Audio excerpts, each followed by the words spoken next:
since 2 days of marathon session it is. So it's only about polity. Okay. And first, let's try to, decipher how things would be, what kind of questions you would get it. And I can't take doubt clearing session since I have to cover the entire portion in this 2 days, which is allotted to me. So therefore, I'll cover both static as well as the current related part, right? There are a lot of current related part associated with polity. The moment you see the newspaper, you will see it. But of late, the questions are more on applications. And there are certain areas where the questions was not to be asked, was asked. And there are certain areas where the questions were asked earlier that has not been asked. And I'm talking about the president, prime minister, and so on. But then recently the presidential election last year was in news. Vice presidential election was also in news. So we shall understand all of it. So the first part of it is the concepts. Again, they are asking questions on concepts.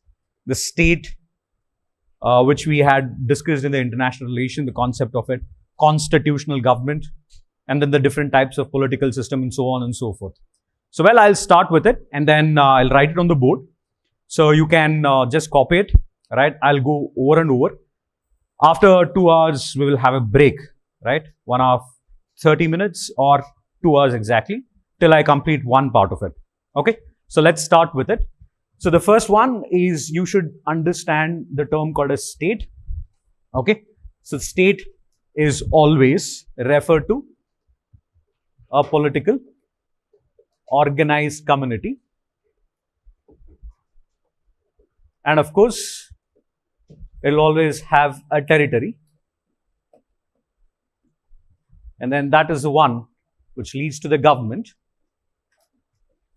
And this, a population which is within the territory. So basically state, if you look into the 2021 question, the answer is this. So there are 4 components to a state. So you have politically organized community, territories, and then which is a definite territory, and then the government, the population. So these are the 4 important parts of it. The moment we say government here, then again, we are referring it to 3 organs. There are 2 definitions to it. We are defining a system which makes into a political system. And then we are defining the 3 organs of the state. That's nothing but the executive, legislature, and then the judiciary.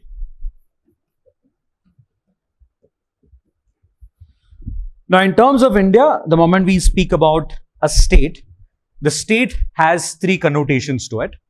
The initial one was the police state. Next, it got transformed into a regulatory state. And then after that, it was transformed into a welfare state. So what do you mean by police state? Police state is a state which always has twin objectives.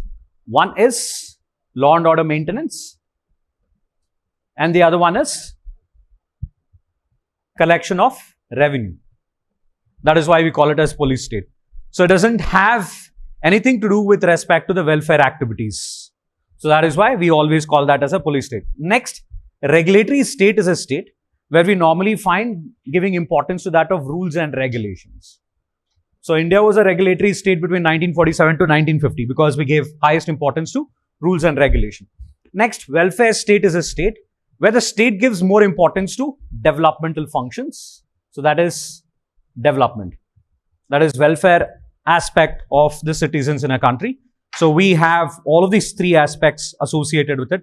So we see that in the preamble also, which are these 3 important justice. The first one is social justice, the second one is economic justice, the third one is political justice, closely associated with that of welfare state. So after we decide a political system, that is on the 3 organs of a political system, legislature are responsible for legislating, then executive, which is responsible for implementation of all of these legislation, judiciary, to make sure that it upholds the constitution and protects the rights wherever it is necessary. UPSC has asked a question associated, I hope all of you are following it, you're making a note, right? UPSC has asked a question associated with constitutional government.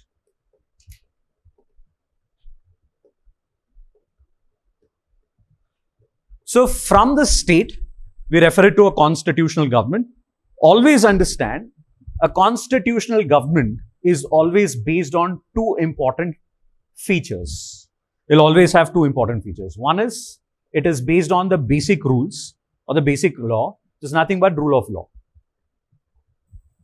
The other one is based on constitutional conventions. So what do you mean by rule of law? As you all know, that this is the basic law which gives importance to the concept of dharma in case of India, which gives the concept to that of liberty and giving more importance to the rights of the people, right? So therefore, a constitutional government normally speaks about the relationship between two important things. One is called as institutionalized autonomy, which is nothing but the government. The other one is individual autonomy. So you can have words like this in your question paper. So that is institutionalized autonomy, and the other one is individual autonomy. So relationship between these two. So the moment we say institutionalized autonomy, we are speaking about the government. The moment we say about individual autonomy, we are speaking about the society as a whole, the citizens as a whole. Therefore, constitutional government is always a limited government. Why it is called as the limited government? Because it gives, the basis of that is rule of law. The basis of that is to give more importance to the people. The basis of that is to give more importance to the liberty, right? So the freedom of the citizens. So therefore, this is why we normally say constitutional government as limited government. You can also say that countries which are democratic in nature will have constitutional government. In other words, you might also see a term called as constitutionalism. Ism is an adjective here. I cannot go beyond this, so kindly bear with me.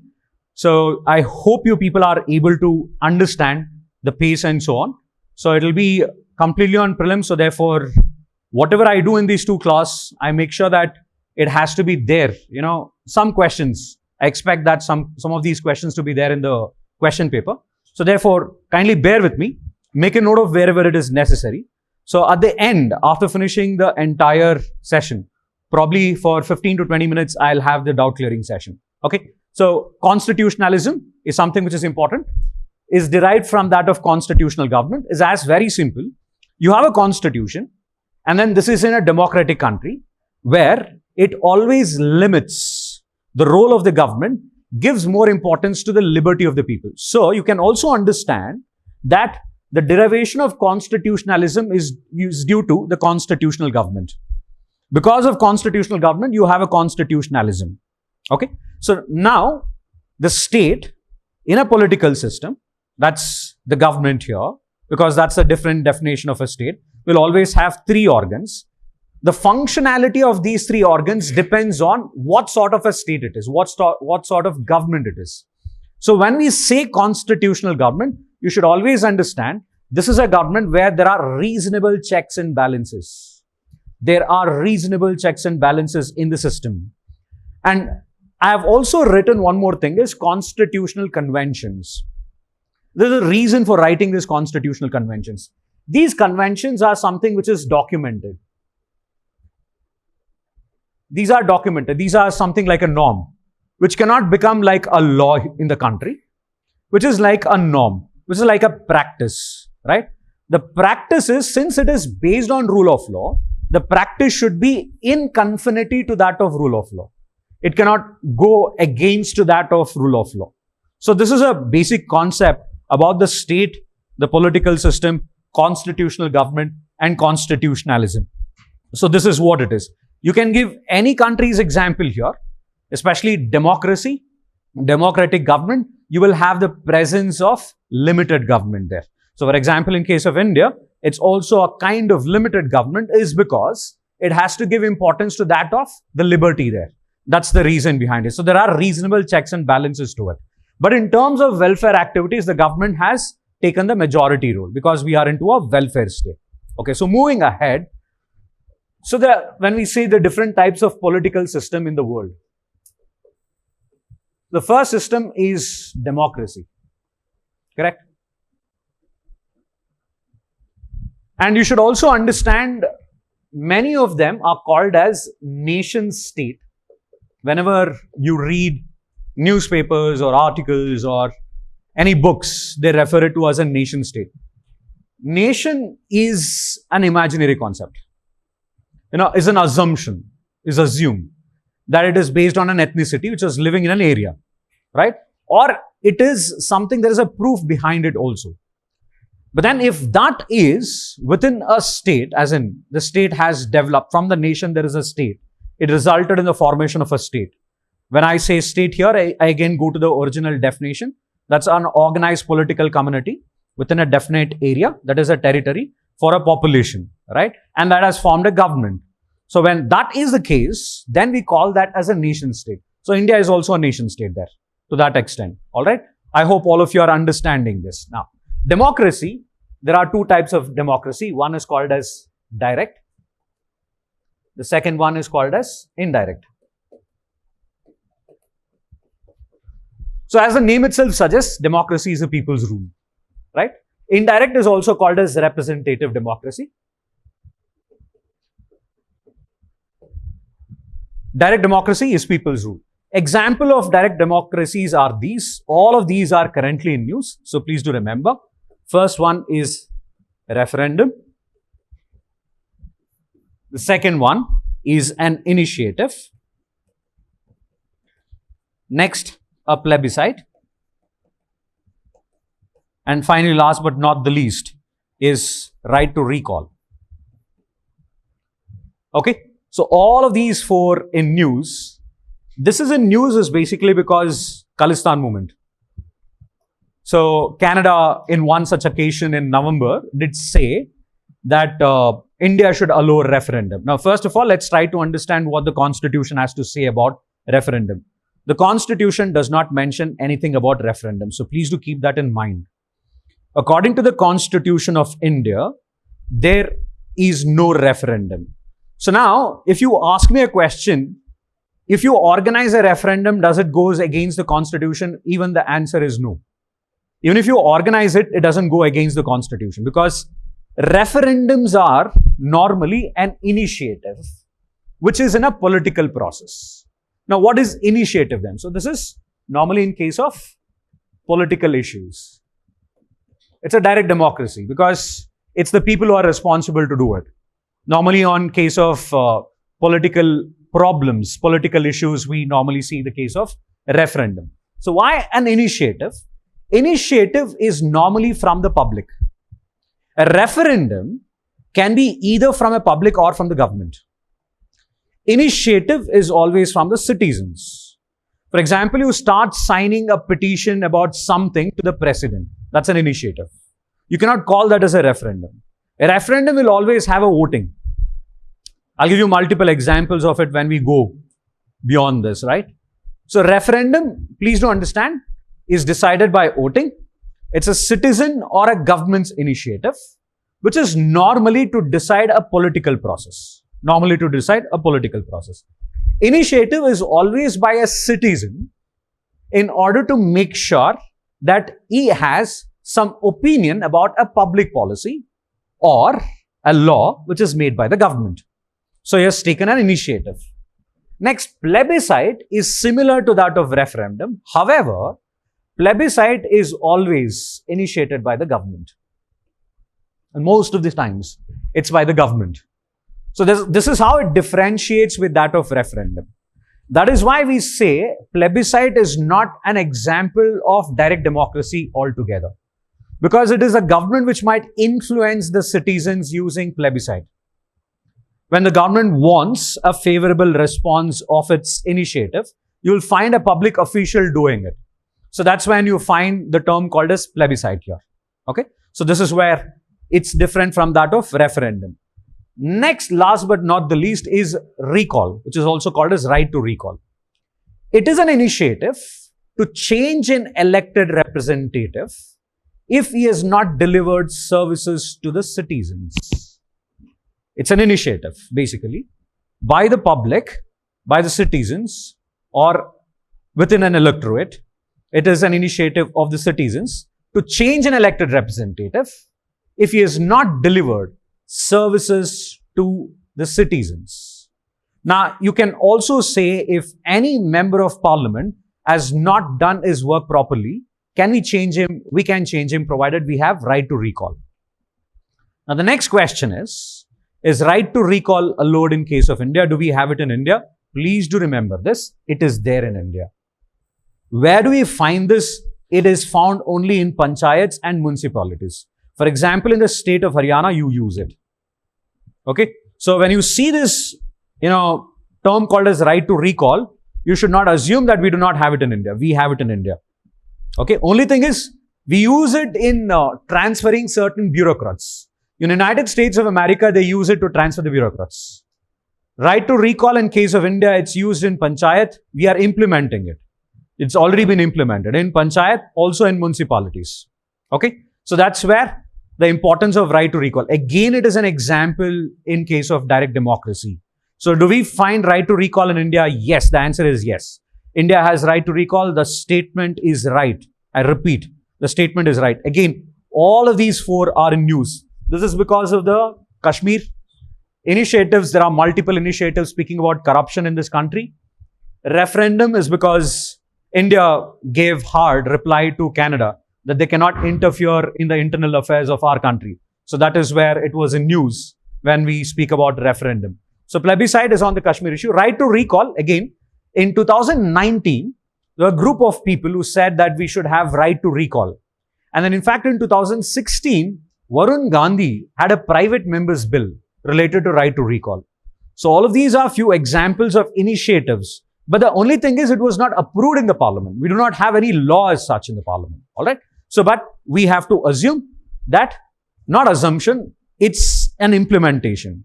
It's implemented in case of India. Now, moving ahead in the case of indirect democracy. In case of direct democracy in India, we find it in Gram Sabha. So that's where I said right to recall a Sarpanch. In Haryana, for example, also in Rajasthan. I think they are also implementing it in Maharashtra. So they have a right to recall. Gram Sabha is all eligible voters within a village area, wherever the Gram Sabha limits are. Right? So it's a definite population within a limit. It's all eligible voters within that place. So they are the ones who would decide on who shall be the Sarpanch. Supposing the Sarpanch has not done their work properly through a social audit, they have every right to remove him. Example is right to recall. Now, moving ahead with respect to indirect democracy. Now, in terms of indirect democracy,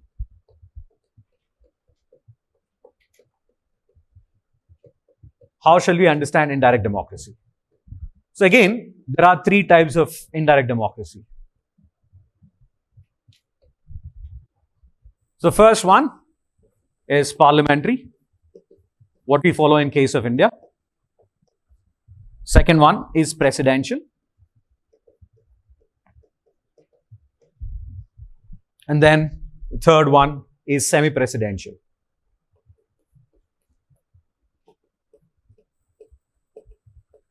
So if it has to be in an order, largest number of countries following democracy follow semi-presidential, then it is presidential, then parliamentary.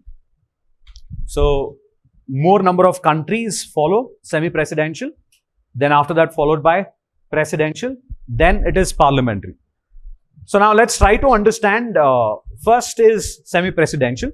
In simple words, semi-presidential is a type of democracy which is an agreement between the president and the prime minister.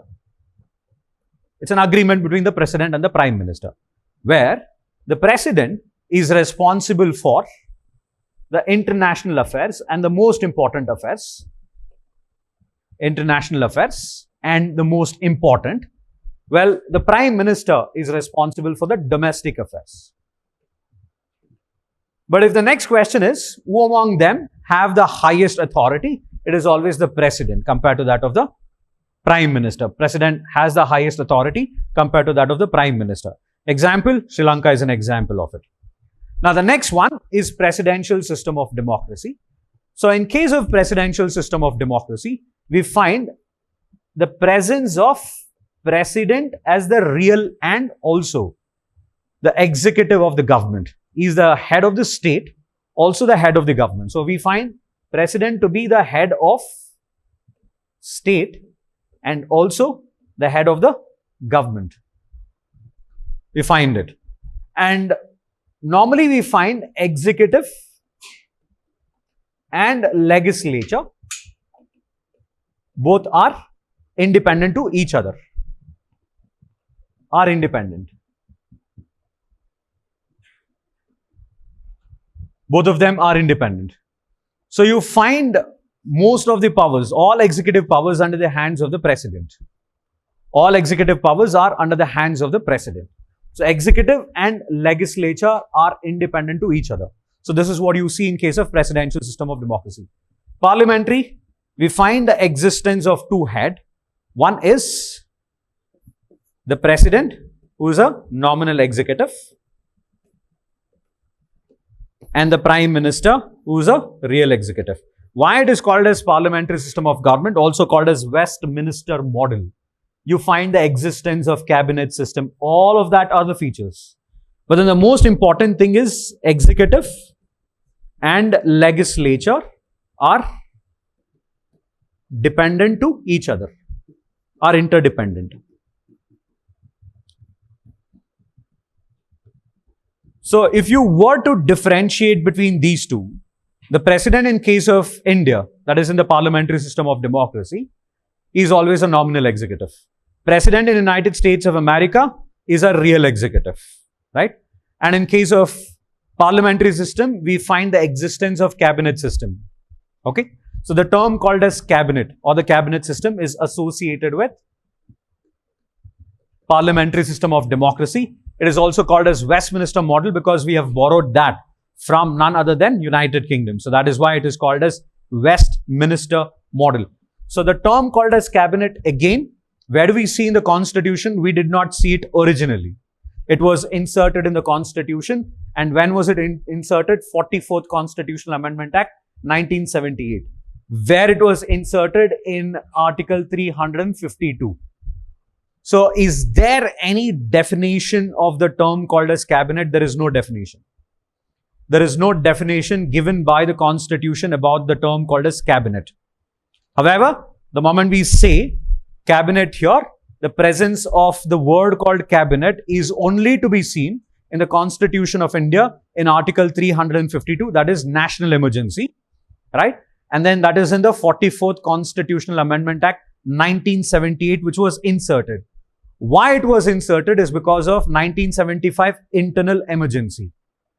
Reason was, according to this, what is the motive behind it is to make sure that there shall be a written approval of the cabinet ministers for proclamation of emergency by the president. This is the reason why it was inserted in Article 352. All right. Now, one more thing is in parliamentary system of democracy, you should always understand that the prime minister is really important, and we always refer to as prime minister and the council of ministers. The same concept which we have taken it from Westminster model. But in case of presidential system of democracy, if you were to compare, then you will have the heads of departments. And these heads of departments are personally appointed by none other than the executive, who is the president there. Well, one more important difference, what you see in both of this system is, president can appoint anybody, and there is also an existence of a system called a spoil system in America particularly. If we were to take American example, United States of America, there's a term called a spoil system. That's even today around 15% of the post is allocated by the president for those whom he feels like. For example, if I've stood for the election of the president, because again that is in news, because in 2024 you'll find the American presidential election. So what happens is, since you have all supported me and I got elected, what do? I start giving some important positions in civil service to all of you. without taking any qualifications into consideration. That is called a spoil system. It is a favoritism and nepotism, which we find it in case of United States of America. We do not find it in case of India. Please do understand. And another example of that is, without the recommendations of anybody, the president can appoint even the Supreme Court judge in United States of America, which follows presidential system of democracy. That is not to be seen in case of India. Very, very important. So in case of India, we have a procedure. If you were to appoint the judges of the Supreme Court and the High Court, and the system is collegium system. Again, that is constantly in news. It's because of the tussle between the executive and the judiciary. So all of these are important with respect to presidential and parliamentary system of democracy. You can take an example of parliamentary system of democracy of Italy, also Japan, apart from India. Then in case of presidential, that's United States of America. All right. Now, let's try to understand the difference between India and UK, Britain, with respect to the parliamentary system of democracy, because we are discussing parliamentary system of democracy. Again, I will not give this importance once again. I'll not come to this. So in case of India, what are the differences? So let's try to understand this. So we are a country which is called as Republic. So the very first statement in all books, including Bakshi or including D.D. Basu, it speaks about Indian Constitution Republic or Indian Republic. So whenever we say Indian Republic, so what do we mean by this? We always have two meanings associated with it. One is the head of the state is always elected. The head of the state is always elected. One more thing is, we do not have any hereditary. No hereditary or no oligarchy. There is no group of people who belong to some elitism which control there. So there is no hereditary, and it is for the welfare of the people. So therefore, that's the meaning of republic. Since Britain has an elected monarch, right? So therefore, they do not follow republic. They follow a monarchy. In monarchy, they follow something called as constitutional monarchy. So there are two types of monarchy again. One is constitutional monarchy. The other one is absolute monarchy. I'll come to that. Absolute monarchy, example of that is Saudi Arabia is an absolute monarchy. Oman, Kuwait, all of them are examples of absolute monarchy, where it is an authoritarian regime. It's nothing but an authoritarian regime. Constitutional monarchy are those monarchy where you will always have a nominal executive, which is been allocated by some of the systems of rules and regulations within the constitutional government. So they also have a democracy associated with them. So that's why you find it as constitutional monarchy. So Britain is a constitutional monarchy. It is not absolute monarchy. This is what you have to understand. The second thing is, in case of India, the president is a nominal executive. Here we have the crown. So here we have a president. Here we have a crown. Next, number 3, in case of India, very, very important, that any person can become a minister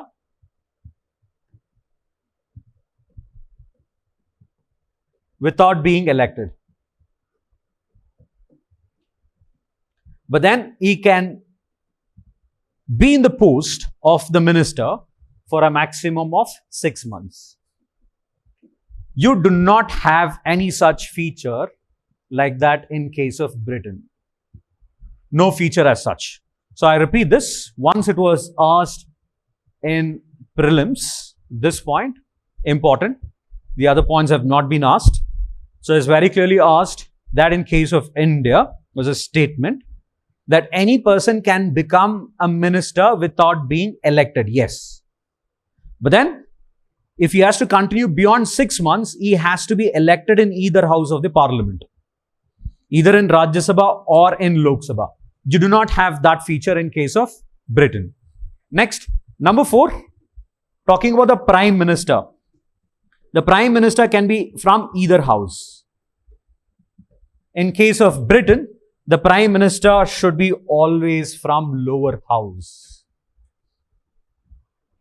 In case of Britain, he shall be always from lower house. Prime Minister in case of India can be either from Rajya Sabha or Lok Sabha. as you all know. To give you an example of Rajya Sabha, as you all know about Manmohan Singh, he was a prime minister. So when he was, he got elected from Rajya Sabha from Assam, right? He was representing Assam. Anyway, so in case of United Kingdom, they do not have any such feature. So the prime minister shall be always from the lower house. Next, apart from that, the fifth point, I'll write it here. In Britain, there is a feature called as shadow cabinet. In India, we do not have it. So there is no shadow cabinet.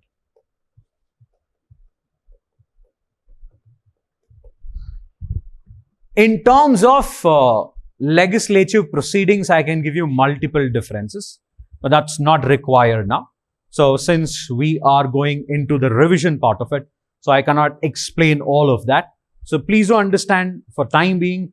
So to revise this, these are the important points. Now, what is the question is, what do you mean by shadow cabinet? Shadow cabinet is a feature where normally an opposition political party will act like the designate critic of the ruling party. If the ruling party loses its majority, then the opposition political party comes to power, if they win the majority, provided. And the designated critic of the ruling party shall hold the same portfolios. For example, if the opposition parties are, in case of India, let's take it, that's Rahul Gandhi and others. You have Sonia Gandhi, then after that you have Trinamool Congress chief. So all of them put together, Sharad Pawar, many political parties, opposition political parties, they are the designated critic of the ruling party.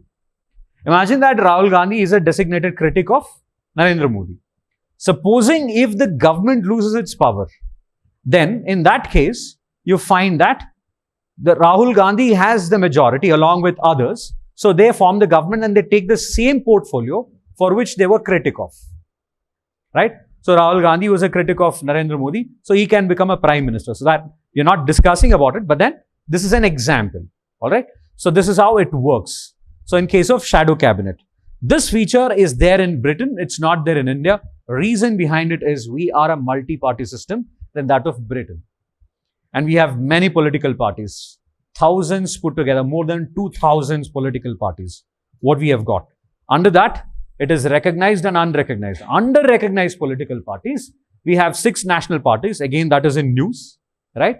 And then the other regional political parties. Okay. So this is what we have to understand. So no shadow cabinet in case of India, but in Britain, they have a feature of shadow cabinet. I hope all of you have got this point. Okay. So moving ahead with the other important points of democracy. So in case of India, with respect to democracy, we follow certain setting and we call that as federation, right? So before we go ahead and understand about federation, let's try to understand what is monarchy and how does it work and what are the types of monarchy. As I mentioned, absolute and constitutional monarchy. Monarchy is also authoritarian in nature.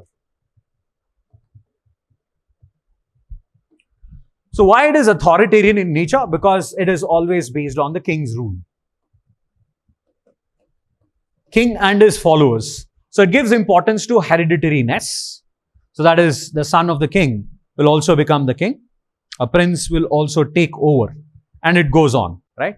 So monarchy is dead against democracy is because it does not give importance to the subjects. That is why monarchy is not to be given importance. Absolute monarchies are those who do not give importance to the rights of the people. Absolute monarchy does not give importance to rights, no rights to the citizens. The citizens are abide by the king's rule. No rights to the citizens. That is why we call it as absolute monarchy. The extreme form of authoritarianism is where we call it as totalitarian. Again, under that, there are other settings which we normally see. One is the term called as theocracy, wherein Lakshmikant has given examples on 4.7 page number, 6th edition. He has given examples saying that Sri Lanka and all of it, don't follow it. So the example of theocratic state is Iran, Afghanistan, and these countries. Saudi Arabia can also be given. What is theocracy? Theocracy is where the religious laws are defined as administrative laws. The state shall be guided by religious laws. The state shall be guided by religious law. That is why it is called as theocracy. And the head of the state acclaims that he is appointed by God. He proclaims that he is a representative of God. That's a theocratic state. Please do understand.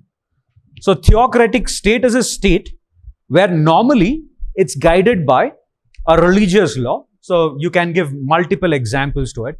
Even Vatican City, for example, is a kind of theocratic state. It's because it is based on certain Christian laws, right? Here it is based on certain laws from Islam.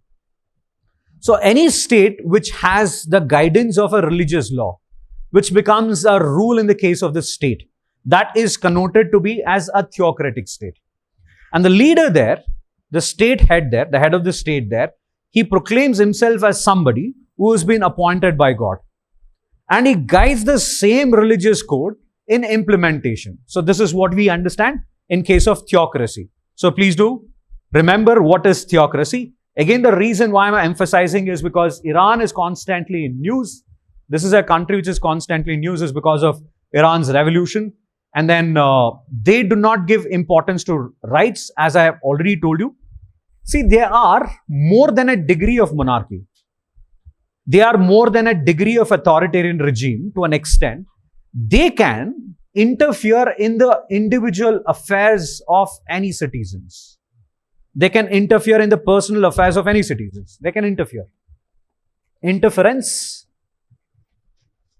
in personal affairs. If you say right to privacy, that doesn't work there. So in these kind of countries. So therefore, this is what you see in case of totalitarian. Totalitarian is absolute dictatorship. Totalitarian is absolute dictatorship. When we say theocracy, always you have to remember this important line, which I am telling you right now, again, which I am repeating it right now, that all of these states are guided by a religious law. So there is a religious law, and the state uses a religious law. It's defined in the rules and regulations of the country. It has been proclaimed by the head of the state. That state is a theocratic state. Normally in a theocratic state, there is absenteeism of democracy. Democracy is absent because you find extreme coded version of religion which will definitely affect the rights of individual, which interferes in the personal rights of the individual, personal affairs of an individual. Totalitarian is also this, which is nothing but absolute dictatorship, which interferes in the personal affairs of any person, right, any individual, and that cannot be questioned by anybody.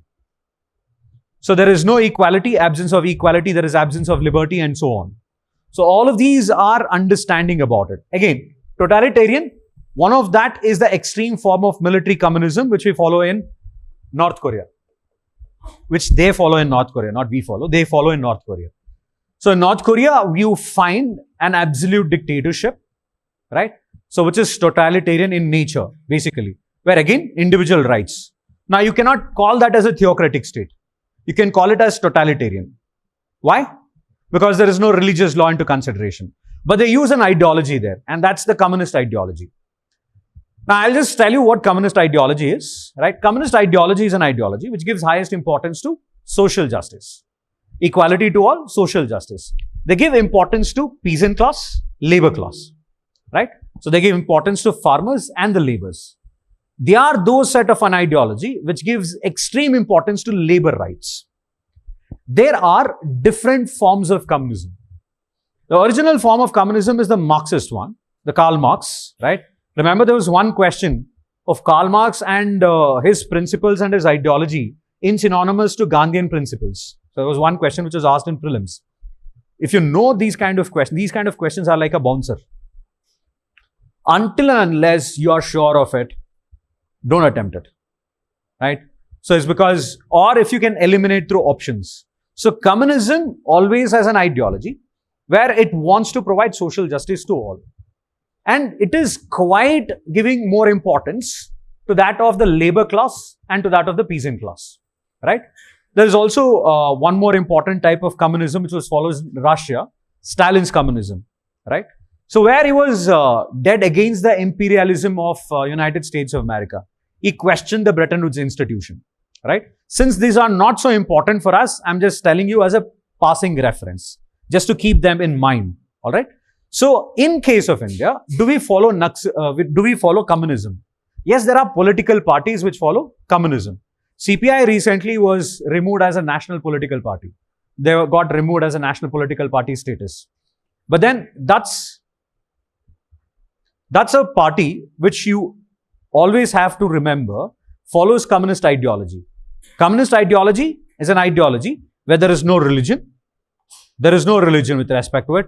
And how do you understand what's the logic behind it?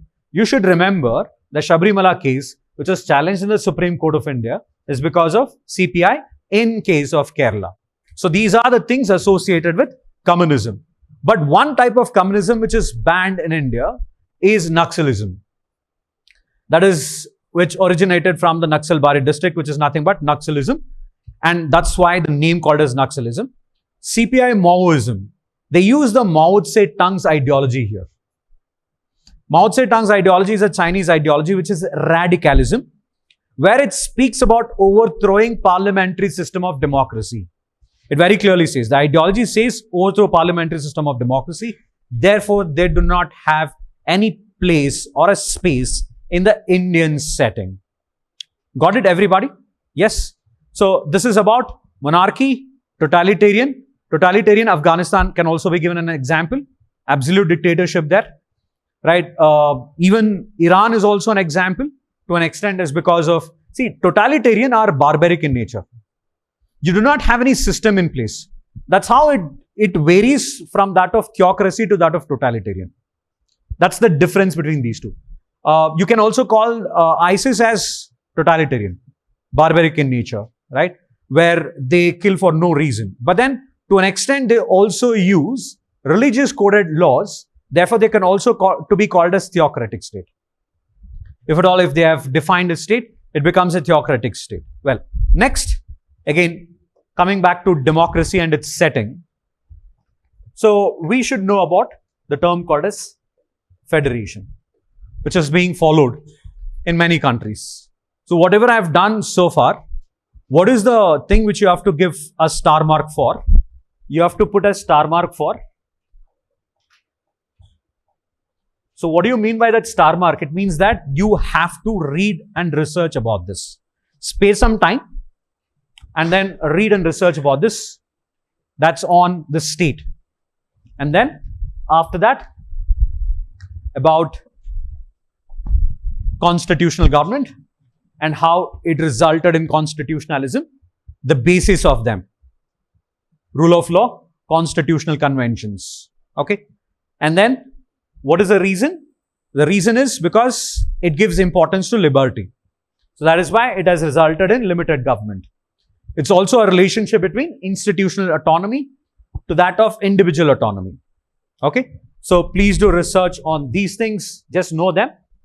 So whatever you have written there, that's more than enough for you to answer any question. But still, if you need more points, you can refer them. Next, then we derived the political system, under which we came to direct and indirect. Star mark for all of this, because they are all currently in news. So you have to give importance to all of them. And special importance to recall referendums. Recall and referendums. Okay. Special importance to them. Then representative. In representative, differences between parliamentary, presidential, and also the meaning of semi-presidential. Then, most important is a term called a spoil system, which is prevalent in United States of America. And also, to be clear about the judiciary between India and America. In America, we have only independence of judiciary. We do not have integrated. In India, we find integrated as well as independent of judiciary. In case of judiciary, they also have one more point, and that's something called as grand jury of judges, which we do not see it in case of India.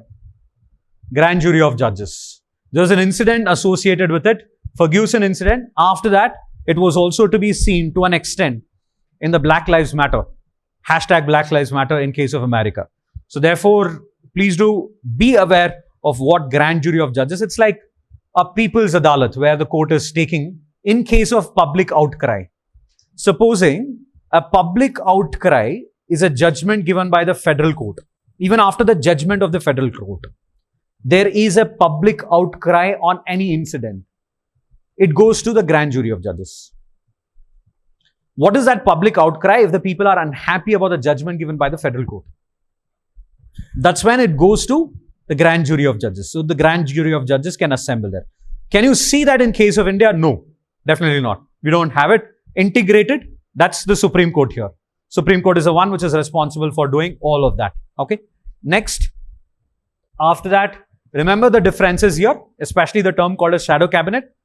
And then about the Prime Minister. Prime Minister, this point was also asked in one of the exam, but then not now. It's almost a decade ago. Now he has not asked any of these kind of questions. So, but then since it has already been asked once, so you have to remember this. That's on the Prime Minister who can be an elected member of either house. But in case of Britain, he or she should be always from the lower house. And in case of India, any person can become a minister without being elected for a maximum of 6 months. If he has to continue beyond 6 months, he has to be compulsory elected. All right. So next.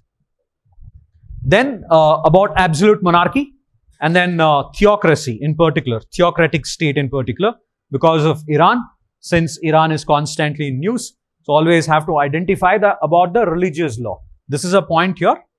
It's a state which is guided through a religious law. Religious law becomes the main connotation of making the government. And then the head of the state declares and proclaims himself as somebody who has been appointed by God. Right? So this is a theocratic state. Again, a dictatorship. Again, it's an absolute dictatorship. No citizens' rights. They can also interfere in the internal affairs of anybody. Okay, including the religion, if it is from different religion. Totalitarian is absolute dictatorship, and they are kind of barbaric in nature. And then one of the examples which I have given you is North Korea. Again, these are the ones who are questionable on your rights. They can also interfere in the personal privacy of any individual. So that's where the totalitarian is different from that of theocratic state. Next, coming to federation. So remember this. I'll just write a small diagram here.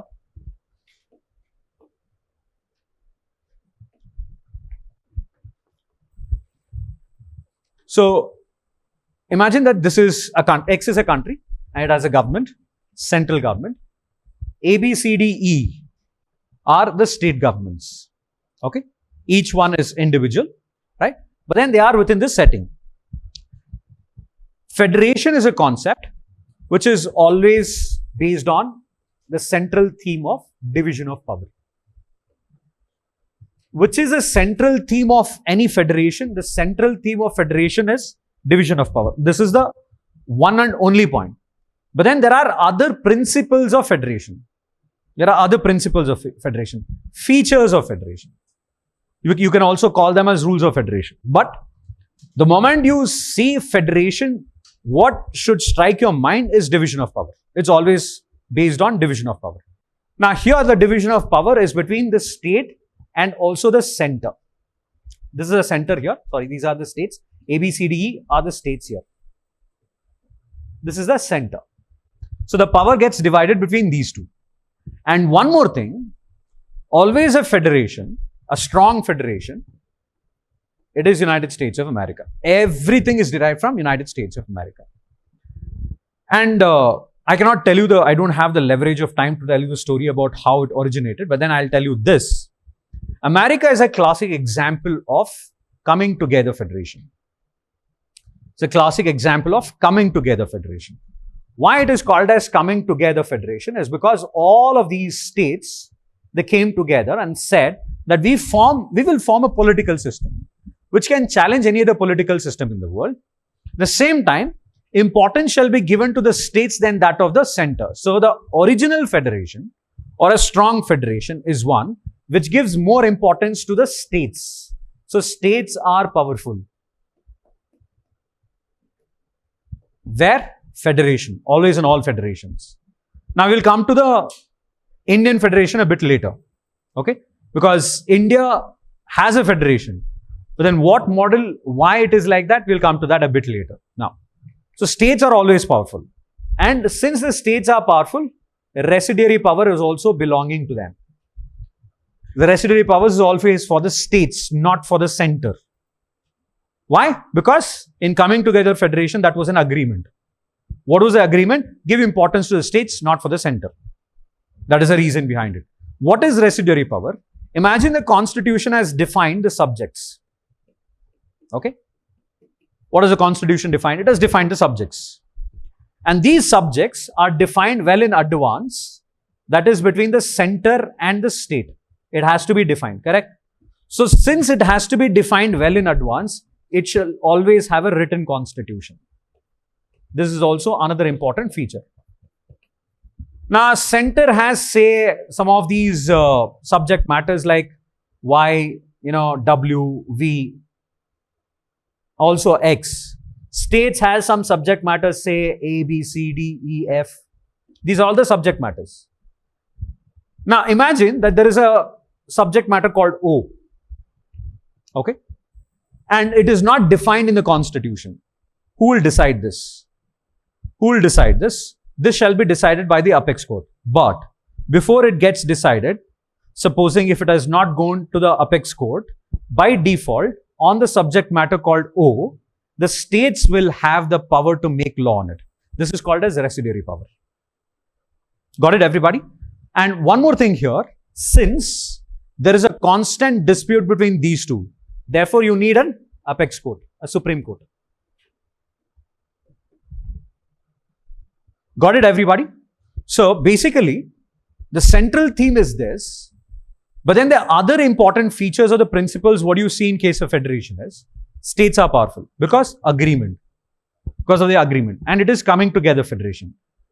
It's not holding together federation as that of India. India is called as holding together federation. Cooperative federalism is different. We do not use the term here. That's different. Okay. Now, since the states are powerful, residuary power. So there should be subject matters who is supposed to have the authority on which one? Therefore, a written constitution.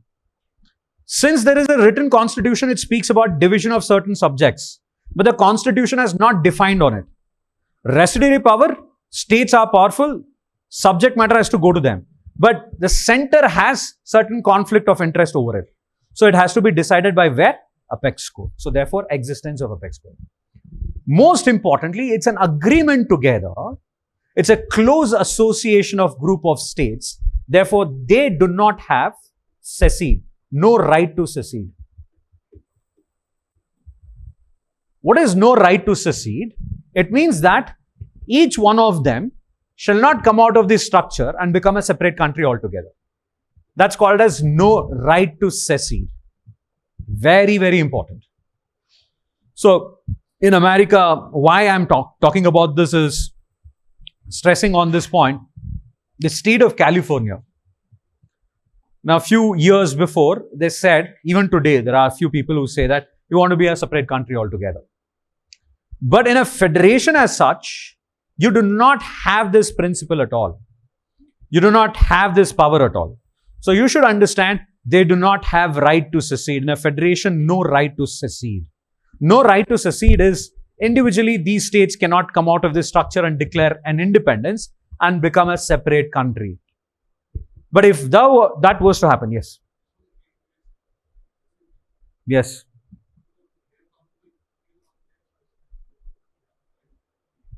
But in federation, the rule is no right to secede. Written constitution. Everything is written. You can't do that. Okay? No chance. Example, okay, since you have asked this, till date he has not asked any question on confederation. I'll explain confederation. Confederation is a loose arrangement of group of states. There, instead of writing this diagram, I should have written it like this. Dotted lines. So I will call the same thing as A, B, C, D, E. X is a country. And then you have these states here. In this case, they have right to secede. Here, no right to secede. I hope all of you have understood this. There is no right to secede in those cases. But here in Confederation, yes. Example, USSR disintegrated. Union Soviet Socialist Republic disintegrated, right? You had different countries, coming out of it. That's a classic example of this. Okay, I hope all of you have got this. These principles are extremely important. Many a times he has asked questions on this. He has given all of these features and has asked what is the central theme of federation. Remember the central theme, it's only division of power. I'm emphasizing on this point multiple times. So please do remember this on a strong federation. One more thing, in a strong federation, they do not allow a state to be divided into 2 or 3 states. Once the states are defined, it's defined altogether. It's given in the written constitution. They cannot be further divided into 2 or more states. That's also another important feature of federation. Right? So I have not added the point here. You can add there. You can make a note of it that they cannot be further divided into 2 or 3 states. They cannot be further divided into 2 or 3 states. So that's also a strong federation. So residuary power, written constitution, apex court, no right to secede. Last point is a state cannot be further divided into 2 or 3 states. Got it, everybody? I hope all of you have got this. Now, next, moving ahead. Next point. Coming to India. Okay, so let's try to identify which are the points which we have got here.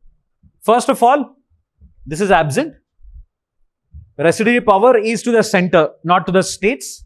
Residuary power is to the center, not to the state. So therefore, this is also absent. Written constitution, yes. Apex court, yes. And then no right to secede, yes. Since we have the same central theme of division of power with the other important things, that's on written constitution, apex court and no right to secede, India has federal features. Therefore, India has federal features. Therefore, Indian context is also called as a federation. Okay? Indian context is also called as a federation. But if the question is in a federation, the states are powerful, the statement is right. If the question says in Indian federation, the union is powerful, the statement is right. Indian federation is different. Federation as a definition is different. I hope all of you are understanding this. Yes. One more important thing. In case of federal countries, you will find duality of constitution. Duality of constitution. So you have a constitution which is for X, you have a state's constitution also. You have a constitution for each and every state there. I hope all of you are getting this. So constitution for India, for example, constitution for the center, and then the constitution for the states as well. Supposing if this federation was supposed to happen in India, Karnataka would have had their own constitution. Tamil Nadu would have had its own constitution. At the end, it is the entire constitution of India. Alright? So, you will sometimes find conflict of interest between these two. That's quite a possibility. Duality of citizenship is also due to duality of constitution. But in sometimes there are two definitions to it. One is a person who is born in a state of Ohio, also the country called America, is the duality of citizenship. On the other hand, holding 2 passports in 2 different countries. That's also called as duality of citizenship. But then normally in case of India, we do not have duality of citizenship. That is what you have to keep it in mind. In the entire world, there are 49 countries which has duality of citizenship, meaning holding one passport of one country and holding another passport of another country. So don't remember the facts here. I'm just giving you an example. Right? So that is also a possibility. There are many countries who gives blood citizenship. Blood citizenship is for fugitives, who are wanted in one nation. They find out that there is no extradition treaty in another nation. They hide there, and then they give money to them, and then they give the passport to them. They give citizenship to them. That's where the blood citizenship is quite common, right? So, but then that to be seen in some of the poor and the least developed countries. It's not important for us in examination, but these are the most important. Now, again, coming back to India here. So, in case of India, we found all of these three. But then other than that, what are the unitary features? We find unitary features. The first unitary feature, what we find in case of India is single citizenship. It is single citizenship. So that's the most important point. We do not find duality of citizenship. OCI should not be misconstrued as duality of citizenship. We do not have duality of citizenship in case of India. Number two, we have the governor who acts like the agent of the center, right? And then since in case of India, during emergencies, especially during national emergency, the entire country becomes one. During national emergency, entire country becomes one. Of course, the similarities we have already discussed. Now we are discussing about some features which we have it in India, which you do not find in a federal country. That is why it's a mix of both federal as well as unitary features. But in fact, in India, unitary features are more than that of the federal features. That is what you have to remember. So, governor is an agent of the center, emergencies, and this parliament can make law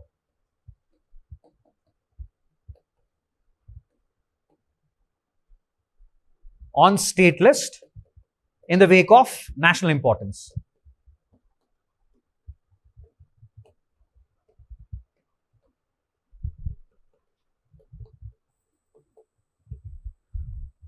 So, the center is powerful, as we all know, and the type of federation which we use is Canadian model. Canadian model. You cannot add this as a unitary feature, but then the center is more powerful. What model of federation do we use? It's the Canadian model of federation, as you all know. But then it's always the union which is powerful in case of India. Existence of All India service. Why? Existence of All India service is a unitary feature because they are always recruited by the center, maintained by the state. The salary, promotion, everything by the state. But of course, it has to be decided by the UPSC report and everything. But the moment we say recruitment, it is always done by the center. So that is why All India service is an example of unitary features. We have more unitary features than that of federal features in case of India. Since it's a mix of both of it, India sometimes is referred as quasi-federal. There was a person called as K.C. Weir who coined the term called as quasi-federal. What is quasi-federal? It is having both federal features as well as unitary features. So we have more of unitary features than that of federal features. So please do remember this. This is extremely important for us. So if we would have had the type of federation which America has, that's something which is like coming together federation. You know, we would have had 28 different countries today, not a single India. So therefore, it is holding together federation. So Indian context of federation is called as holding together federation. Since the center is powerful than that of the states. Yes. See, normally we keep judiciary out here. We only speak with respect to the judiciary doing its work as such of division of powers. We normally keep it out. Integrated judiciary, they do not work along with the state and the central government. We have independence of judiciary, right? So we do not take judiciary into account. We are talking about a setting here and how it works, right? So, but then if you were to speak about the differences between one political system to that of the other, you can use the system. that is of integrative judiciary. But otherwise, please don't use it. Right? So it's always better to remember these features as something which is as integrated. Right? So these are the unitary features. You cannot take integrated judiciary because judiciary is always kept out in the terms of the system. Though it is responsible for deciding what is a federation and what not is a federation, solving the dispute between the center and the state. So it's like saying that judiciary becomes a part of something then. It should be a part of either the state or the center. The question arises whether it is a part of the state or the center. It isn't. It's always neutral, right? So therefore, we do not keep it in. All right. So any questions other than this on federation? Okay. So let's move ahead. Since we have discussed about this, and also in case of India, a state can be divided into 2 or 3 states. That's always there. Now, let's talk about the historical background in the constitution. Now, I will not take regulating act, Pitts India Act and all of it, right? Since that would be discussed in your history, I presume. So therefore, I will not take into account. So we will only start from 1858 and that to the points of reference, which are important for us, especially on political developments. Will not go ahead with any other else. So I have a plan here to give you a block diagram. So where you can remember everything through a block diagram. All right. So the first one is 1858, the Government of India Act of 1858. So for which you should always know that there was a crown. Below that, somebody called Secretary of State. Below that, somebody called as Governor General, called as Viceroy. And under the Viceroy, there was something called as Executive Council. And the Secretary of the State was supposed to be assisted by something called as Council of India. And Viceroy used to also control the governors of various provinces. And these provinces, the provincial governor also had an executive council. Well, this man called as Secretary of State was responsible for British Parliament. Now, who was this man? He was a cabinet member. Basically, a cabinet minister responsible for the affairs of India. This block diagram gives you an idea of what is Government of India Act of 1858. So there's a British crown. So this entire system is British India. There was an officer, or you can call him as the most important officer for British India, called Secretary of State. And he was a cabinet member of the British government. He was responsible for Indian affairs, Indian administration, British India. He was assisted by Council of India. Now, who are these Council of Indias? These were directly nominated from the Crown. They were nominated from the Crown. In fact, there were 15 of them. Normally, these were the directors of British East India Company. These people, the Council of India, they were the members of British East India Company.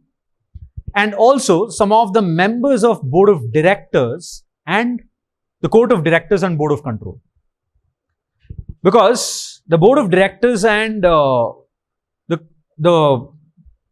Board of Control and the Court of Directors, I get confused between these two. Now, they normally cease to exist here. Their presence is too less here. So, some of them in them and some of those in the British East India Company, directors of British India Company, they were to be made as the Council of India. 15 of them, advisors. And whom they are supposed to advise, it is an advisory body only. Okay? To the Secretary of the State. How are they appointed? No appointment, nomination. Who? British Crown. Secretary of State used to control the entire Indian administration through Viceroy, who was also the Governor General. In fact, the starking feature of this act was the administration was directly placed under the British Crown. The Viceroy, the Governor General of India, he was to be assisted by a group of members called as official members. And these officials were the ones who used to run the Executive Council. Basically, they were civil servants. You'll see it later. So these officials were responsible for executive, legislative, civil, military functions. All of these functions were carried out by them. Executive, legislative, civil, military functions. So all of that would be carried out by them. The Viceroy used to control the provincial governors also. That's the Governor General here, was responsible to control the provincial governors as well.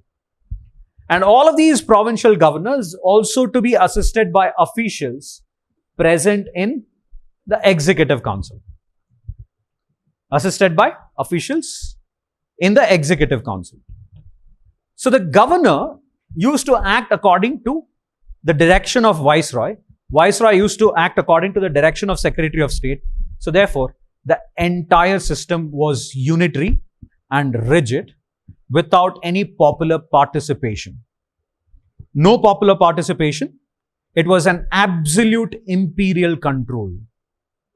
This system here was an absolute imperial control. And everything, including even the provinces there, was to be controlled by the Governor General. And it was the Secretary of the State who was responsible to do that. The Secretary of and the entire administration was bureaucratic in nature. It was bureaucratic in nature. Always you have to remember that there was no popular participation. Absolute control by the British on India. So this is what it is in the Government of India Act of 1858. One of the impact of 1857 revolt was this, because they got to know that they cannot rule India for long. So therefore, what they do is, they brought in an act and placed the entire British East India Company's administration, that is Indian administration, under the British Crown directly. And this is the impact of it. Alright. Now, there were modifications which were made in 1861, which was called as 1861 Councils Act. So again, I repeat, I will stick only to the political developments. I will not go to any other historical developments here. Now, these developments is with respect to us. There's a point why I've done this kind of a block diagram, because you'll see the evolution of Executive Council now. Executive Council over a period of years becomes a Legislative Council. Okay. So what happens in case of 1861? The point of reference is Governor General, that is the Viceroy, and his Executive Council.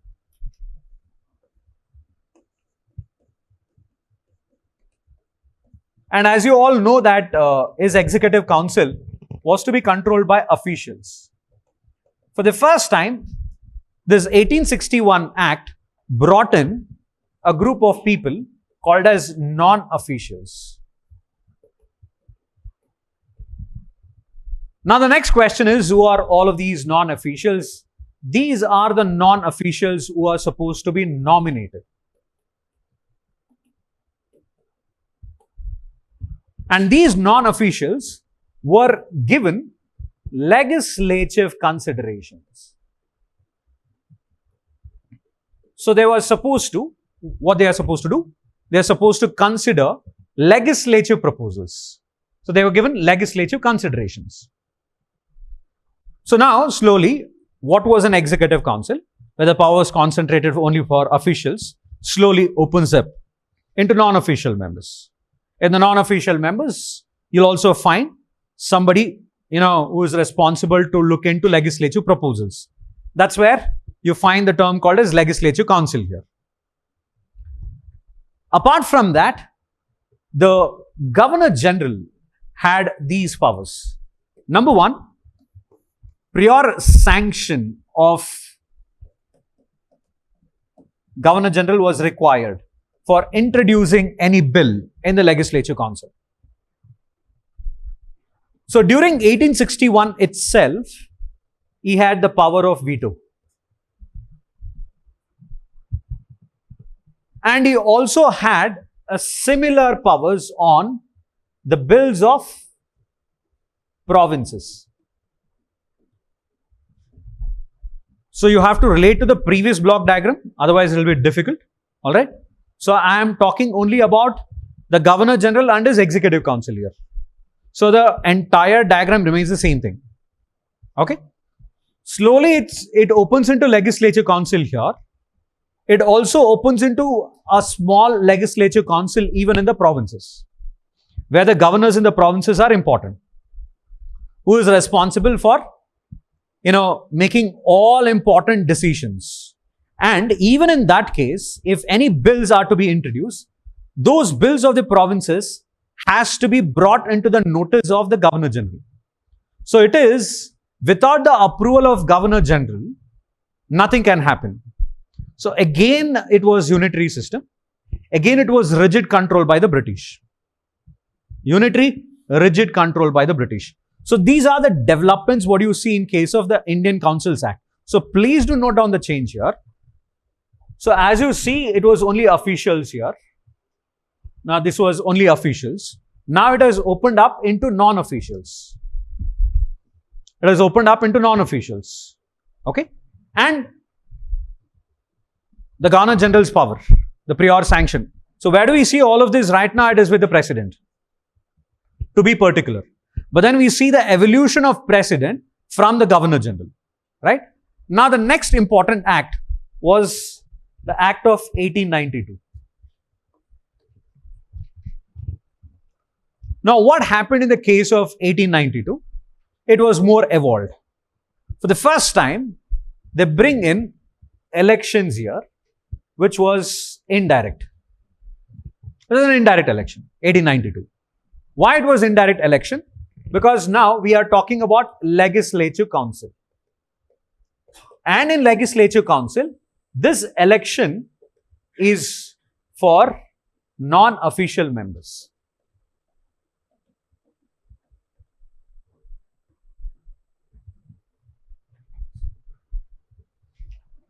And how are they elected?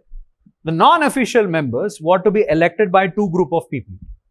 One is British Chamber of Commerce and the other one from the provincial legislature.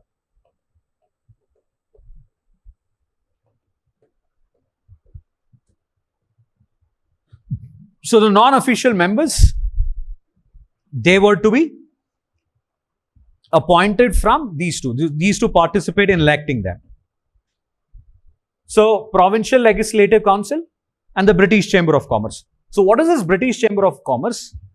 This was a body, it was a trade association of Europeans, which used to act like a pressure group during the times of British East India Company. And their role was still to be seen even after British East India Company was taken over by the British Crown. That is, the Indian administration took over the administration from the hands of British East India Company. Their influence was still to be seen. It's because it was a group of British traders and merchants who are very close to the company's official and also to the British Crown. So therefore, their influence was also to be seen in the case of the evolution of all of these acts. So they have an important place in most of the important organs whenever there was an evolution of an organ. So we are talking about evolution of legislature here. Even there, you see the representation and a kind of influence which was carried out by the British Chamber of Commerce. And of course, the provincial legislature councils were all of these things. That is, these are the provincial legislature council, because it opened up into non-official members, even in provinces. I hope all of you are understanding. Yeah. So don't get lost here. Of course, I'm super fast. Otherwise, I cannot cover it. So if at all, if there is any most important doubt, then you ask me, right? So I presume that most of you are trying to understand and matching up with my pace. Yes? Yeah. I hope all of you are understanding, right? Yes. All right. Now, moving ahead. Now, the same people there from the Provincial Legislative Council, that is the non-official members and the official members, they are the ones who make a point in appointing non-official members. The provincial legislature council, which is under the governors, they are supposed to be appointed through universities and district boards, and also municipalities, because municipalities in India started working from 1600s. To be precise, in late 1680s, you find the municipal corporation being set up. First in Madras, and then in Bombay, and then after that in Kolkata. You find the municipal corporations being set up. The reason, please do remember that they set up factories in India. Factories is not like a factory what you actually see right now, as you all know. It was done in order to provide, to give importance to trade. On the other end, to provide housing facility for an European settlement. Basic amenities for the European settlement. So when they settled, the municipal corporation started developing. So all of them had a role in appointing the provincial legislature council. So therefore, in 1892, for the first time, you find elections happening for the non-official members. And in these non-official members, slowly the power starts enlarging to them. Right? The powers were given to them. The next important act was the Act of 1909, also called as Morley-Minto reforms. And all of you know that it is known for the communal electorate. Right? So, but for us, what's important is it introduces direct elections for where? For the legislature council at the center, and also legislature council at the state, that is in the provinces. But what was a change? In case of the provinces, the non-official majority was more. Non-official majority was more than that of the official majority. That is in the provinces. But in the center, the official majority was more than that of the non-official majority. So therefore, the non-official majority was not more even after the direct elections in the central legislature council.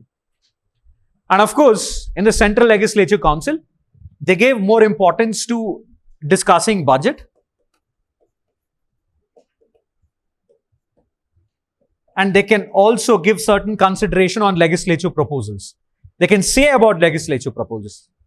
So their powers, that is the non-official members' powers, were enlarged. Please do understand, in all of this, those of you who are not trying to understand, you have to know that these are the evolution of legislature in India. These are the evolution of executive in India. From stage 1, that is from 1858 to 1861, 1861 to 1892, 1892 to 1909. Never ever we found direct elections. Never ever we found that non-officials gaining a majority. For the first time we found it. But all of you have understood, you should not be in an assumption that the British is now giving more importance to legislature council. No. Still the administration was unitary. The power was concentrated on the Governor General.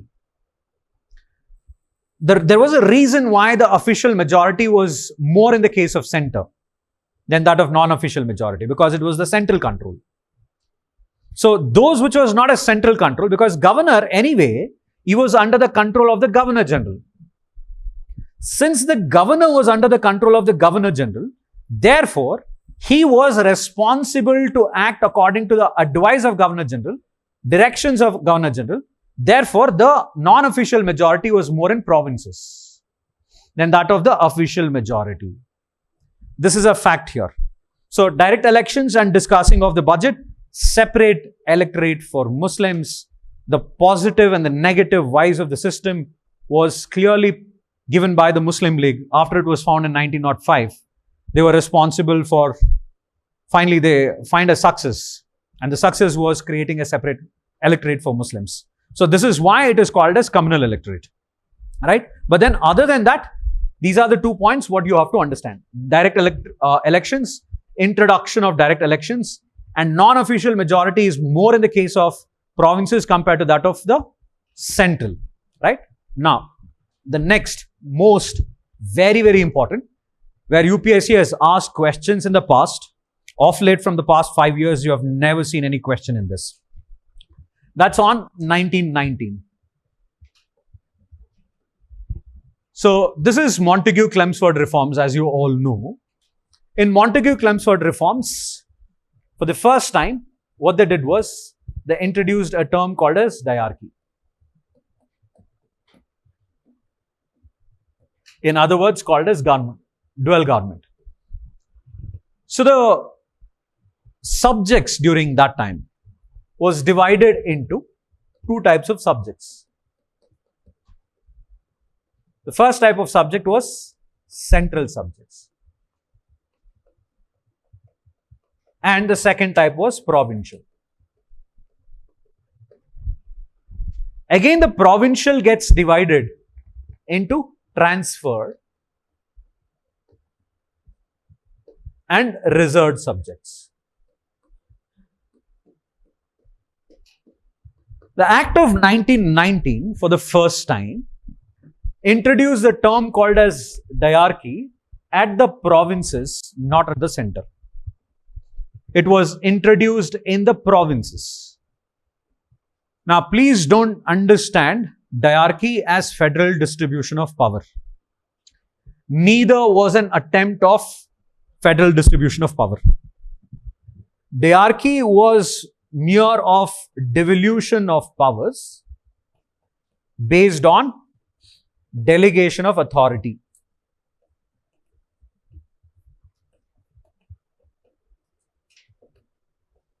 Who delegated the authority here? It is always the Governor General, the center to that of the governor. It's a mere delegation of authority from the Governor General to that of the Governor of provinces. And devolution of powers, it is merely a devolution of power. There is no federal distribution of powers here. Please do understand this point. Now, what happened in the case of provinces? As I said, transferred and reserved subjects. And what is a system called as diarchy? How do we understand this? So, as you all know, now there are non-official members, correct? Who are they? They are the members of Legislative Council. So, they are the ones who became ministers, correct? They are the ones who became ministers. The ministers were responsible for doing what? Legislation, correct? In the provinces. They are responsible for the Legislative Council. So, therefore, they are responsible to make legislation. Along with whom? Along with officials. Along with officials. So, this is happening within the Executive Council of the governor itself. Which governor? Provincial governor. Not the central Governor General. We are not discussing about the Governor General. We are discussing only about the governor of a province, because all of this is happening at the provincial level. It is not happening at the central level. So these ministers, along with them, the officials, were responsible for making legislation.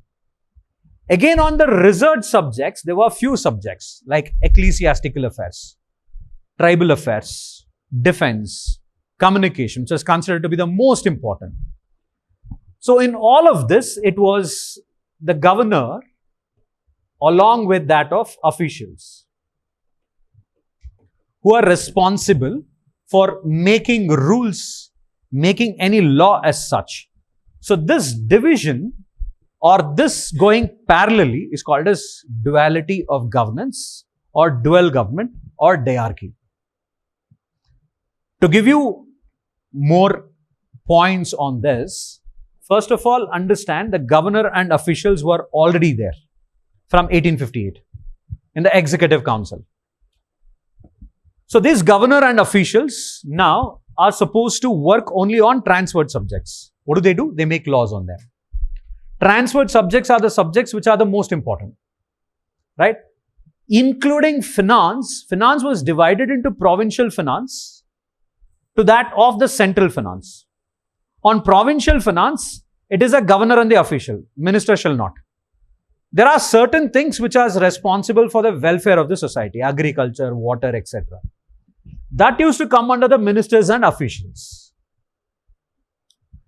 So the transferred and reserved subjects, the policy making and the legislative framework used to go hand in hand is called as diarchy. Got it, everybody? Yes. I don't see the same yes which I saw in federation, right? I hope all of you are understanding this. Yes. I hope you people have understood this. Next. What are the disadvantages of this? First, I'll finish the disadvantage here itself and then move to the next point. What is the disadvantage of this? Of course, in the case of disadvantage of 1909, the disadvantage was communal electorate, right? Direct elections, but still more control, unitary control, right?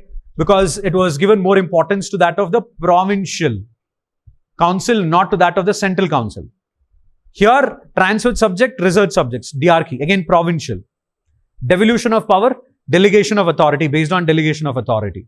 Delegation of authority means, for example, you become a DC, you're not present tomorrow. What you do is, some of your authority is delegated to your subordinate. You can take it back whenever you feel like. But then you are the decider in the most important things. That's where the delegation of authority comes into. Devolution of power is not the free distribution of power. Devolution is you are giving a certain autonomous, but then not completely autonomous to it. You're giving some portion of power to it, right? Some deliberations to it, rather than giving them the complete autonomous status. That's where the difference lies, all right? So both of them were done by the central, that is the Governor General, to that of the provincial governors here, because diarchy was to be introduced only in the case of provinces. It created watertight compartment. Why? Because ministers, along with the officials, they were responsible for what? Making policies on agriculture and so on. Correct? They need finance. Who has the authority over finance? So they never used to give it. So this watertight compartment resulted in the lack of implementation of majority of programs. Right? So in reality, in fact, the Government of India Act of 1919 went all till 1947. In fact, the Act of 1935 was not to be implemented completely, especially if you were to take the federation. It was not to be implemented completely. So the same old Act of 1919 was to be seen till 1947. So one of the most important of that is this, and that's diarchy. So, and it creates a watertight compartment, and that's the biggest loophole with respect to this act. And that's why majority of them condemned, including Mahatma Gandhiji. Okay. Moving ahead with the next important point. So, bicameral legislature.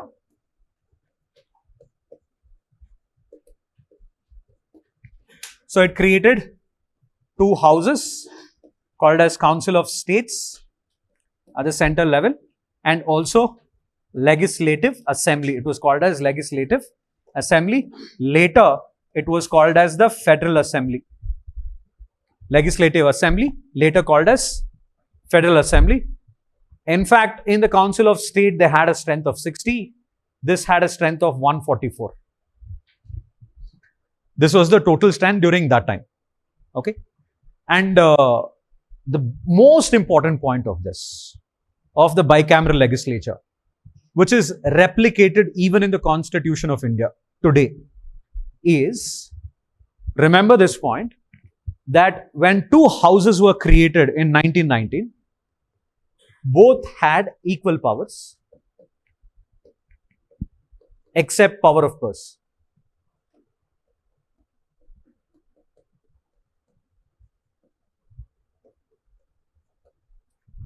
Both had equal powers except power of purse.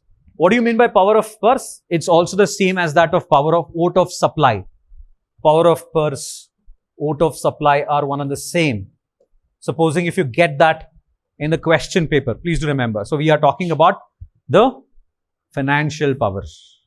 We are talking about the financial power here. So it's very simple that Lok Sabha and Rajya Sabha has equal powers except the power of purse. except oath of supply. That is even today replicated in the Constitution of India.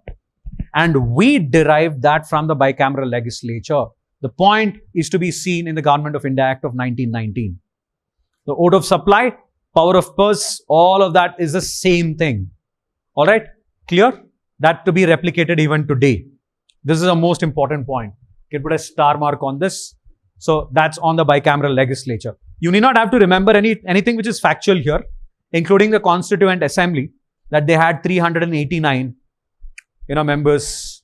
And then the first meeting happened on December 9th, 1946, right? You remember that a day before the examination. Keep all of these factual at one point. Remember them, by heart them only a day before the examination. Now, supposing if you start by hearting now, you lose it after a few days, because you have to by heart each and every facts then. So a day before examination, you make a point on which are the important articles which you are going to remember. Remember the content now. Remember the content, right? Only thing is the most important articles and their name. You have to remember a day before the examination. Okay, clear? Or 2 days before the examination, so that you can also have a glance in the morning. Okay. So this is the second important point with respect to bicameral legislature. That is the Government of India Act of 1919. Apart from these two, this was an attempt made by the British. It was an attempt to appease Indians through responsible government, but it was not.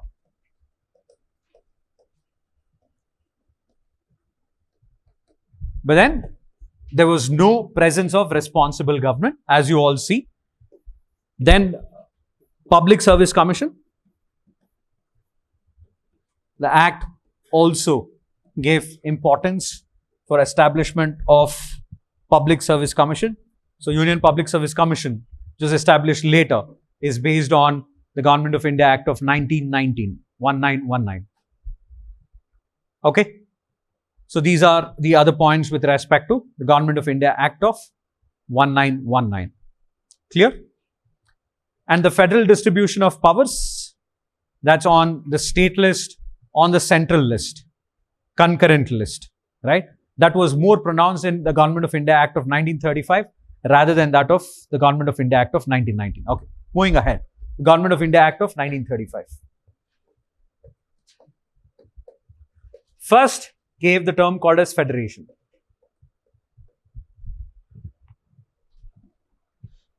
And this federation was compulsory for provinces, obligation. But it was optional for whom? For princely states.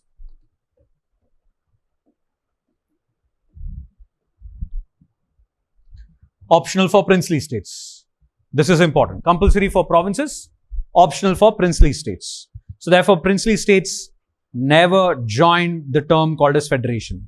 They never agreed to the term of federation. But provinces were. They were obligated.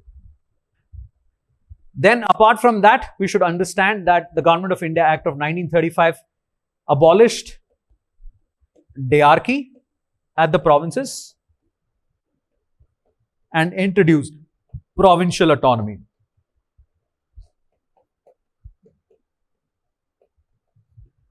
It introduced provincial autonomy. So this, we see it in case of Government of India Act of 1935. Then it brought diarchy at the center.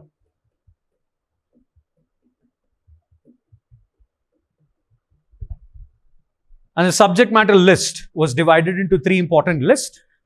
That's on union. It was actually federal, provincial and concurrent, which we see it as union, state and concurrent. Federal, provincial and concurrent. Federal, provincial and concurrent. These are the three types of list, which you see it in Government of India Act of 1935, clearly demarcating the powers. Now, most importantly, the Governor General exercised complete control even in Government of India Act of 1935. What he did was, he had a group of people called as councillors. And these councillors were responsible for looking into the most important special responsibilities which did not come under any of them. What are these special responsibilities? These special responsibilities were associated with ecclesiastical affairs.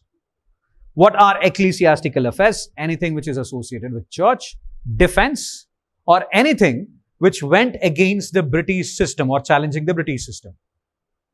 The Governor General had the similar powers of what we actually see right now as the President, or rather you can call it as the evolution of the President from the Governor General. First and foremost, prior sanction was required for the introduction of any bill, most important types of bills, because there can be a statement that the most important bills in the Parliament requires the prior sanction of the President.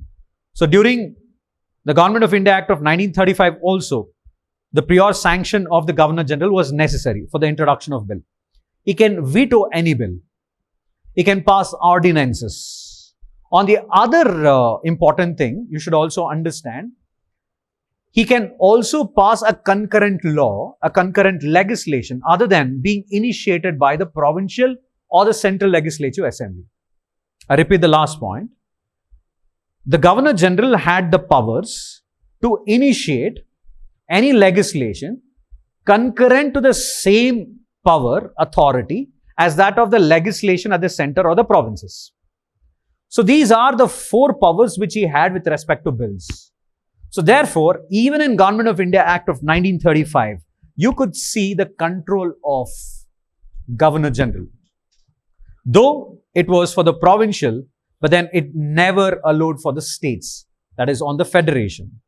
Federation was allowed only with respect to provinces, not for the states. So this is about the Government of India Act of 1935. The most important thing about Government of India Act of 1935 was, it's a same thing as that of the Constitution of India. Or Constitution of India was a ditto copy of Government of India Act of 1935 with few or many modifications. But later, the Government of India Act of 1935 was never implemented till 1947. Okay, so these are the things with respect to Government of India Act of 1935. The most important were the federation, obligation for provinces, then optional in the case of princely states, abolished diarchy, and then in the provinces brought in provincial autonomy, the federal distribution of powers, union, state, and the concurrent list, presence of these three important lists, diarchy at the center. So all of these are the important points of Government of India Act of 1935. Last but not the least is 1947, which recognized two important constitutional heads, and one at the state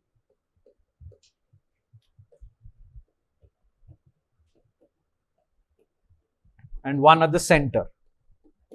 So that is one at the provincial level, the other one was the central level, which is nothing but the Governor General. The Governor General was regarded as the constitutional head of the country. Well, the Governor of the state was regarded as the constitutional head of the state.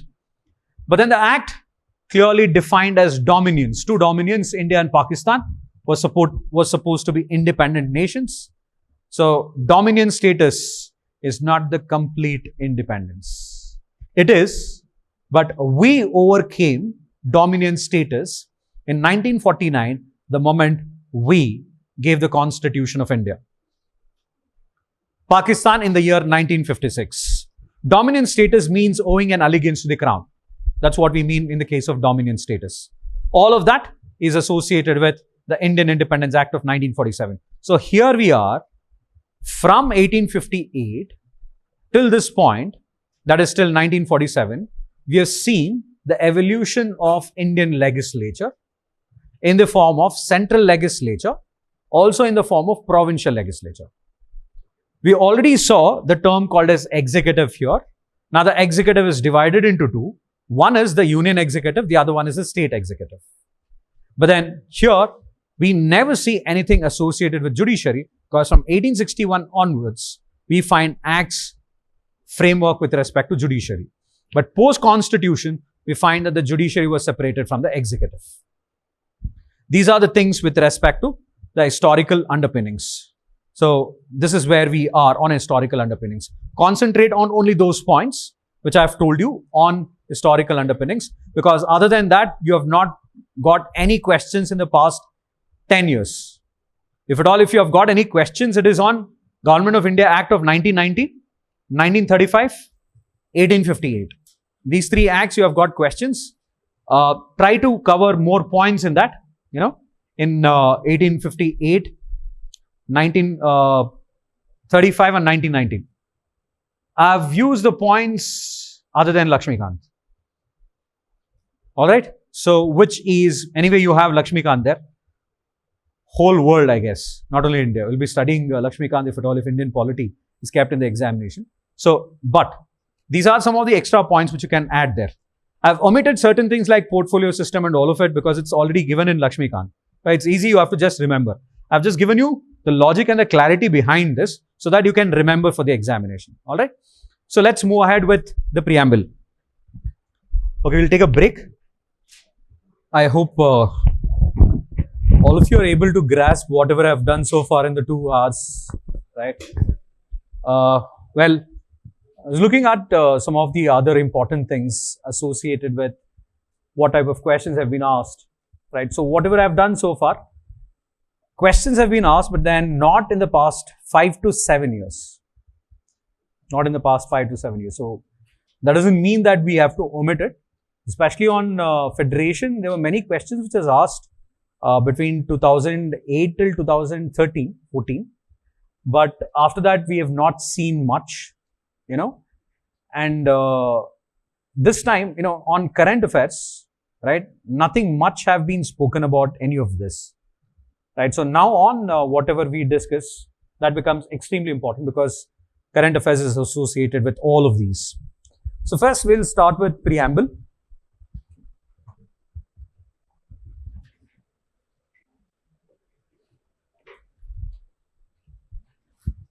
So, as you all know that preamble is a foreword taken from United States of America. You have to by heart schedules, right? 1 to 10 schedules, okay? The schedule which is constantly in news from the past 3 years is the 10th schedule.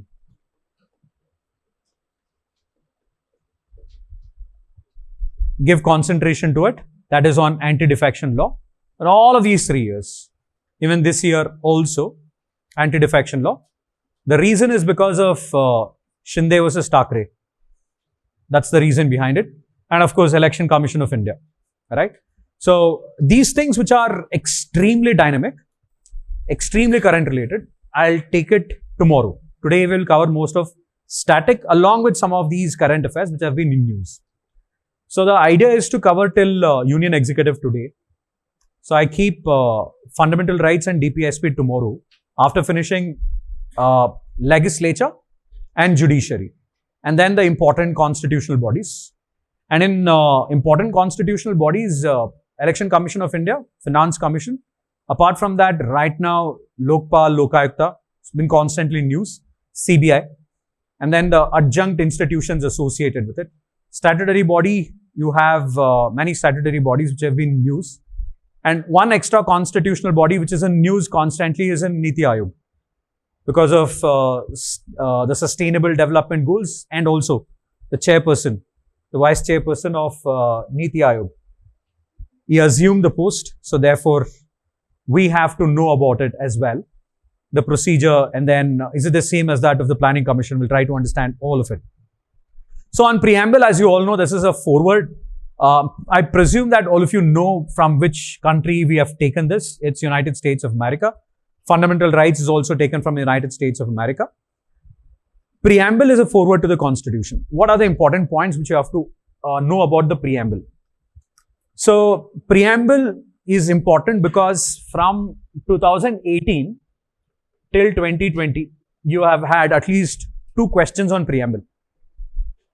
So, therefore, you should know what exactly it is and its connectivity with that of fundamental rights, fundamental duties, and directive principles of state policy. This is how we should understand it. So, why it is, as you all know, foreword. It's like whenever we read a book, we don't know what is exactly in the book, right? So, we would look at the foreword. What does the book speaks on? So, therefore, that is what it is in case of the Constitution of India. Now, why preamble is used? It speaks about 2 important things. One is, it speaks about the source of power. and then the objects given in the Constitution.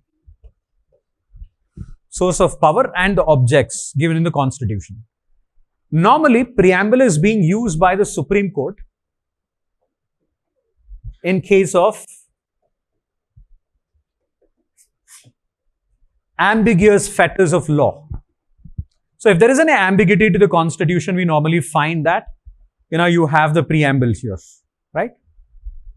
So preamble has two important things. One is the principles. The first set of them are called as principles. The other set is called as objectives. The prelude to the preamble is, it is based on objectives resolution. And who initiates this objectives resolution? It is none other than Pandit Jawaharlal Nehru. So most of it in the objectives resolution. There are 7 points in objectives resolution, which has been incorporated in the preamble. So talking about the principles. So first of all, the preamble starts with we, the people of India, having solemnly resolved to constitute India into a sovereign, socialist, secular, democratic republic. So the original constitution had sovereign, then socialist and secular was inserted. These two were inserted. Inserted from where? Inserted through 42nd Constitutional Amendment Act, 1976. Okay. Democratic Republic. So since we have already discussed about democratic and also republic, we are not going to discuss about it. We will only try to understand about sovereignty, socialist and secular. First of all, let's try to understand what is sovereign. The definition goes like this. It's nothing but independent authority of the state.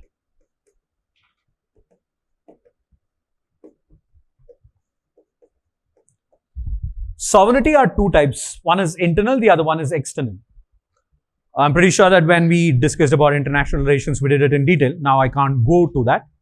But sovereignty is important, means that there is nobody who is above us to dictate us.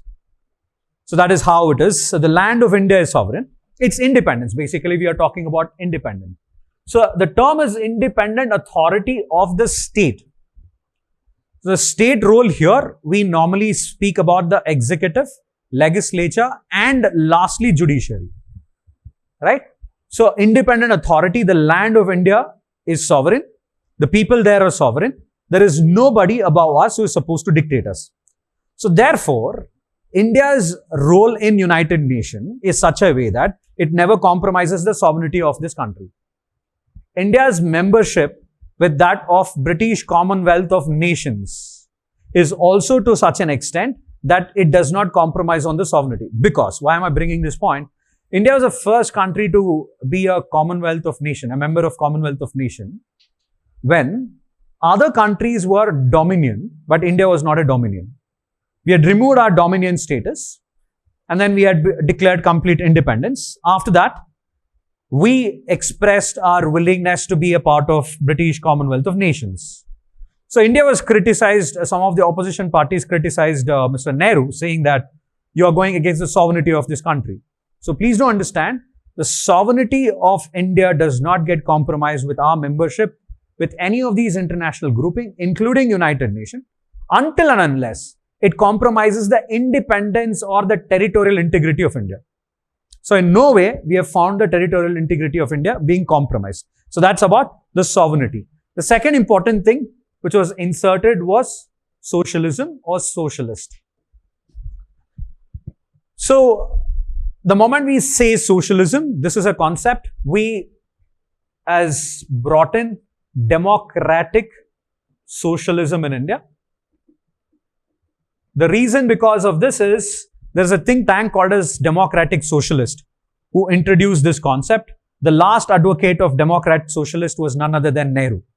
So, because Indira Gandhi, the daughter of Nehru, she felt that socialism had to be introduced, therefore it was introduced.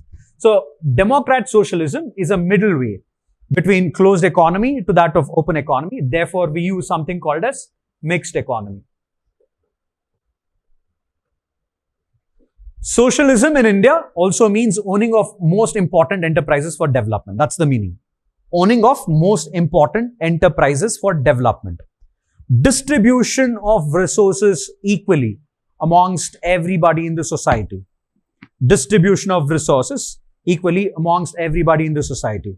That's also socialism, right? One of the most important point, as I already told you, is owning of the most important enterprises for the government, by the government.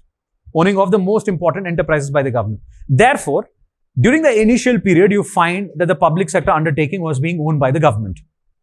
That's the reason behind socialism. Now, let's not go into the debate of whether socialism is still been there or not.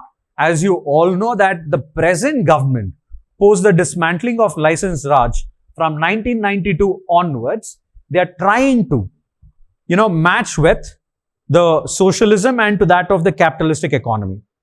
We are trying to match between these two. Are we compromising on some of the constitutional values? If at all, if there is any question, yes, but then not completely.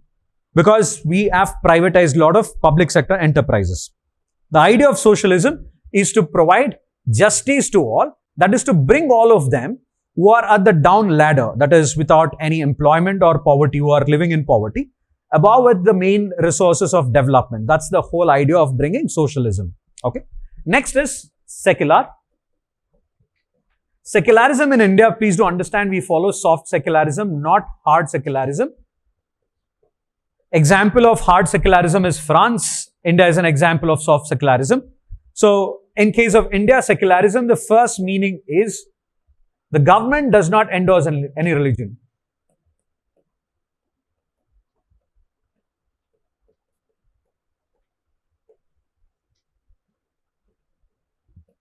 So this is actually the meaning of secularism. That is, the government will not say that I will belong to this sort of religion. That's called as secularism. But then other definition of secularism is treating all religions equally, non-interference in the individual affairs of any religion.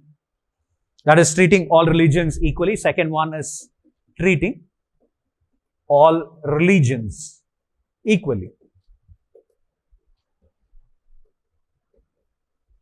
The third one is non-interference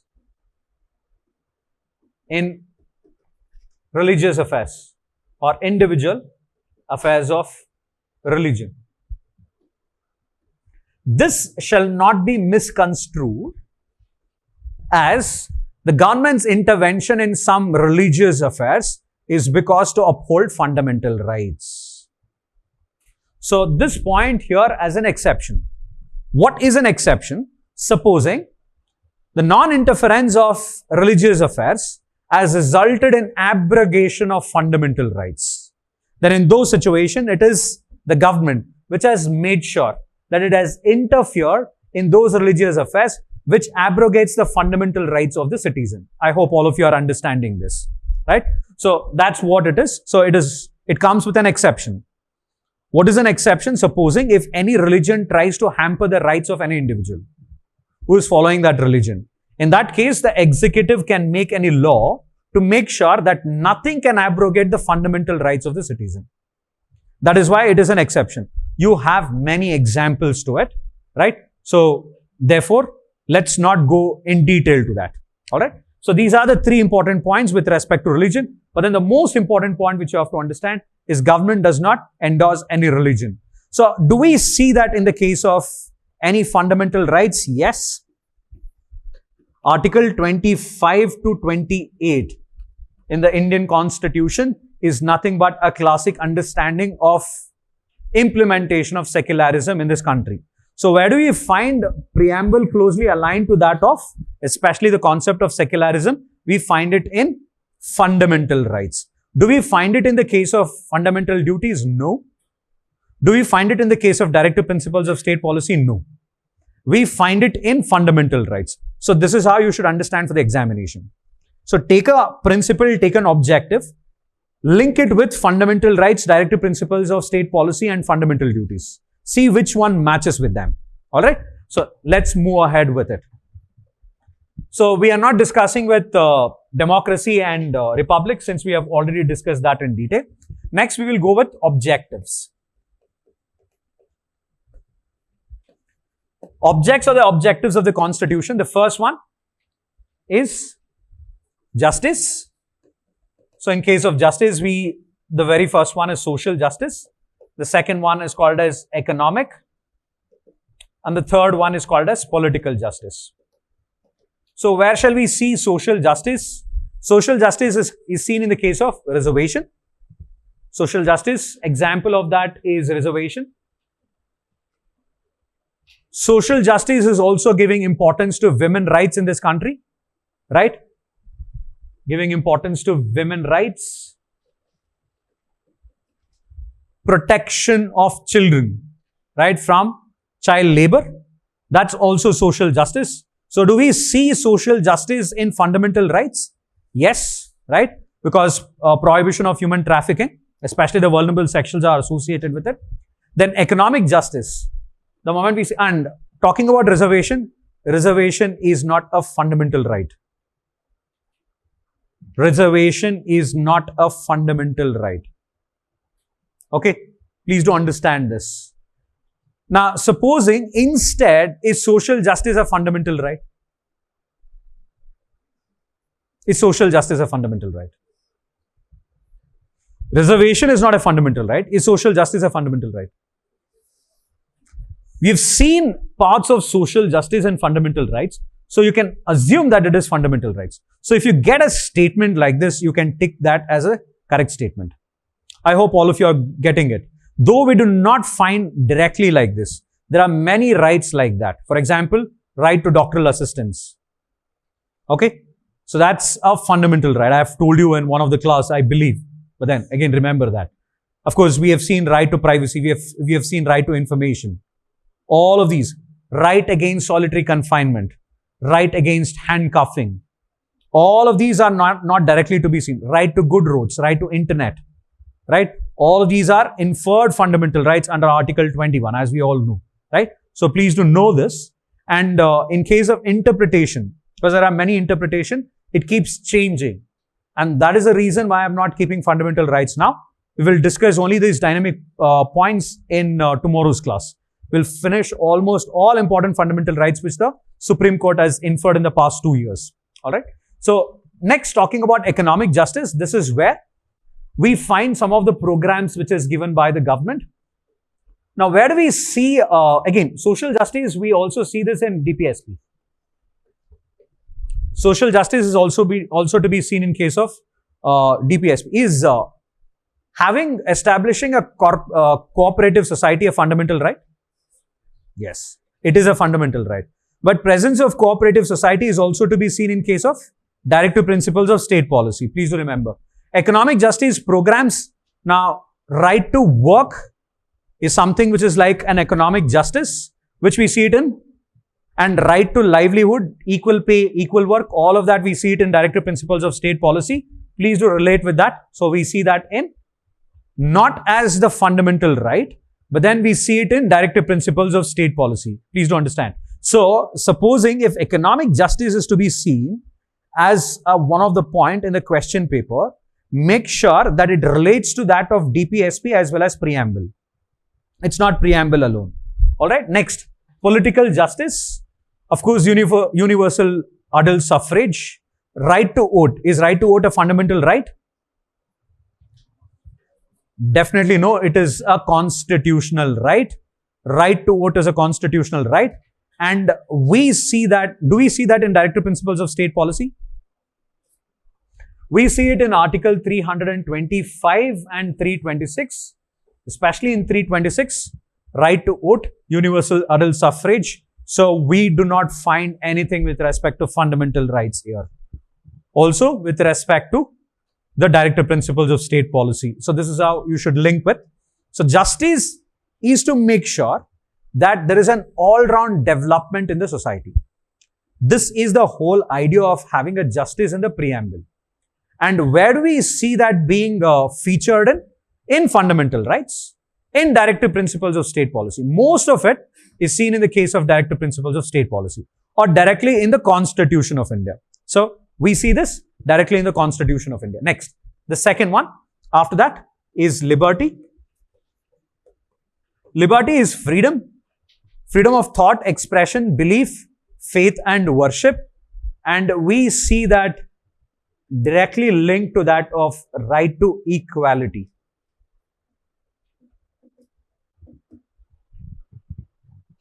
And we see that this is directly linked to that of freedom. We see that directly linked to that of religion in fundamental rights. Liberty, especially. Thought, expression, belief, faith, and worship, right? Because whenever you do it, there should be some equality. There is no discrimination with respect to it. Very clearly, Article 25 to 28 on religion, that is freedom of religion. And with respect to the freedom, we have freedom of speech and expression. That is itself the thought and expression which is exhiberated in case of liberty. Of course, the point is taken from the French Revolution. France is a country where we have taken this and added into our preamble in our constitution, right? The idea behind it is India is a democratic country. And in fact, in case of India, though we have borrowed fundamental rights from United States of America, our fundamental rights is broader compared to that of United States of America. In fact, India's fundamental rights is more pronounced than that of the European countries, more pronounced compared to that of European countries. The reason is to make sure that the majoritarian population, it's a majoritarian rule with the rights to minorities. That's the concept of democracy. It's a majoritarian rule with the rights to minorities, with protecting the rights to minorities. And since India is nothing but a plural country that is multi-diversified, we always use the term called as pluralism associated with India. We have many diversity. So therefore, it is imperative on the constitutional makers to use all of this in our constitution, especially the term liberty here, right? So that is on the freedom. After liberty, we have equality. Equality of status and opportunity. When we say equality of status and opportunity, of course, right to equality. Probably in all of that, the one which is an absolute, is fundamental rights absolute? No, fundamental rights is not absolute. There are certain exceptions to it. The absolute fundamental right, without any ifs and buts, is Article 17. Right to untouchability, right? So, equality of status and opportunity is to be seen in Article 14, 15, 16, 17 and also 18, right? Why it is 14 is because it provides opportunity in terms of law, equality of law, right? And then 15 is no discrimination on the grounds of religion, caste, place of birth, sex, right? So, all of these are the discrimination grounds. So, there is no discrimination on them. Article 16 speaks about providing right to public employment without any discrimination on any of the grounds. 17 is abolition of untouchability. Then you have 18, which is abolition of titles, right? What are the exceptions? We will understand a bit later. But equality of status and opportunity is one of the important feature, objectives in case of the preamble is to make sure that it provides an opportunity for all of those who have been down the ladder, who have been downtrodden, to compete with each and everybody in the development aspect of the society. That's the reason behind it. And one more thing, the associated concept of equality is the social equity, which is little different from it. Social equity, the close connotation to that of social equity is reservation. Reservation is more of social equity than that of equality. I hope you people are understanding this. The reason is, supposing if a person who is already reached here and the person is this level, if he has to reach here, so he is being given the highest importance so that he competes with this man. So where he reaches at the same level. So this is the concept of social equity. That's when the pull of reservation, that's when importance given to the programs and other facilities for a set of people, all right, which is based on social and also economic backwardness. Mind you, in case of India, reservation is given both on social and economic backwardness. It is not only on social backwardness. Earlier it was on social backwardness after Mandal Commission, right? After EWS, the economic backwardness is also attached to it. So it is both social and economic backwardness which provides reservation to various castes in this country. All right. Next, after equality, it is fraternity. Equality, can you associate this with DPSP? Of course, yes. Equality is fundamental rights, also DPSP, Directive Principles of State Policy. Fraternity. What do you mean by fraternity? Fraternity is nothing but brotherhood. So we say we give importance to universal brotherhood. In fact, some of the authors believe that the fraternity concept of India in the preamble is also closely aligned to that of its commitment to its international relations. That's on the universal brotherhood concept. So one of our foreign policy, most of it derived from Article 51, the welfare principles of DPSP, which very clearly says, not welfare principles, the liberal principles, which very clearly says that India wants to solve any conflict in terms of a dialogue. We believe in peaceful coexistence, mutual cooperation. This is what India believes. This have been our pillars of our foreign policy. So India's fraternity in the preamble is also to be matched to that of the universal brotherhood concept, where we promote international peace and mutual understanding. It's very closely aligned to that. And it is fraternity of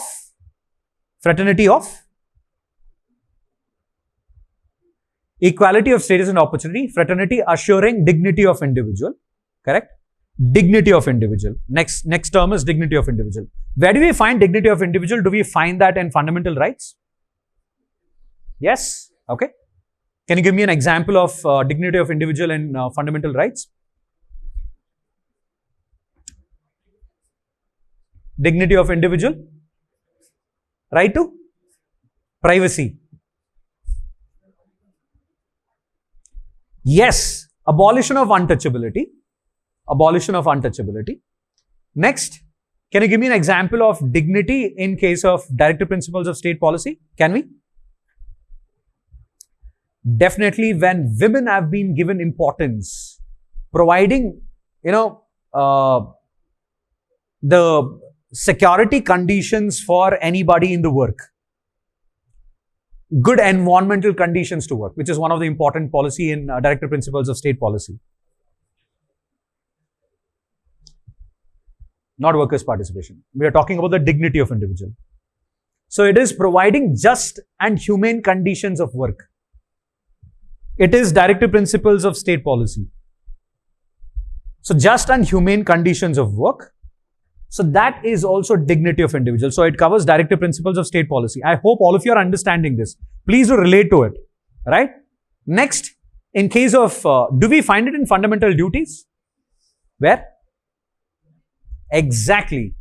Upholding the dignity of women. So, fraternity assuring dignity of individual is related to that of fundamental rights, Directive Principles of State Policy, and also fundamental duties. All these three. Right? If you have remembered whatever I've said now, you need not have to bother anything about on the preamble. Alright? So, but then this is how you're supposed to link. Because UPSC has asked questions only on these areas, which is testing your analytical skills. Okay? Now, since you are going to your prelims, so I will not tell you anything, but then if not, what would be the strategy to study polity? If you have understood each and every word of PM Bakshi or DD Vasu, you have understood the entire Indian polity and constitution, not Lakshmikant. That's how would be the benchmark of it. But now you don't do anything because the time is less. There's only revision. So therefore, I will tell all the important points which is there in DD Vasu. So, and also PM Bakshi. So I am covering all of these points there, right? And your 11th standard NCERT is not going to help too much, is because that is only for a base understanding. Even in the base understanding, you have not had any questions on NCERTs now. Questions on NCERTs would be hardly 1 or 2 in the entire examination. But For you to prepare for the examination, that becomes the benchmark. Anyway, so I hope all of you have got this, right? Last one is unity and integrity, right? So the moment we say unity and integrity, the reason why we have this concept is because we are divided by religion. We are divided by caste. We are divided by language. That's the reason why it's unity and integrity. Because India is a country which has more than 130 dialects which has been spoken. And the 8th schedule of Indian Constitution which has many languages, right? There are many dialects which are not there in the 8th schedule of the Indian Constitution, but still some are spoken. We're trying their level best to include them in the 8th schedule of the Indian Constitution. So therefore, India gives importance to unity in diversity. So that's unity and integrity in case of India. Integrity was added based on Swan Singh Committee recommendation, the term called as integrity. That was added based on the Swan Singh Committee recommendation. That is again in 42nd Constitutional Amendment Act. Is the same which was responsible for setting up of fundamental duties under 51A, the same Swan Singh Committee recommendations. Okay, clear? So that's about the preamble. Now, the most important points. Which are they? Preamble, non-justiciable.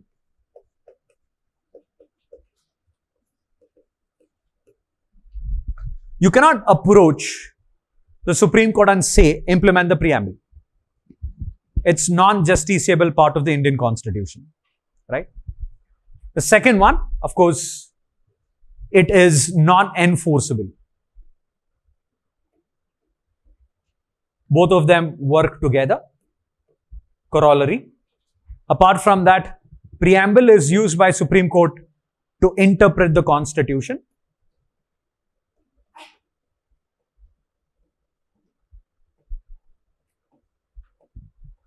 It is used in the case of interpretation of the Constitution. Preamble gives you the gist of principles in Indian Constitution.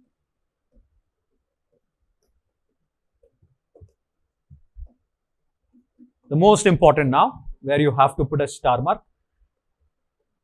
Preamble can be amended except basic structure of the Indian Constitution.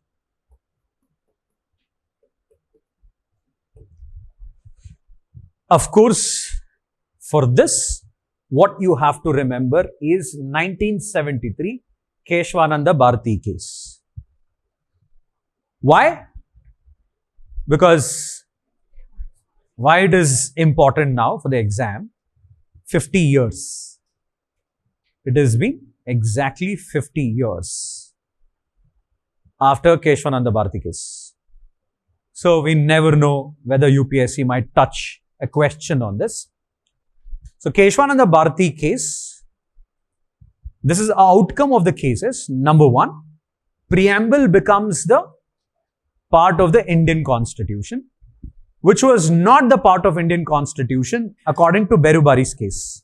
1960, Berubari, a portion of land, a bone of contention between India and East Pakistan, where the Supreme Court had interpreted you cannot amend preamble is because it is not part of the Indian Constitution. This was the outcome of the judgment. So, what is the outcome of the judgment in Berubari case?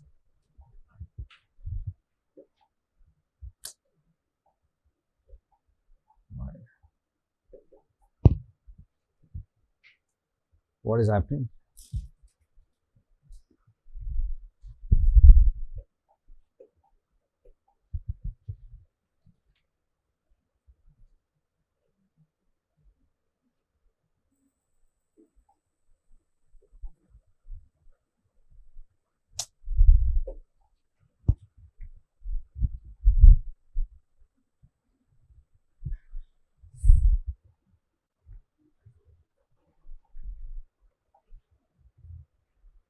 Does it support only 20, I guess?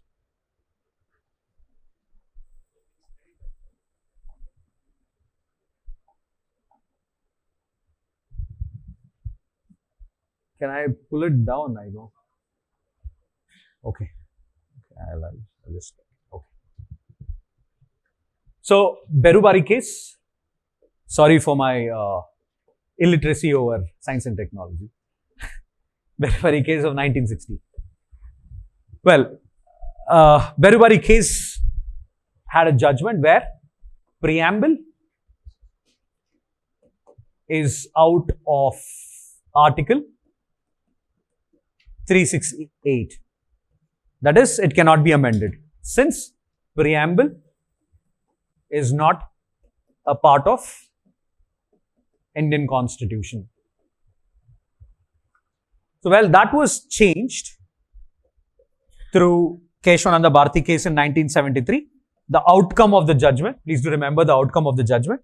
The outcome very clearly states that preamble is a part of Indian Constitution. Therefore, you can amend preamble except the basic structure.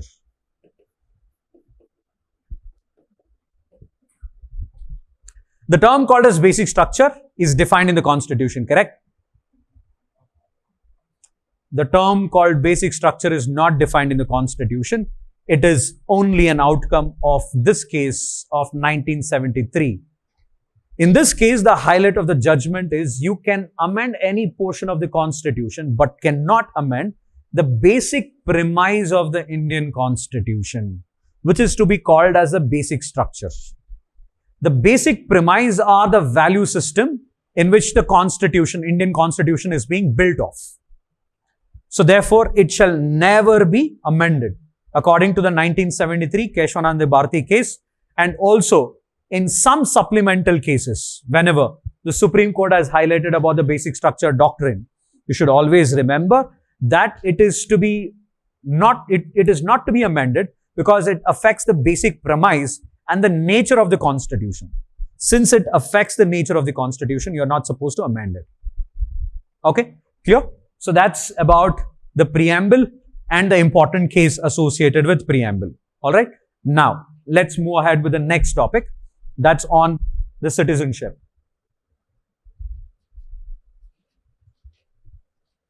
So before we go ahead with citizenship, let's finish union, territories and the state. That is state and the union territories.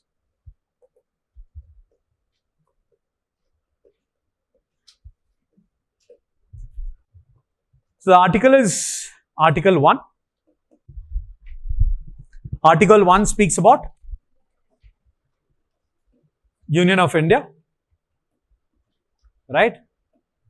So the term which is used is called as Union of India. There is nothing as such called as federation. India does not speak anything about federation. Shreyas, 1 second. 20ಕ್ಕೆ ನಿಲ್ಲುತ್ತೆ ಇದು. ಇದ್ರ ಮುಂದೆ ಹೋಗಲ್ವಾ?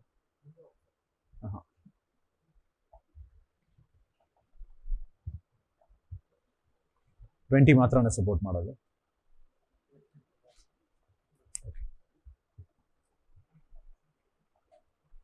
Already support up to 20 ಕ್ಯಾನ್ವಸಸ್ ಅಷ್ಟೇ ಆಗೋದು. So, in case of Union of India, it means that it is all of those central government along with that of states in India. How many states do we have in India right now? 28 states, which shares federal distribution of power.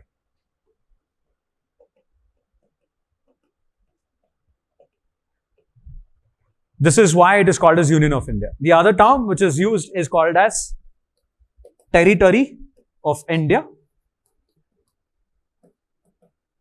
which comprises of states plus union territories. How many union territories do we have? 8 union territories. So, Territory of India, Union of India. Union of India, federal distribution of power between the state and the center. So, that is all the 28 states. That is why it is called as Union of India. Then Territory of India, it is the states plus the union territories. It's the entire whole of India. Okay. So, that's where we call it as Territory of India. That's where the difference lies with. So, now let's talk about the procedure to form new states in India. So what is Article 3 states? Article 3 is important for us.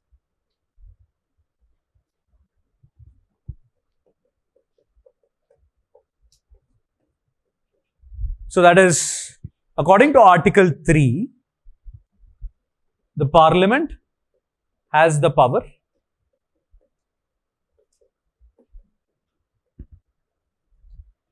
to create a new state, increase area of a state,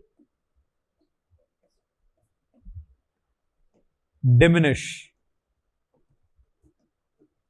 area of a state, alter the state boundaries,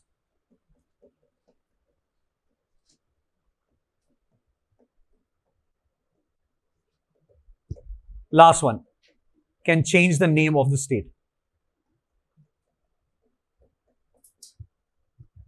Can change the name of the state. Okay? So all of this is done based on the recommendations of the President. So it shall be based on a bill which is based on the introduced in the Parliament based on the recommendation of the President. So before we go ahead and understand this, just listen to me. If there's a statement which says that the most important bills in the Parliament is introduced based on the recommendations of the President, the statement is right. Remember this. Because you take the most important, because the term is most important bills. See, is creation of a state a most important bill? Of course, yes. Because you're altering the name and so on. Anyway, in terms of money bill, which becomes the most important, recommendations are necessary. Financial bill, definitely it is necessary. In constitutional amendment bill, is it necessary or not? Yes or no? It is not required. But then, that is why I said most of the important bills, President's recommendation is a must. Right? Without which it is not introduced in the Parliament. And that's where the assent of the President is also to be seen. Okay? So one of that case is the bill which is being introduced in the Parliament. But why we don't have an amendment with respect to it? Why we don't have a constitutional amendment here? Now, one more thing is, we should also understand the nature of this with respect to a state called Sikkim. Again, Sikkim is extremely important for examination because constantly it is in news from December even till date because of Article 371F, special provision 371F. Okay? So it's constantly in news and Sikkim is also pressing for ILP, Inner Line Permit. Is Inner Line Permit statutory? Is Inner Line Permit statutory? It is statutory because you have a British Act to it. And the British Act is the Northeastern Act of 1860s. So it was a Northeast Act of 1861 of an act of the British pertaining to the province near to Bengal, which resulted in the formation of Inner Line Permit. Inner Line Permit was introduced by the British, continued by India. Who issues the Inner Line Permit? Who issues the Inner Line Permit? Respective states.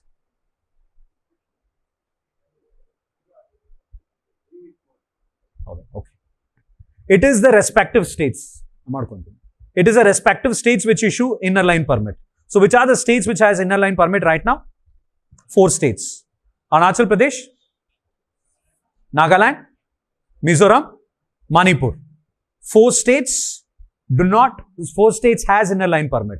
What is Inner Line Permit? Even if you are a citizen of this country, if you have to stay in these states, you have to take inner line permit issued by these states.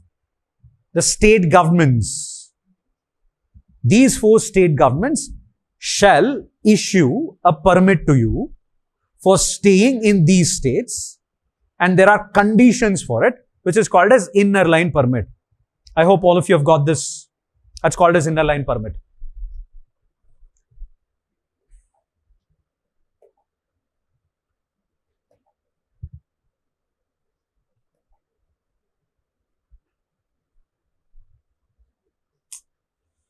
Okay.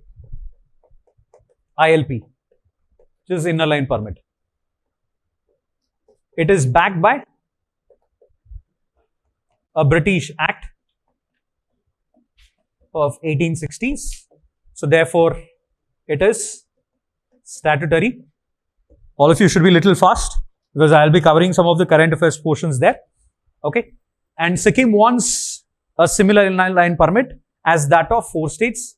They are Arunachal Pradesh, Mizoram, Manipur and Nagaland. And with respect to Nagaland, it is one state in India which called for a separate autonomous region by the name called as Nagaland. And they want the entire northeastern states to be redrawn. Okay. So inner line permit is a permit issued by the state governments. State governments of these 4 states. Why? To protect the indigenous culture.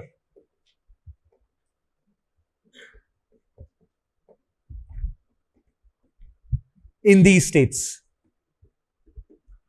So already there is always an outsider-insider problem in majority of the northeastern states. That should not happen. That's the reason originally the British started with this act. To protect these group of people. Okay? Got it? So what happened is, now Sikkim also needs it. Now there's already a debate of outsider versus insider. So whenever we should know about some of these things on the creation of a state or altering the boundaries of the state, why I said about Sikkim is because Sikkim was one state in India which came to India through a constitutional amendment. None of the other states, do not have any special constitutional amendment. They have only State Reorganization Act. So I will not touch about the history of State Reorganization Act. So remember about State Reorganization Act. 1953, 1956 is the Act, the State Reorganization Act. The state which became, which was the first state based on linguistic basis was Andhra Pradesh. And after that, Telangana was one of the state, which was recently formed, right? Sikkim came inside the Indian Constitution through a referendum. So, but that you should not understand that the referendum was within India. No. The referendum was in Sikkim because Sikkim was a unit or a region which had signed a treaty with India called as Protectorate. Sikkim signed an agreement with India called as Protectorate. Now, what is a protectorate? Protectorate is an agreement between protectorate and protector, that the protector shall protect the protectorate, which is the smallest region, in case of a danger, in case of security issues. So here the protectorate was Sikkim and the protector was none other than India. Historically, Sikkim was ruled by a chamber of prince who was called as Chogyal. Okay? And this Chogyal has an antecedent of China. It's from Tibet, the Tibet region of China. He had this antecedent. So when from 1860s, initially it was British, and during that time the Chogyal's kingdom was very big. And it went on till Nepal and some of the northeastern region also. Slowly it started diminishing. During that time, when British controlled them, British had signed an agreement with China. And Chogyal continued to rule himself, being a part of the princely state. Over a period of year, when they were about to become independent, that's when the Chogyal thought that it is better to sign an agreement with India so that he is not taken over by China. That is why this international agreement called as Protectorate, where India shall permanently state its army, and we will look after defense, external affairs, that is the foreign affairs, and communication.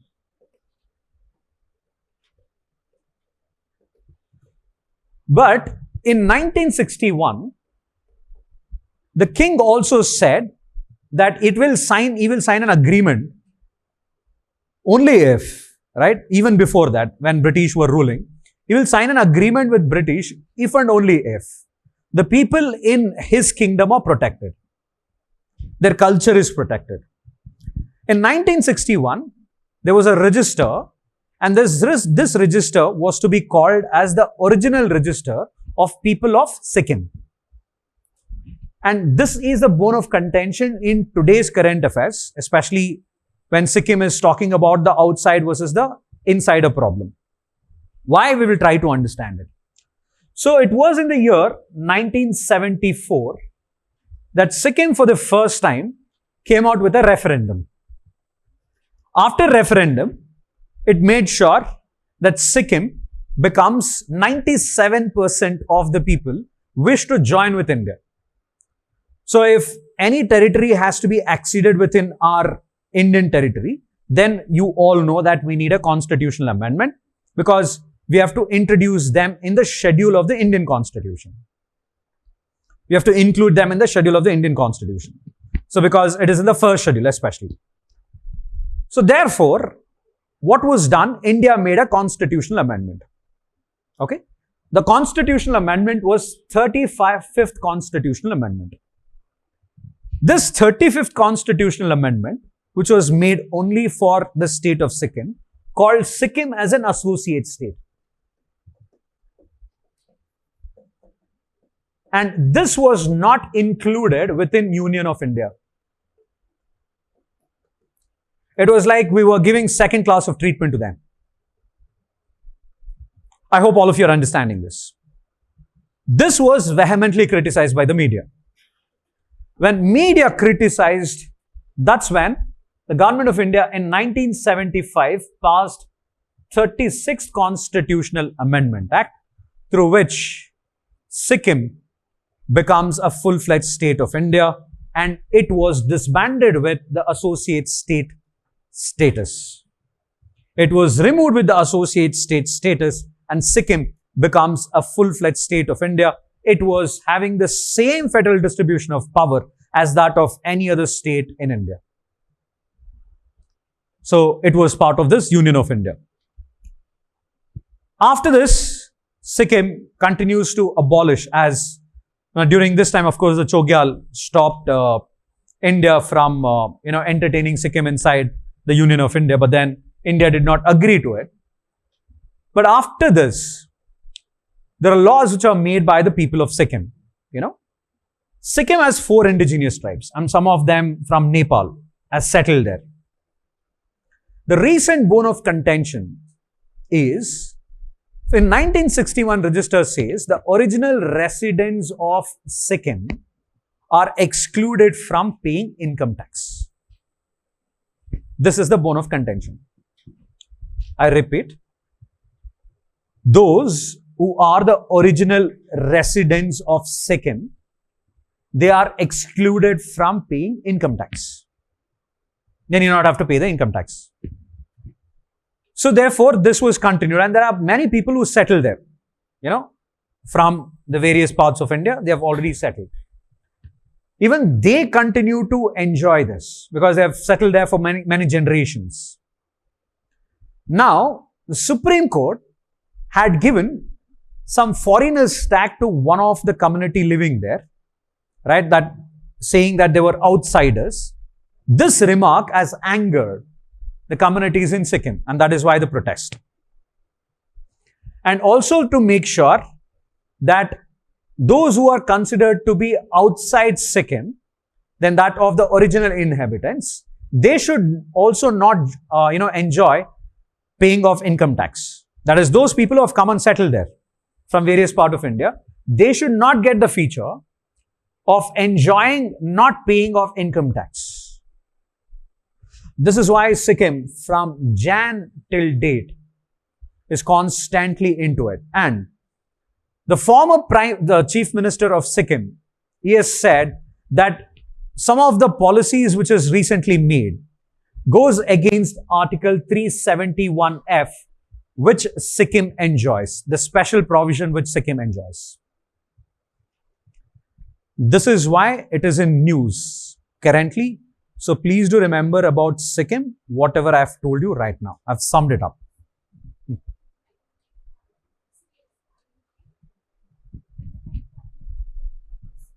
4 states, not in Sikkim.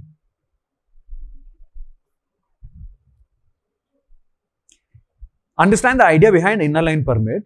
Inner line permit is given to protect indigenous tribes, the culture there, so that the rest part of India shall not create some kind of problem to them.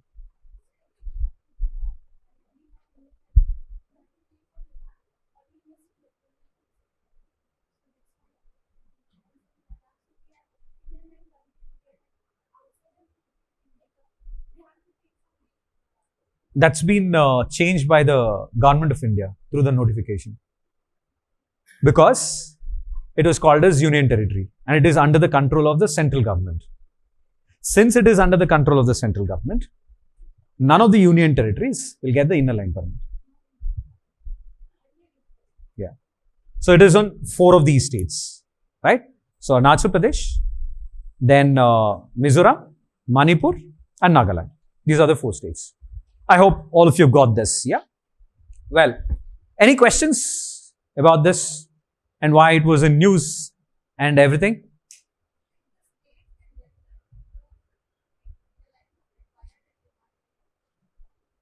First, the Home Ministry has to give the permission.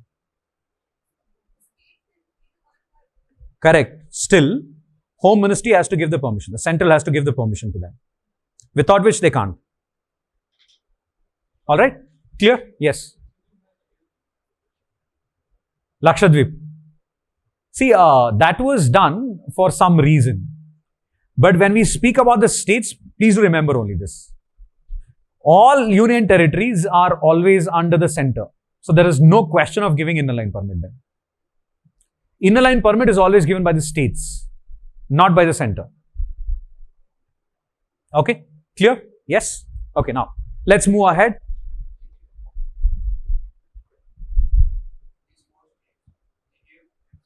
After Home Ministry gave them the permission, they gave it. Without the Home Ministry permission, they cannot give it. Sikkim is demanding that. Sikkim is demanding is because we also have this outsider versus the insider problem.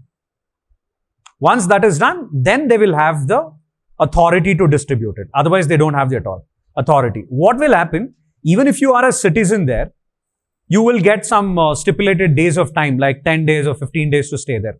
Apart from that, you can't. Even for the tourism. Right. Okay. Anyway, so there are a lot of things which exist in India we don't know until and unless we study for UPSC. Well, that's how it is. Now, moving ahead about the procedure. What is the procedure? First of all, the bill is introduced with the recommendation of President. Anything which is a simple majority shall not be considered as a constitutional amendment. Any change which is brought in through a simple majority is not to be considered as a constitutional amendment. And there is only one thing which we speak about, Article 368, that's a special majority. Right? Well, now the next point of this is, after it is introduced through a President recommendation, the President shall define the stipulated duration for the concerned state to exercise its opinion. How many days it is? 10 days, 15 days, 20 days. How many days it is? So first, the bill has to be introduced in the parliament with the prior recommendation of the president. Right?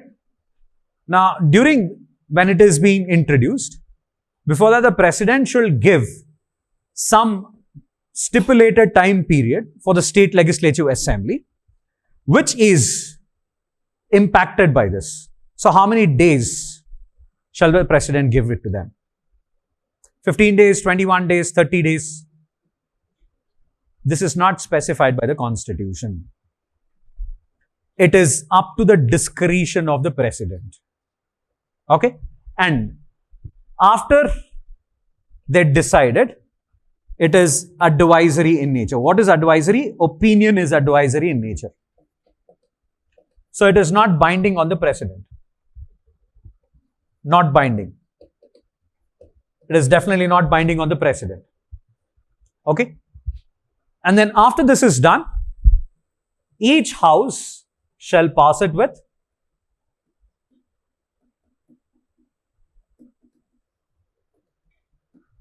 a simple majority.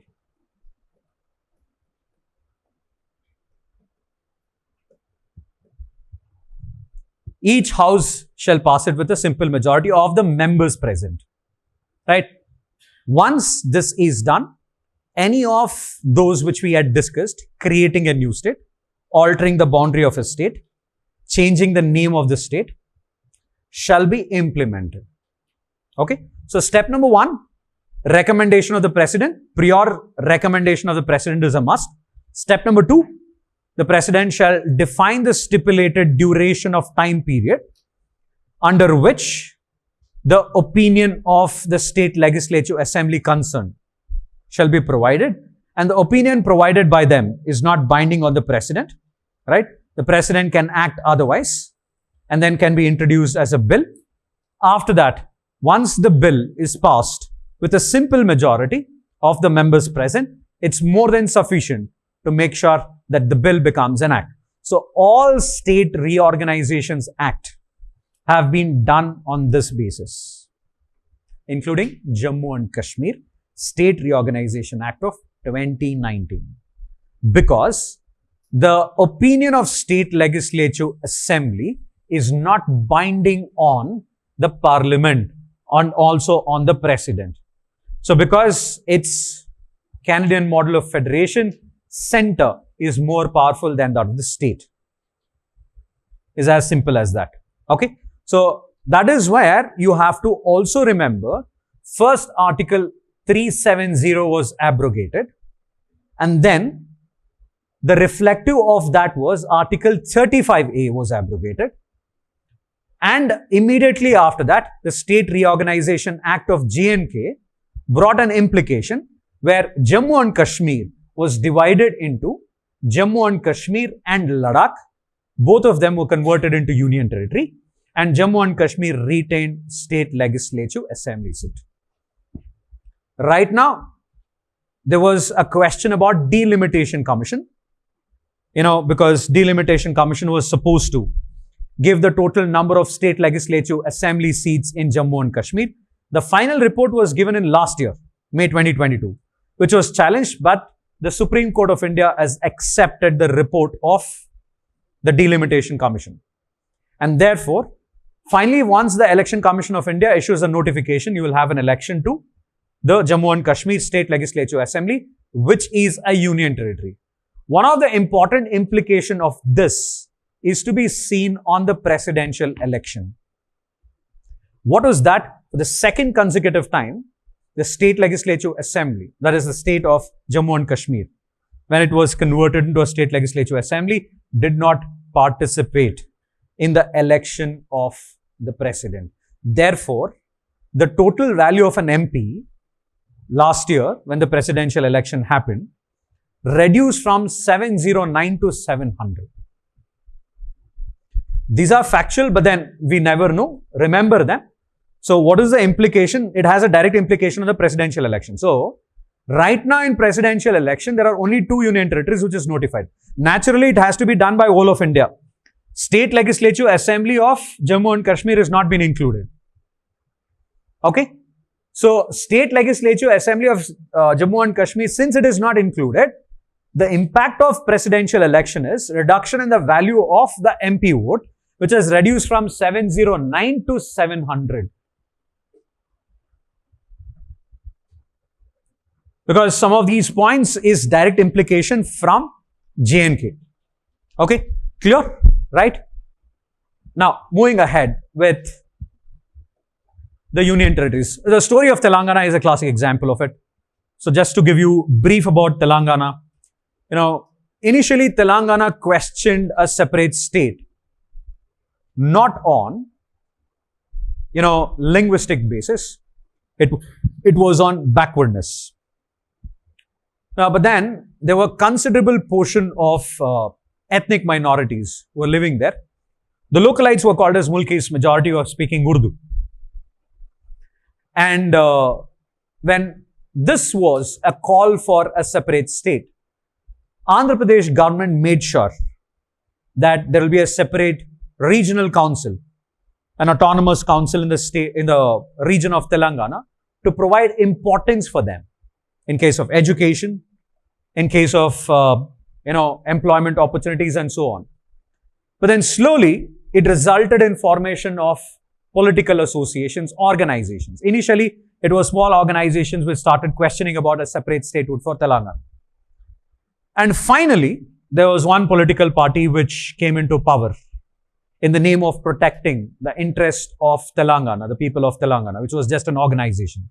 And the name is nothing but TRS, Telangana Rashtriya Samiti, which is right now called as BRS, Bharatiya Rashtriya Samiti. Well, when it came to power, it was, when this political party was formed, it was successful to make sure that this state was a separate state. It was successful to make sure that Congress gives them the separate state. It is to be believed that the man himself, KCR, was responsible for this. And he also gave an offer to Congress that supposing if they merge his political party, and that is, if they give a separate state to Telangana, he will merge his political party with Congress.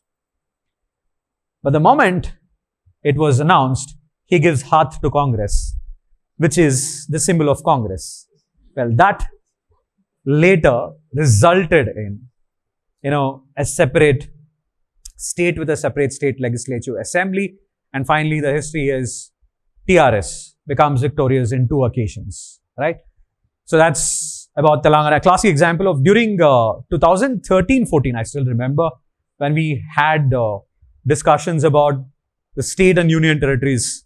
Still believe Telangana was like in burning because of the contention between Andhra Pradesh, United Andhra versus Telangana. The emotions, right? The strong emotions of United Andhra. Anyway, because it was the first state to carve out on the State Reorganization Act on the basis of language, linguistic basis. That's the reason behind it. Well, talking about union territories. Okay, so on union territories, you have to remember that we have 8 union territories and all of them is on a region. But here, for us, which is very, very important, is Article 239A pertaining to Pondicherry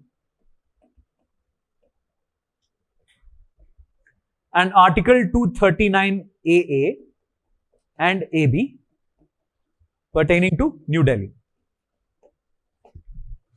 You should also understand the differences between these two. That is the Union Territory of Pondicherry and Union Territory of Delhi. Okay. First of all, Pondicherry comprises of 3 regions, Mahe, Yanam and Karaikal. These are the 3 regions. Of course, Delhi is to be called as National Capital Territory, as you all know. 239A provided a state legislative assembly to Pondicherry. Okay. And Pondicherry derives all of its administrative and executive powers and the formation based on the Government of Union Territories Act of 1963. Well, Delhi gets its power from the Union Territories Act of Delhi, 1991, and the Rules of Transaction Business of 1993. Rules of Transactions of Business of New Delhi, 1993. So again, one more thing here, which is extremely important. See, out of the controversies which has happened in the past 2 years, which is even for the last year, was on Pondicherry. The first controversy was there can be 3 nominations from the union government to the state government. 3 nominations can be done by the union government to the Union Territory government of Pondicherry. Okay. And in this 3 nomination, the Pondicherry government had questioned why is that the nomination required before the Supreme Court, and also questioned the Supreme Court to remove this nomination. And these 3 nominated members carry the same power as that of the remaining 30 members. The 3 nominated members from the union government carry the same weightage as that of the remaining 30 elected members in the state legislature assembly. This was why the controversy emerged. And one more controversy was with respect to the lieutenant governor.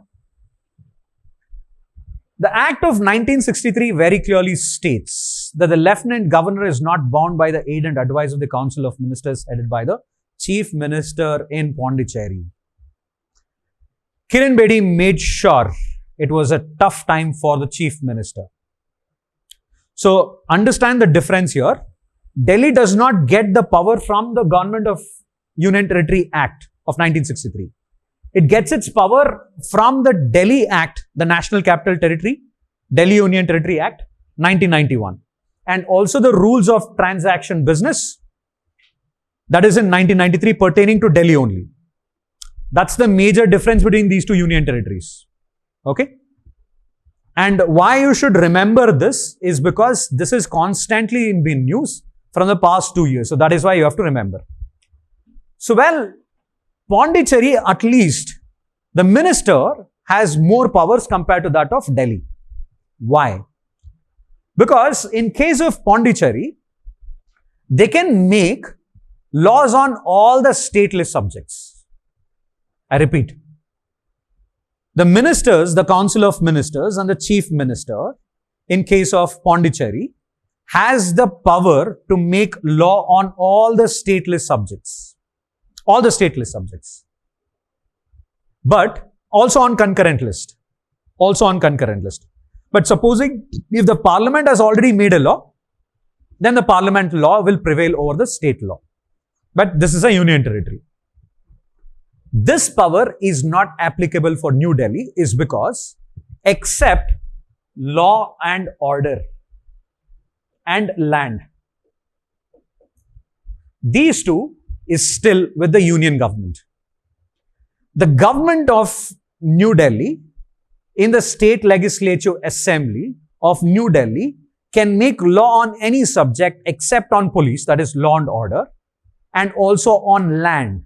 They cannot initiate any land reforms with respect to the National Capital Territory of New Delhi. And before this, in 2020-2021, it so happened that the Lieutenant Governor of New Delhi made it very clear he is not bound by the aid and advice of the Council of Ministers, headed by the Chief Minister. Therefore, he can interfere in the daily working of the Delhi's government, which was cancelled by the Supreme Court of India. And the Supreme Court of India very clearly said the Lieutenant Governor of New Delhi cannot interfere in the daily working of interfere in the daily working of the New Delhi's government. So look at those changes. Okay, remember these because all of these are important for the examination. But yeah,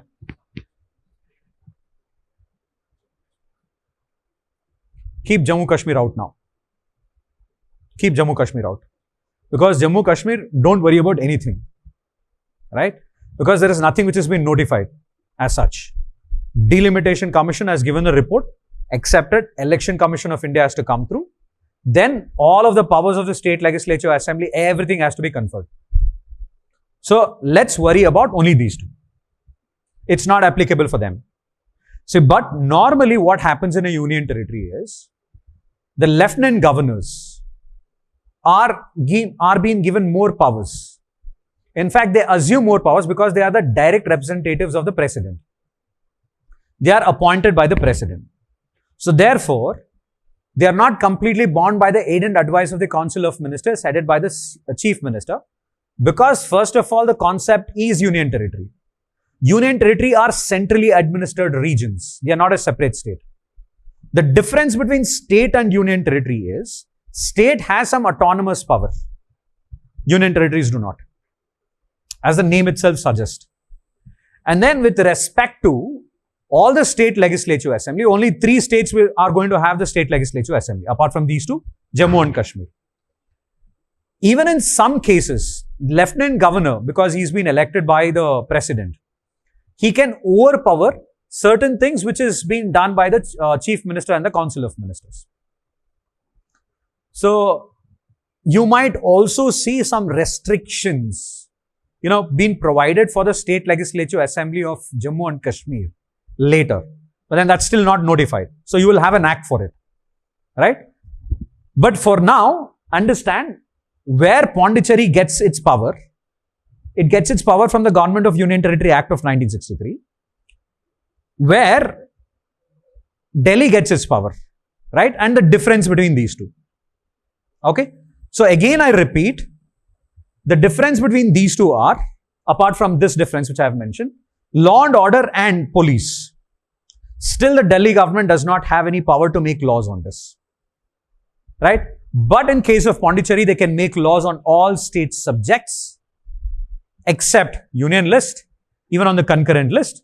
If at all, in the same subject, if the parliament has already made a law, then the parliament's law will prevail, the central government's law, which it has already initiated, that will prevail, or the state law.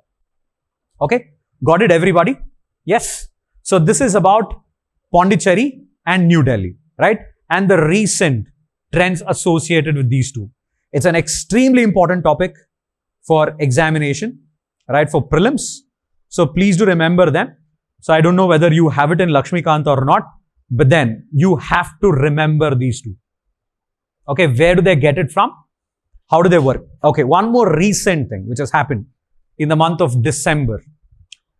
The Home Ministry, see, first of all, the President of India can notify any new administrative policies for these union territories.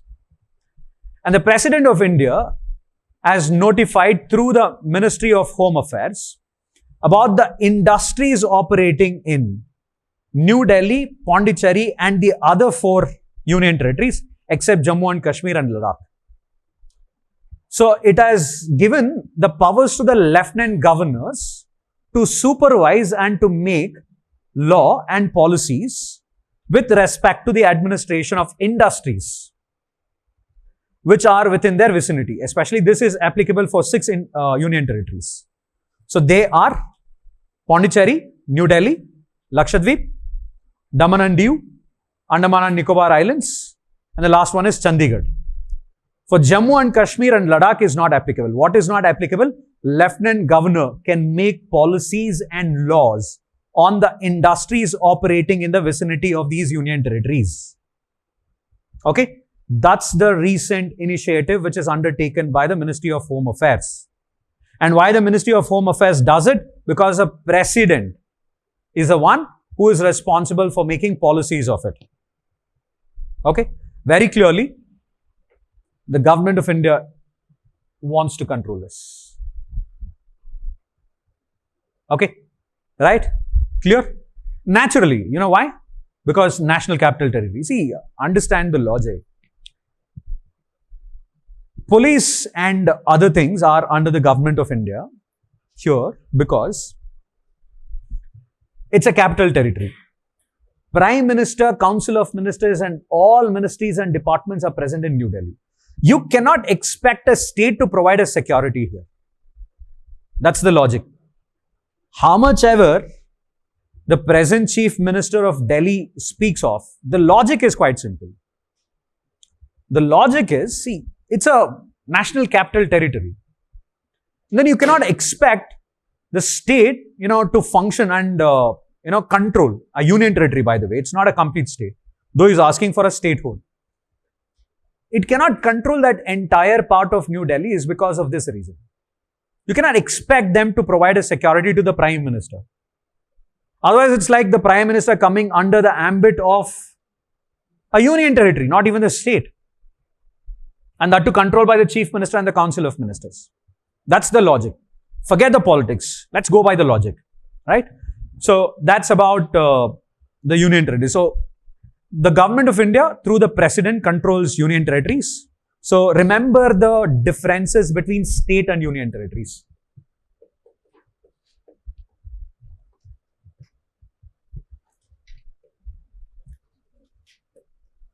Large units with population.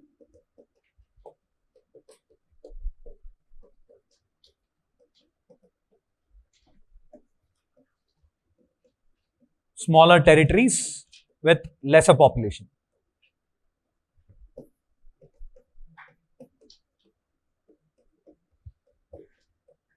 Now, whatever I've explained so far is all from Hindu, Indian Express.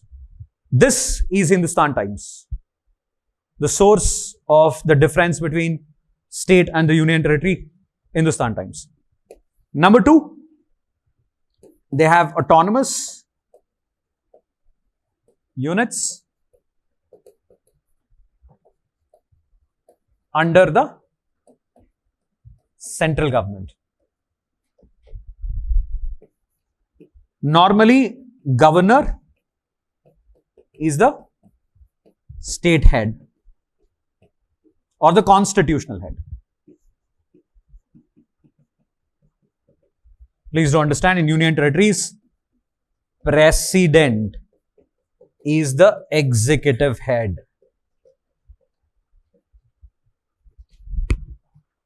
That's where the difference lies. And no place for lieutenant governors, no aid of lieutenant governors. President controls the administration through an appointee.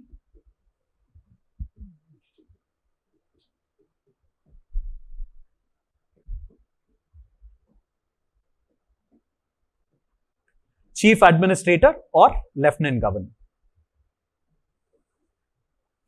Chief administrator or lieutenant governor. So the 4th point, president controls through an agent called chief administrator or lieutenant governor. Here, no lieutenant governors as the agent of the governor. There is no other agent to control the administration or to give the direction. See, you take all of these states in India, all of these states are based on a reason. Union territories are based on a reason. So, all union territories, there is a logic why they have become a union territory. Pondicherry, because it was a French colony, right? Very small units. So, that's why Mahe, Yanam, Karaikal, Tamil Nadu, Yanam in Andhra, and then Mahe near Kerala. So, all of them are 3 different regions, 3 different states, right? Small portion of land. Andaman and Nicobar Islands, Lakshadweep, far away from the mainland.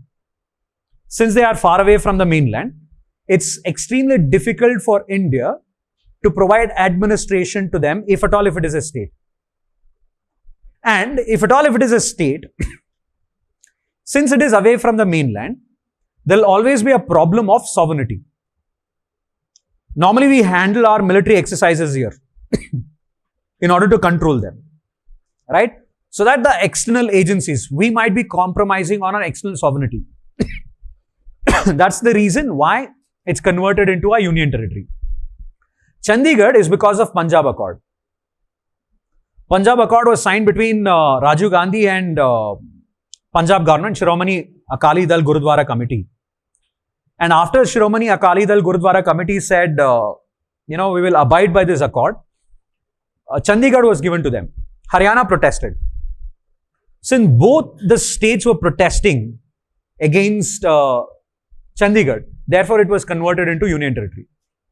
If two people are quarreling, the third person takes the advantage. So central government made it as a union territory, took all the ambit of taxation there. Next, New Delhi, National Capital Region, National Capital Territory. That's the reason behind it, right? So Daman, Diu, Dadra, Nagar Haveli was amalgamated in the year 2019, right? Reason, smallest units of land, you cannot convert them into a state. Supposing if you annex these units to a state, the other states will start asking questions to the central government. Why not you, annex this to our state? That's where, to avoid that, the government has made it into a union territory and smallest portion of land. When smaller states are created, it starts doing collective bargaining with the center. It starts asking for special status. Already we have politics with respect to special status. And when we have the resources problem, where to give this special status? How do you allocate, special amount of revenue to them? Or special funds to them? Grants and aids to them?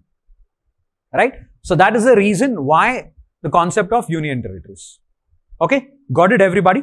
So that's about the states and the union territories. So any questions? Any questions?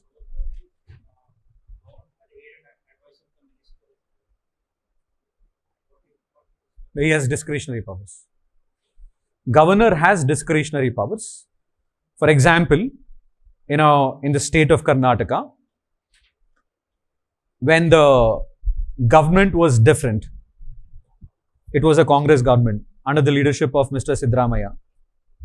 He had given recommendation for appointments to many, organizations within the government, including Lokayukta. The government did not sign it. Sorry, the governor did not sign it. That clearly shows that the governor has discretionary powers, president does not. LG has discretionary powers because centrally administered. He is an appointee of the president. That is the reason. But he cannot interfere in the daily working of the government. That is what the Supreme Court said. Does Lieutenant Governor has discretionary power? He will have. It's very clearly defined because it's centrally administered region, right? So it is a union government, and that is why we always say in a federal government like ours, the union government is powerful, the central government is powerful. So therefore, the Lieutenant Governor is powerful there. Even in the case of Pondicherry and Delhi. But compared to them, it is Delhi's Lieutenant Governor is more powerful. Now, who is implementing, I gave this example, who is implementing the industries, the policies associated with industries and all of that? It's the Lieutenant Governor again. And the chief administrators associated with all of the other union territories. Okay? Clear? So we will break for lunch. Okay? Then we will start with citizenship. I should have finished citizenship by now. But since the current affairs, things are more.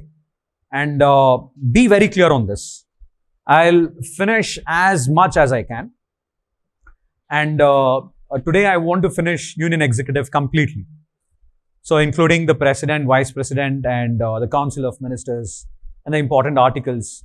Because President and Vice Presidential election happened. So therefore we have to give importance to them. Okay? Yeah? We will assemble by 2:45. Yeah?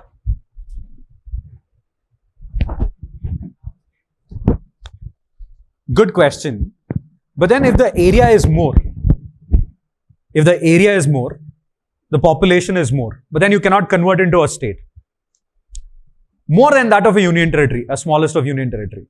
Then you have to give representation, right?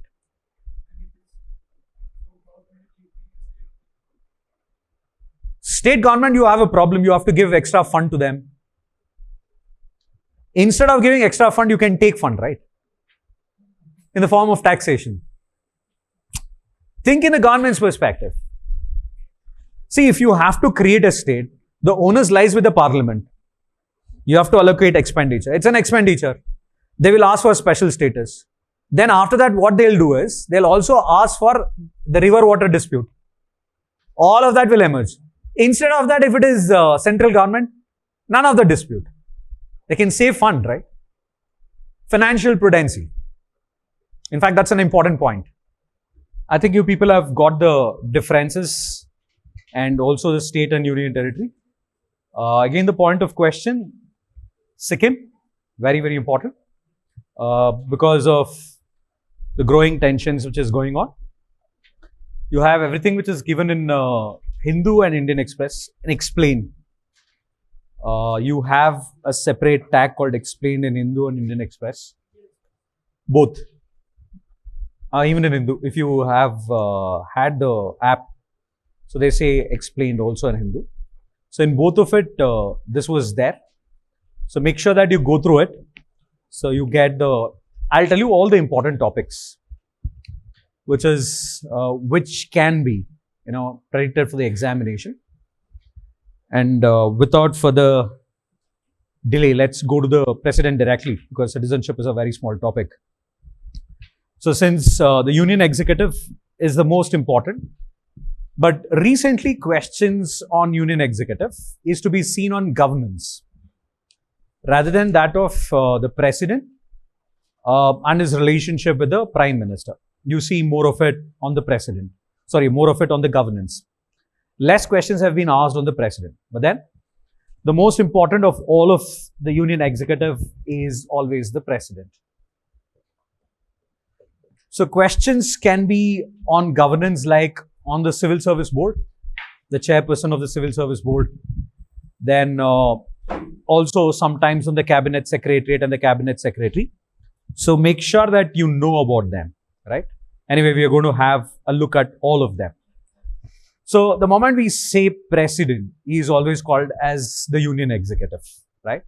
So the term called as executive here, the article which speaks about the president is Article 53, where it very clearly says that the president is vested with the executive power of the union. So the term here is executive power of the union.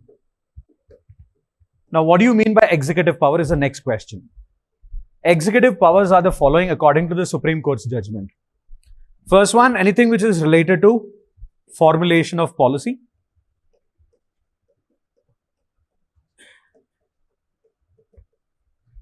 Anything with respect to its execution of policy.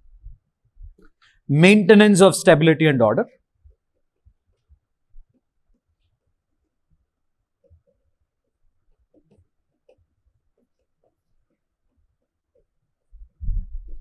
Socio and economic welfare.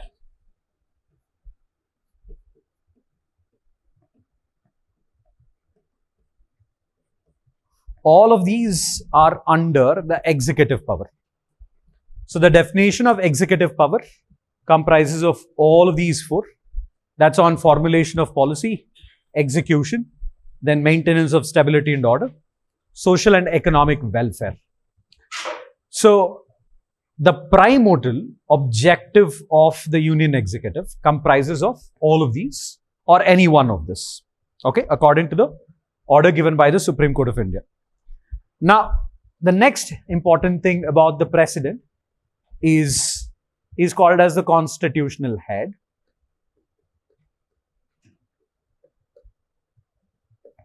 So therefore, is election. So election to the president is, as you all know, is indirect.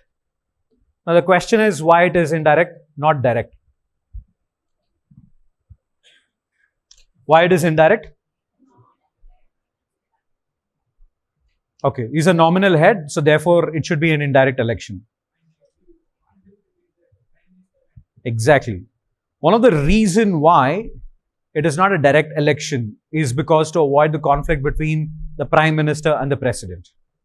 Because if both of them are elected, then we will find a lot of problems in terms of their ego clashes, right? that will affect the welfare and the citizens of this country in terms of public delivery. Also in the case of law, also in the case of implementation of many programs. So therefore, it is an indirect election. So election is indirect, but how is the election? It is based on electoral college. Number 2, it is based on proportional representation system.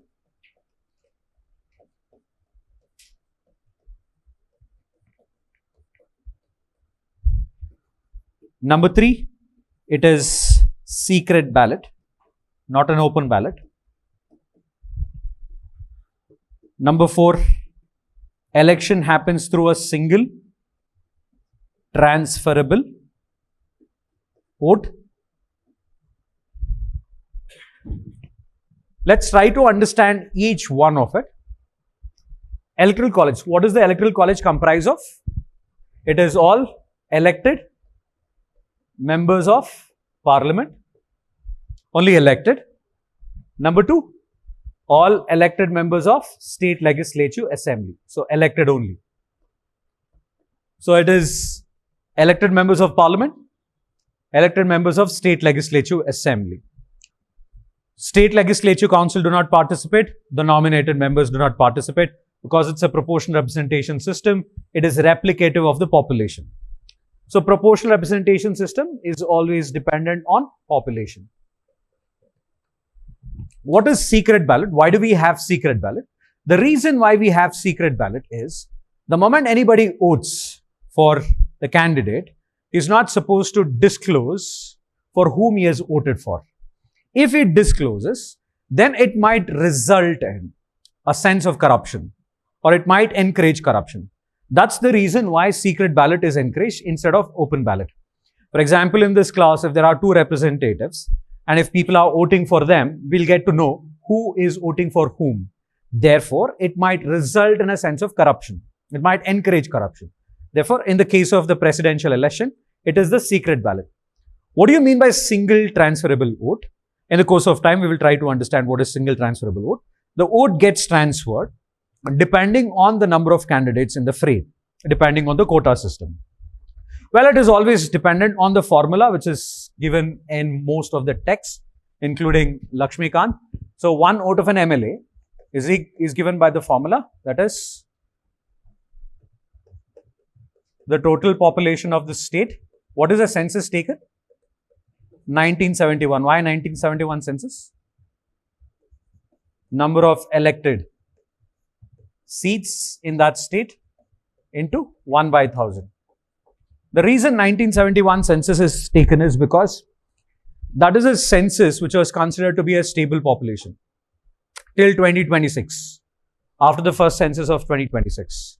That's the reason 1971 census was being taken into consideration. The same census has been taken into consideration for calculating values. If you take the values right now of, for example, I told you that there was a dip of MP's value from 709 to 700. It's taking the same census into consideration. According to which the present value of one of the state which is more is Uttar Pradesh, close to 200, right?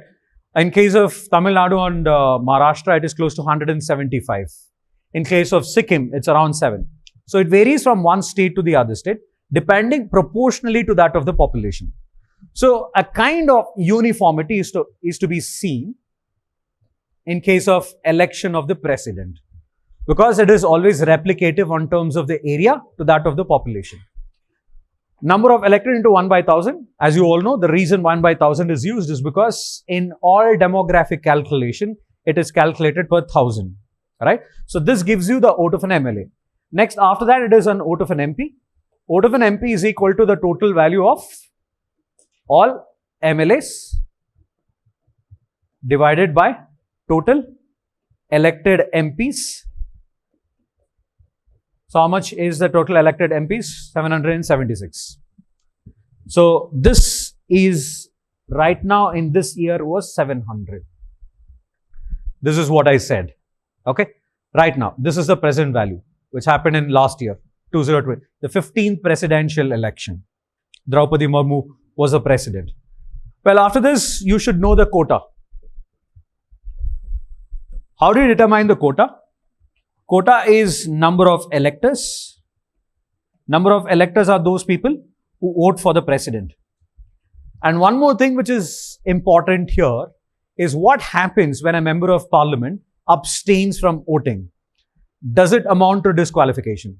That's important for our examination. If an MP abstains from voting in the election of the president, does it amount to disqualification? According to the ruling of Supreme Court, it does not amount to disqualification.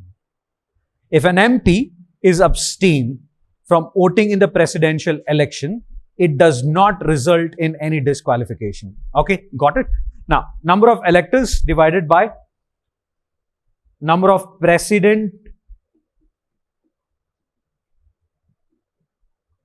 the number of president whom we are electing, plus 1, and put together plus 1. This plus 1 is given in the denominator so that there is no equality. There is an equality. And this plus 1 is given to make sure that there is no tie. Right? So imagine if we are taking one person, one vote. Okay, instead of many vote value here, if we assume, imagine that there are only 100 electors and one person is equal to one vote. I repeat, I'm not taking one person is equal to many votes here. 100 divided by number of president, 1 plus 1 plus 1 which is equal to 51. Right? So, the candidate who are in the fray, who has to win the election, he has to secure 51 first preferential votes. Okay? So, the voting is always based on the first preferential votes, and the number which is being used in the first preferential votes is a normal number 1, 2, 3, 4, 5 instead of Roman digits. And here, ballot papers are used. In case of an MP, it's green ballot paper. MP is green ballot paper.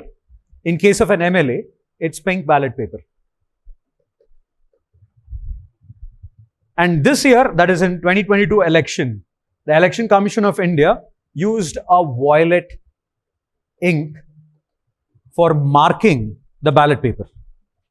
These are certain details associated with the recent elections. Okay. So, how do they ascertain who is an MP, who is an MLA? Through the color in the ballot paper. So, voting is not through electronic voting machine because you have to give the preference. That's why electronic voting machine is not to be used in the case of the president. Well, the other thing is, please do remember that the MPs use a green ballot paper while an MLA use pink ballot paper. So, what do they do after they get the quota? After they get the quota, after the round of election. So, normally, the ballot paper looks like something like this. So, you will have the serial number, the name of the candidate, and then after that, it is the preference. So, imagine that we have like 4 candidates like A, B, C, D, and I give him 1, 2, 3, 4. So, if A has to win the election, he has to secure 51 first preferential votes according to our quota. This is how they determine. But here, for your understanding, what I'm taking is one person is equal to one vote. I'm not taking one person is equal to many votes. That's how it is. Because it is proportional representation system. It is determinant of the population. Okay. Now, what happens? Imagine that if A has secured 40, B has secured 30, C has secured 20, D has secured 10. None of them will win the election. Right? Because none of them has secured first preferential votes. In that case, the person who has got the least first preferences, he gets eliminated. His first preference votes, his ballot paper will be opened. His first preferential votes. Now that gets divided amongst these 3. Because his first preference would be D. Sorry, his second preference would be either of C, B or A. His second preference would be either of C, B or A. That gets divided amongst these 3. Again, the counting starts. Even then, after that, imagine if it is something like this, then C gets eliminated. His second preference again is taken into consideration, and that gets divided amongst these two, and one of them get eligible until and unless they surpass 51 first preferential votes. But this is under a consideration where we have taken one person is equal to one vote. But normally this does not work. Okay. So this is how the procedure of election, that is the presidential election, is to be done. And this is conducted by none other than the Election Commission of India. I hope all of you have got this. Yes. So this is how. Now, we will not ask any question, but then you should remember the procedure, how it happens. And something's associated with the value here. All right.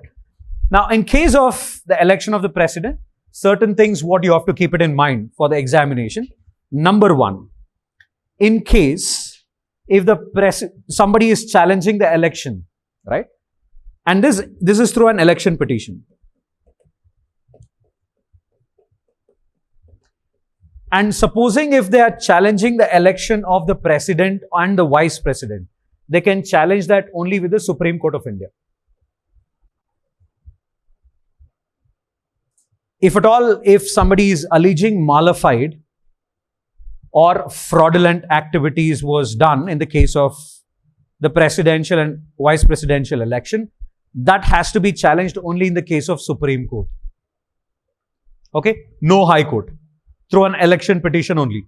So this is both for president and vice presidential election. President and vice presidential election. Right? In both of this. It should be challenged only in the case of Supreme Court. Number two, elections cannot be void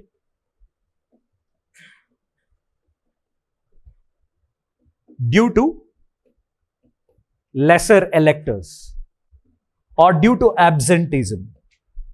You cannot nullify an election of the president because less number of people have participated in it. This is important. Election cannot be called void because less number of people have participated in the election. Okay.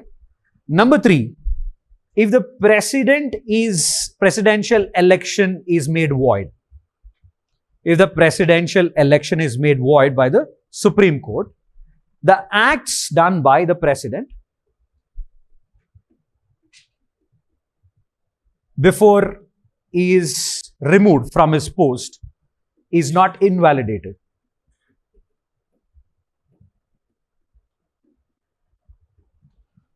So the meaning is very clear that whatever act he has done before he is removed from his position. Why is removed from his position? Because the Supreme Court has called hoax here. It has said that he has participated or he has done some rigging in election. So he is removed from the post. The act what he has done before that can never be invalidated. This is an extremely important point. These are the 3 points which you have to remember with respect to the election of the president. So election is conducted by Election Commission of India. Election, disputes of election with respect to president and vice president should be challenged only in the Supreme Court. In case of MLAs and MPs, it's High Court. You can also challenge it in the case of High Court. Now, can you directly challenge it in case of Supreme Court? There is nothing as such, but the petitions first in the High Court. Okay? All right. Next, moving ahead. Talking about the qualifications. Qualification of the president, citizen of India. Next, shall have attained 35 years of age. Next, shall not hold any office of profit.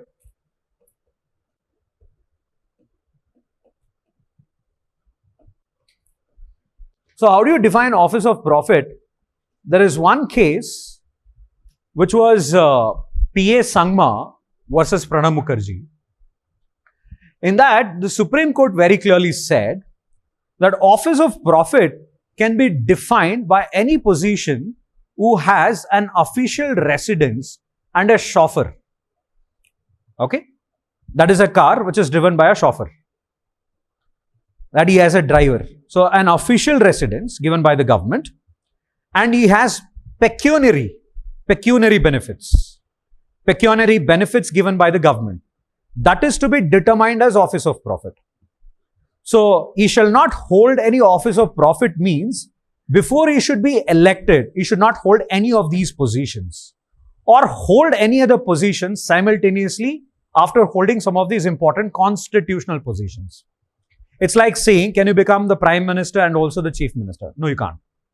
It's like saying, MP, can you stand in MP seat of 2 or 3 constituencies? No, you can't. 2. There's a limitation. MLA also, 2. It's not 2 or more. Where? People's Representation Act of 1951. So you can stand for a maximum of 2 seats, right? So not more than that. And even if you win, 1 you need to vacate it. Because if you hold 2 things, right, it again becomes office of profit. So therefore, office of profit shall not hold any office of profit means there are 2 meanings here. Again, you should not use the office of profitable means that either not held any office which has some of these pecuniary benefits, right? Needless to mention, if he has held it, he has to quit the post and then stand for the election of the president. Or if he has stood for the election of the president, before he takes the oath, he should give the resignation as an MP or an MLA. So this is how it works, all right? Number 4, shall be qualified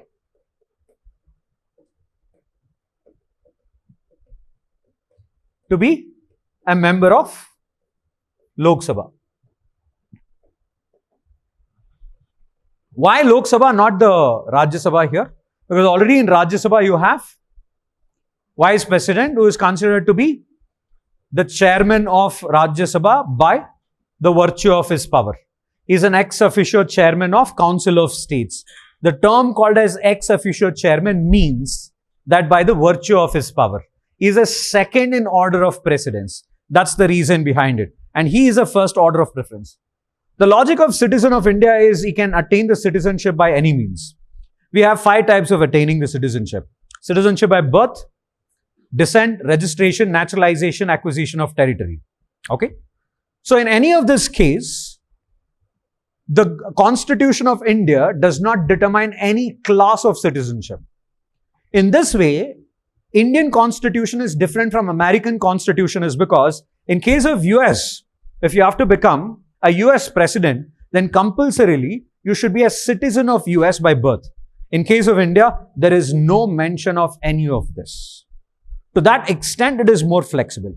Next 35 years, the logic behind it is, you have the Rajya Sabha, you have Lok Sabha with 25 years. Rajya Sabha 30 years, so 5 years gap. So the governor and the president considered to be the constitutional heads, who is senior compared to that of Rajya Sabha and the Lok Sabha. Therefore, it is 35 years. So this is how you will see in the case of the president. These are the qualifications in the case of president. But it is merely questionable why we have not got just a 35 or a 40-year-old as a president. We've always seen 35 into 2, right? And the present honorable president being the first president who have a lesser age, right? That clearly shows, that opens up a debate, in terms of age qualification and so on in the MP and MLA and also to the president. And anyway, so these are the important qualifications. So moving ahead about the terms of office. Term of office is 5 years, as you all know, right? Supposing if the president is unable to complete his 5 years, the next president who gets elected, he gets the complete 5 years. He does not complete the remaining year of the term which he has left for. Okay? That is the incumbent has left for. So he completes the complete 5 years. So therefore, the president gets complete 5 years. So the tenure, he gets the security of tenure. And he is eligible for re-election, always. The president is eligible for re-election. And his emoluments, salary and everything, allowances shall not be diminished.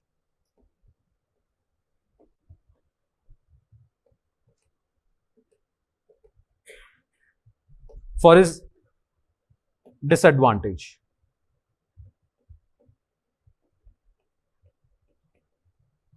And of course, he is entitled to all emoluments and everything as decided by the Parliament of India. These are is terms of office. So 5 years. And one more thing is a president, before he completes his tenure, the next president shall be elected. So this year it was on 25th July where we saw Honorable President Draupadi Murmu taking over the presidentship. So this is how you would see. The next one is impeachment.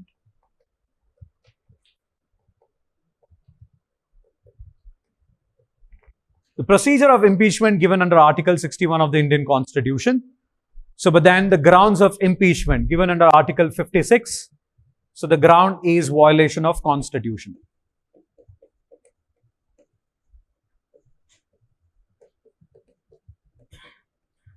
The grounds are violation of Constitution. Next, the moment we say impeachment of the president, it should be always based on grounds of violation of the Constitution. And the resolution, it is based on a resolution which shall first get a signature of 1/4 members of the House.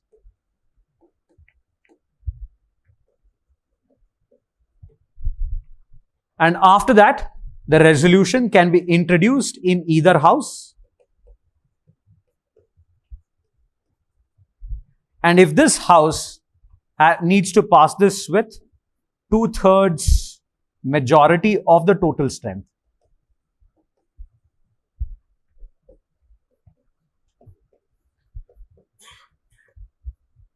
So what is this 2/3 majority of the total strength? If it is 543, it is 2/3 of 543. All right. Then when we say 200 and what is the present strength of Rajya Sabha? 245. So it is 2/3 of 245. That's the total strength. So that's the strength which is required to impeach the president. Normally, impeachment is a word which is used in the case of removal of a constitutional dignitary or a constitutional authority. In case of the Indian Constitution, we use it for the president. Sometimes it is also referred to that of removal of Supreme Court and the High Court judges, impeachment procedure, but then exclusively mentioned to that of the president. So what happens after that? The next house can start an investigation or it can make a committee where the president can defend himself or request the Attorney General to defend himself. He can request the Attorney General to defend himself, the first law officer. Okay. So he can defend himself or request the Attorney General in the next house in case an investigative team is constituted. Again, after, even if it feels that the president has not done it or done it, if the house feels that he is guilty of, and if the house passes with a special majority, that is a 2/3 majority of the total strength, then in that case, the president stands impeached. This is the procedure of impeachment of the president. So in this case, it is 2/3 of the total strength. You shall not get confused with that of 2/3 of total strength, present and voting. Present and voting, provided that it is greater than half of the total strength of the house.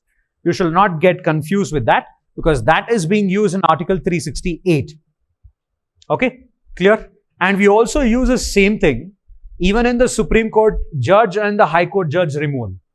We use the same special majority. Okay, this is little different from that because we are considering 2/3 of the total strength of the house, each house. Okay, after this, next, the most important, that's on Article 74, that is President and the Prime Minister. Before we go to the powers of the President, let's try to understand Article 74, which is extremely important. Article 74 very clearly says that there shall be Council of Ministers with Prime Minister at the head to aid and advise the President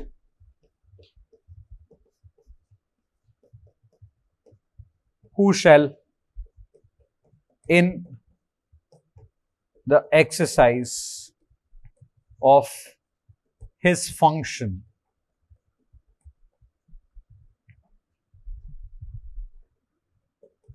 is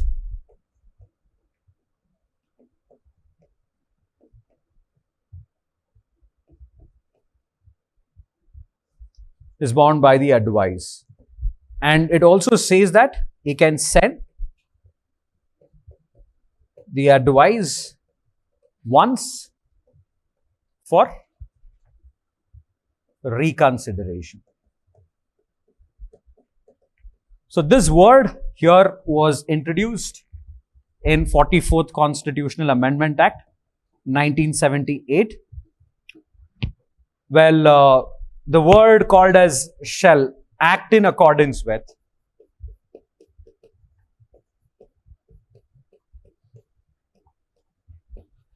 was introduced in 42nd Constitutional Amendment Act 1976. So what is the impact of the words like shall and act in accordance with? The President becomes bound by the aid and advice of the Council of Ministers headed by the Prime Minister. So to give you an understanding about it, till 1976, before this 42nd Constitutional Amendment Act, the powers of the President was assertive. But post which, the power of the President becomes non-assertive and he or she becomes bound by the aid and advice of the Council of Ministers headed by the Prime Minister. Now, supposing if the President does not take the aid and advice of the Council of Ministers headed by the Prime Minister, if he rejects that advice, he or she can be impeached. To give you an example of this, Nehru had introduced a bill called as Hindu Bill. And this bill, during that time when Babu Rajendra Prasad was the President, he did not take the advice and he did not sign the bill. There was an altercation which broke between the President and the Prime Minister. After which, the President openly declared that there is nothing as such mentioned in the Constitution that I am bound by the aid and advice of the Council of Ministers, headed by the Prime Minister. Maybe from 1976, because it was Indira Gandhi, she made sure that these words which was introduced in Article 74 of the Indian Constitution made sure that the President is bound by the aid and advice of the Council of Ministers. So therefore, from the time of 42nd Constitutional Amendment Act, 1976, till this time, we will find that the President still remains as a nominal executive, and that is bound by the aid and advice of the Council of Ministers without exerting his assertiveness. In comparison, the governor has discretionary power. The President does not have this. So, in whichever act or advices which is being tendered by the Prime Minister, he is obliged to sign to it. There is no question as such where he can, reject it completely, right? All right. So this is what it is when we speak about Article 74, right? What happened in 1978? 42nd Amendment Act was called as Mini Constitution. So therefore, in 44th Constitutional Amendment Act, the Janata government wanted to bring a change to all of those amendments made by Indira Gandhi. So during that time, they tried to, reinstate the power of the President to the original position, but then not completely. There's only one feature which was added there in Article 74. That is, the President can send the advice only once for reconsideration, generally or otherwise. If they send it back, then it is obligatory on the part of the President to sign it. So this is where most of the executive power is being carried out by the President, but behind this executive power, it is always the Prime Minister and the Council of Ministers. This is how Article 74 was. Now, moving ahead with the next important article, I hope all of you have got this. Yes, right? Next, Article 75, which speaks about in clear between the President and the Prime Minister relationship. Again, carrying on. 75(1) states that the President appoints the Prime Minister amongst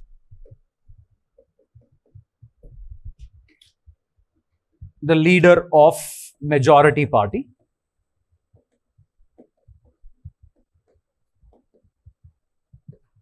and based on his recommendation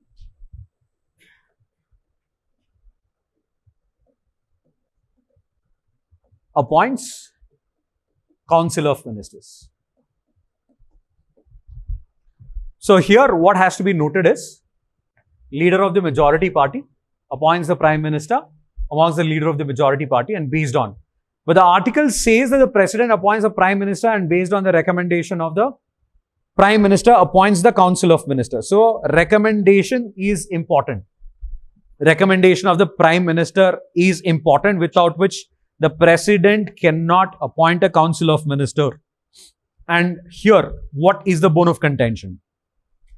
So let's say that the President has seen an election, and then after election there is a hung parliament,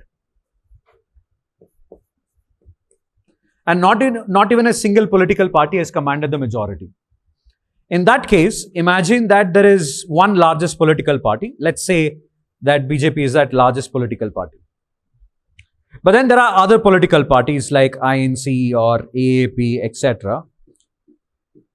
or TMC, NCP. First, it so happens that the President, according to the Constitution, has to provide an opportunity for coalition. Then, supposing if none of them are coming forward to form the government, then it is legal on his part to give opportunity to the single largest political party. And the leader of this party would be made as a Prime Minister. He'll be given 1 month of time period in order to prove his majority in the House of Lok Sabha. This is how he shall exercise his discretion in case of hung parliament. So if at all, if the President has some discretion, he has discretion in these cases. This is discretion number 1, which you can find it. In case of hung parliament, supposing if none of the single political party is coming forward to form the government, in those cases, it becomes imperative on the part of the President to choose an alternative, because election is a costly business. So during that time, he has to make sure that he has to find out any alternative reasons or any political party which is coming forward to form the government. If not, the largest political party and the leader of the largest political party shall be declared as a Prime Minister. He'll be given 1 month of time period to prove his majority. If he fails, again it becomes hung parliament.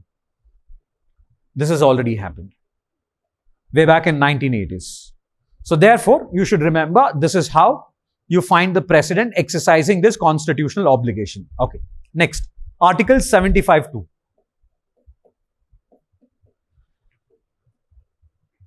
The Council of Ministers hold their office during the pleasure of the President. Okay, now one more point, listen to me carefully. Supposing in the exam, instead of President, if you get Prime Minister, it is wrong. Because now the interpretation which I am going to give you, it looks like the pleasure of the Prime Minister. That's the interpretation. But you have to only think about the President. When you see this article, you should only think about the President here. No Prime Minister. No jump in excitement. After looking at this, your eye blinks and immediately you will take a wrong option. Don't. Please do calm yourself, especially this happens for everybody in polity. Because polity is a set of documents, so you can predict questions. And that's why he has become more clever and he is giving questions on application part. So everybody will be studying from the same document. The same document, right? Constitution. So there won't be any change in it. So the scoring would be more in polity. You should not miss on this. So therefore, when you see some of these questions, when you see some of those questions which is like bouncer, When you see polity question, it is like an excitement to you. In that excitement, you should not make any mistake. Please do read each and every word carefully, especially in Indian polity and constitution and governance. Each and every word carries a weightage. Each and every word carries a weightage. So these are the mistakes which I have done. Now that's why I'm telling it to you, right? So mistakes which I have made, that's why I've become a teacher. Otherwise, I would have already become a civil servant, right? So it's some mistakes which we have done, which I don't want you guys to do that mistake. Well, so make sure that you keep that in mind, and please do calm down yourself, especially on the day of the examination. Excitement, nervousness will always spoil your chances, right? Especially nervousness, because this is a negative examination. So now let's go to the interpretation. The Council of Ministers hold their office during the pleasure of the President. What do we mean by this? We mean until and unless the Council of Ministers hold a majority in Lok Sabha. Until and unless they have a constitutional obligation. Until and unless they have a constitutional obligation. Alright? Until and unless they have a constitutional obligation, they hold the pleasure of the President. Otherwise, what will happen? The President might call for the dissolution of Lok Sabha. The President shall call for the dissolution of Lok Sabha. Otherwise, it might lead to his impeachment. Reason, because he has to always uphold the Constitution. Since he has the most important power, obligation of upholding the Constitution, he cannot take chances. Even if the government which does not have a majority in Lok Sabha starts convincing the President is not bound to listen to them. He has to work according to the Constitution. There you go. He can also use his discretion here. I hope all of you are understanding this. Supposing if these kind of statements come, please be very, very careful on the discretion of the President. Because normally when we say governor always has a discretionary power. All textbooks say the same thing. So he has a discretionary power. I have also given you an example. Talking about President doesn't mean that he doesn't have any discretion at all. But if you compare it to that of the governor, he doesn't have any discretionary power. He is always bound by the aid and advice of the Council of Ministers. But there are some cases where it tests his discretion, without which it might result in his impeachment.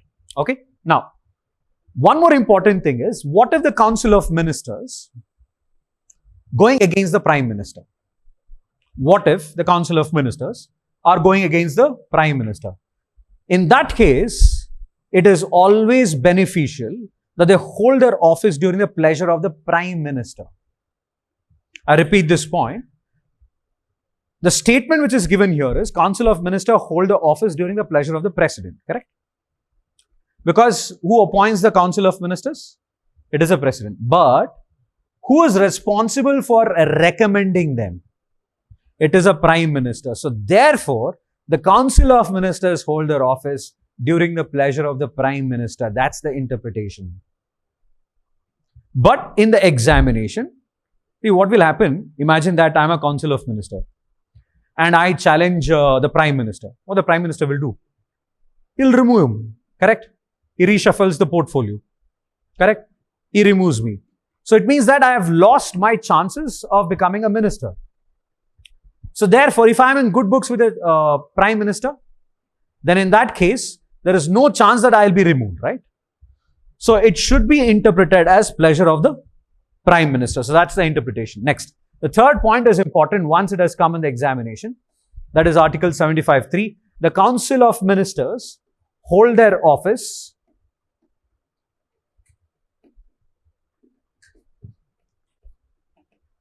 during the Council of Ministers are collectively responsible.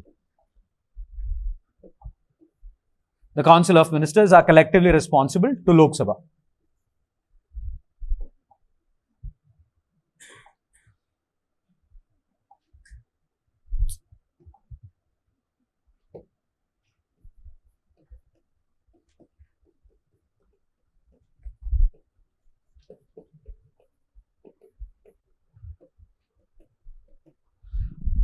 Now, this point here is not the parliament. It's only Lok Sabha. This point here is only Lok Sabha. It is not the parliament. They are collectively responsible to the parliament. The Council of Ministers have individual, collective, and also moral responsibility. These are the different types of responsibility what you have got with respect to the Council of Ministers. But the one what we don't have in India, which you find it in the case of Britain, is a legal responsibility. Okay? So here Article 75 very clearly, 75.3 very clearly says that the Council of Ministers are collectively responsible to Lok Sabha. Corollary to Article 75.3, no confidence motion. Confidence motion has to be initiated only in Lok Sabha. I repeat, confidence motion, no confidence motion has to be initiated only in Lok Sabha is because the collective responsibility of the minister is to the Lok Sabha.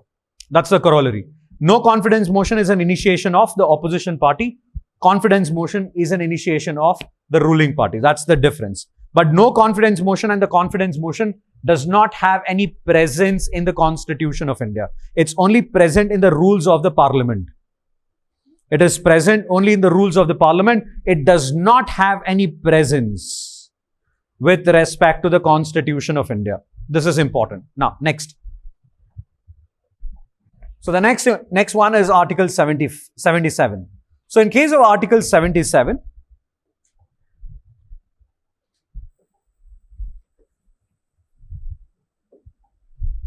you should understand it's about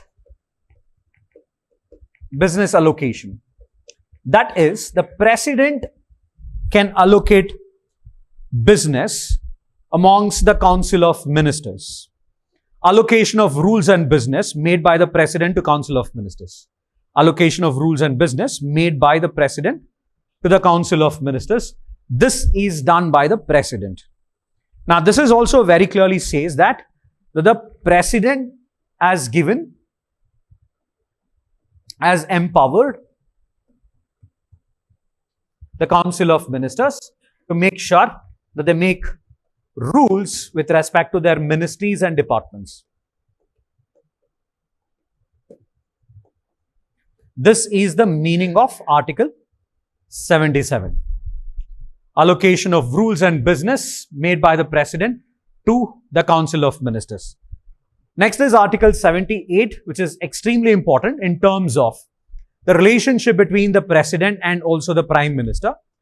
But there are two important things associated with it. One is the president can seek information on union administration from the prime minister.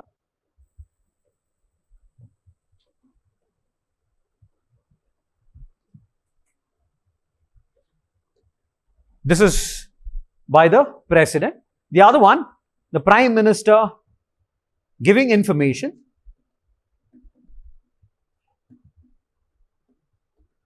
to the president on the same. Well, number 3 is if any Council of Minister has individually taken a decision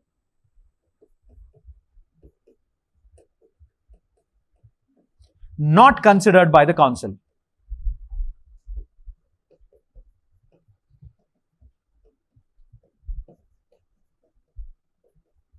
Shall be considered by the president. So these are the 3 things under Article 78. So it is 74, 75, especially 75, 77 and 78, which speaks about the relationship between the Prime Minister, President and the Council of Ministers. What is the meaning of this? Self-explanatory. 78A very clearly says that the President can seek information about the administration of India from the Prime Minister. So he is seeking it. So as it happened, Pranab Mukherjee has, used to seek their, information. Well, Prime Minister giving information to the President related to the Union administration or on anything, on defense issues, on military, on regular administration, on relief measures, everything. An example of that is when the Prime Minister, the present Prime Minister Modi, he had given this information about Galwan Valley to the then President, that's Ramnath Kovind. So the brief up of information on the status of Galwan Valley given by the Prime Minister to the President falls under that category. Next, number C, this will not happen in reality.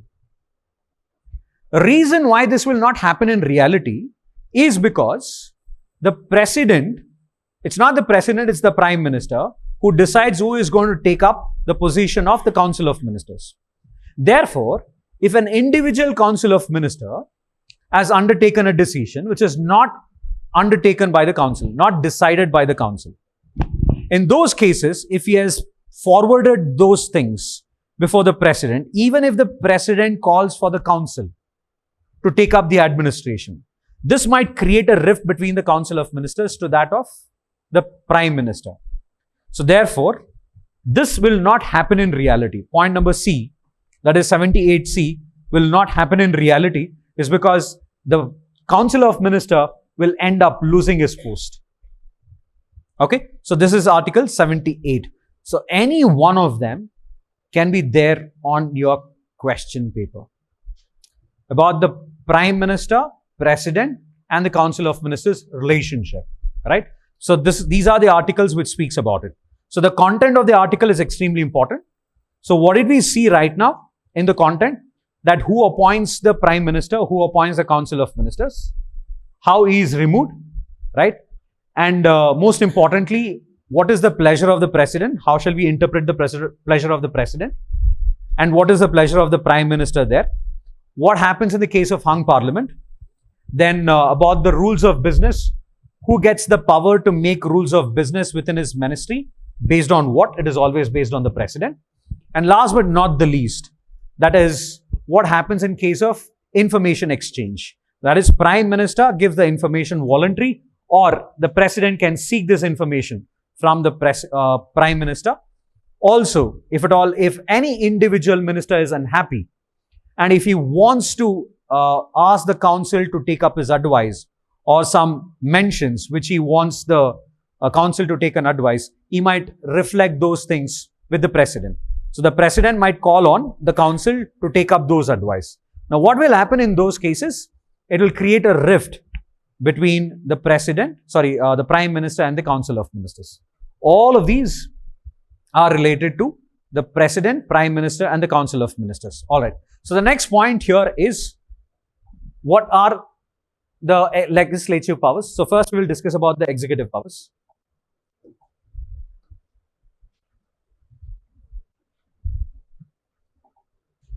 What are the executive powers of the President? So apart from appointing Prime Minister, then the Council of Ministers. Okay. Next, after that, Attorney General, all constitutional dignitaries. Then C and AG. Then High Court and Supreme Court Judge. But then they are to be appointed through a collegium system. But it is always the President who is responsible for their appointment. Then governors of various states, right? Then next is Lieutenant Governor.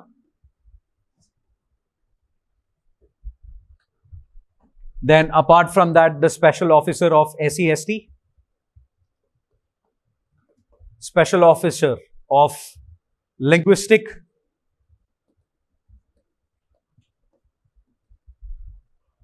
Special Officer on other backward communities,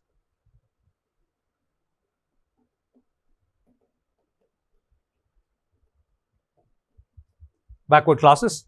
So all of these are some of the executive powers. So executive powers, as I already told you, that these are the powers which is responsible for formulation of policy, execution, then it helps in maintenance of stability and order, it helps in preservation of polity, economic and social welfare. So all of that is considered to be executive power. All of them are responsible to do so. So this he carries out based on the aid and advice of the Council of Ministers headed by the Prime Minister. If he doesn't do it, then it means that he can be impeached. Okay. So next, legislative powers.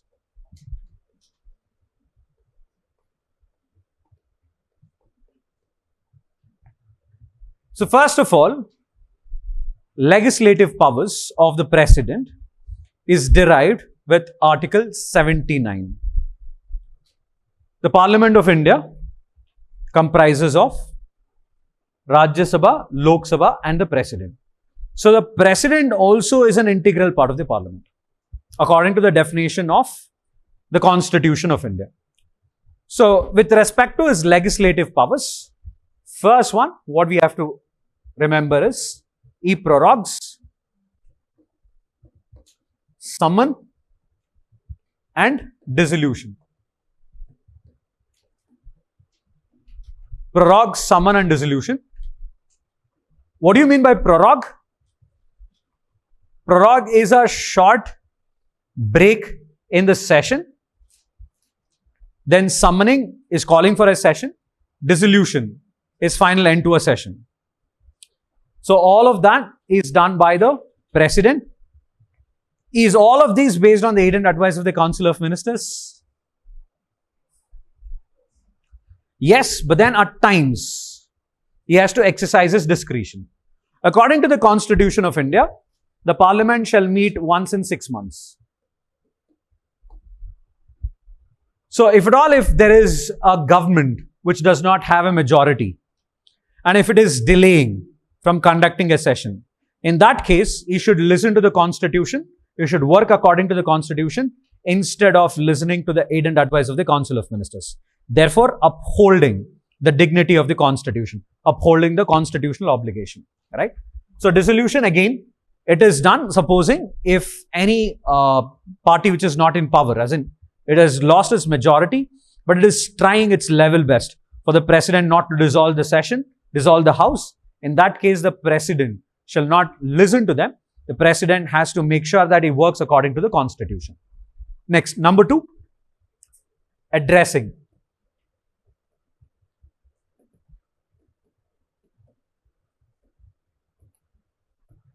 So normally in case of addressing the session, he addresses the first session after general election, correct? And then the second thing is at each session, starting off each session. Apart from that, he can address the joint sitting on his own discretion. These two are based on the aid and advice of the Council of Ministers. The last one is in his own discretion. So he can call for a joint sitting and address the session. Okay. So the president has the powers of addressing the session. Number 3 is sending message. Yes, ma'am.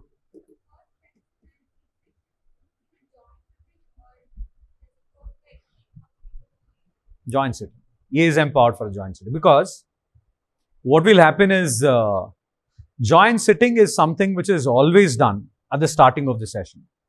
It doesn't make any sense to address, it's like addressing 2 different classes, right? So, but then all of them enjoy one single privileges, and that is on the Member of Parliament. So joint session is what he addresses, first session. And what is this session all about? It's about the programs of the government.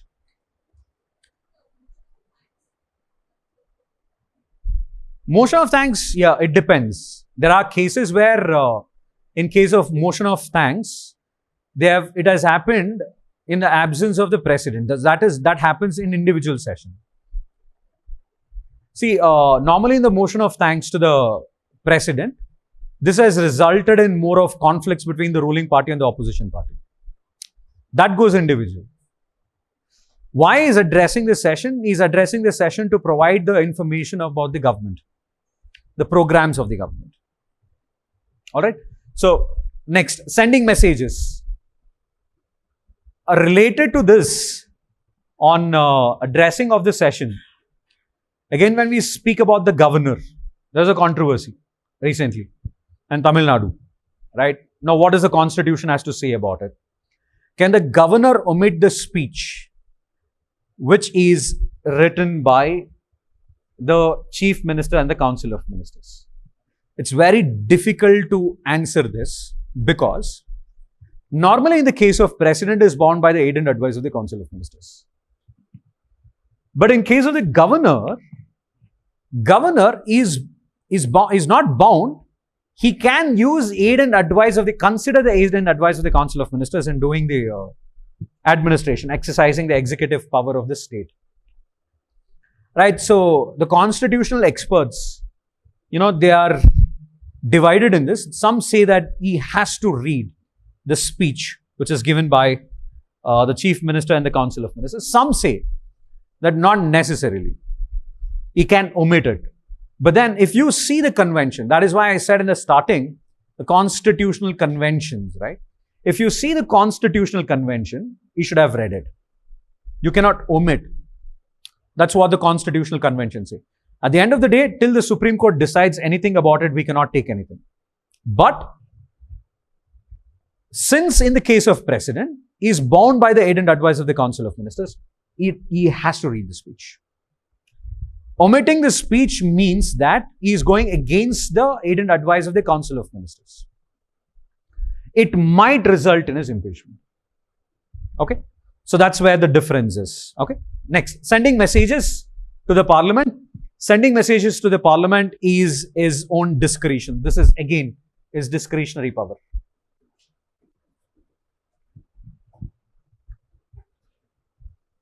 So it is his discretionary power. Then apart from that, number 4, 12 nominations to Rajya Sabha from literature, science, arts and social service. Literature, science, arts and social service only, no sports. Okay. Why the sports is allowed? Not because, it is indirectly allowed in the constitution. It is because it is a will of the Parliament. And since it does not violate the fundamental rights of any citizen, we don't have any problem with respect to it. Right? So therefore, it continues to be a part of it. So the President of India continues to nominate sports representatives as the nominated member of the Rajya Sabha. Next. Ordinances.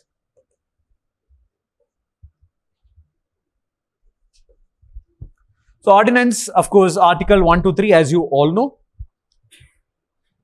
So what happens in the case of ordinance? Who initiates the ordinance? It is always the President, based on the aid and advice of Council of Ministers, headed by the Prime Minister. So again, ordinance making power of the President is not to be considered as a discretionary power. It is always based on the aid and advice of the Council of Ministers, headed by the Prime Minister. Now, what is important? In ordinance making power, can there be any judicial interference?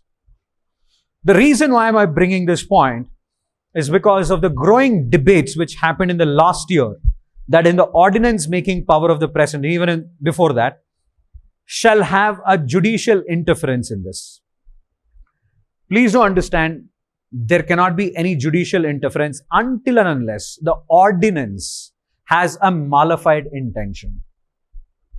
So, until and unless the ordinance has a malified intention, that is, once the ordinance is promulgated, after that, it affects any citizen, affects the fundamental rights of the citizen, exploits the citizen in some way, it is of malified intention, then only the judicial interference, otherwise there cannot be any judicial interference.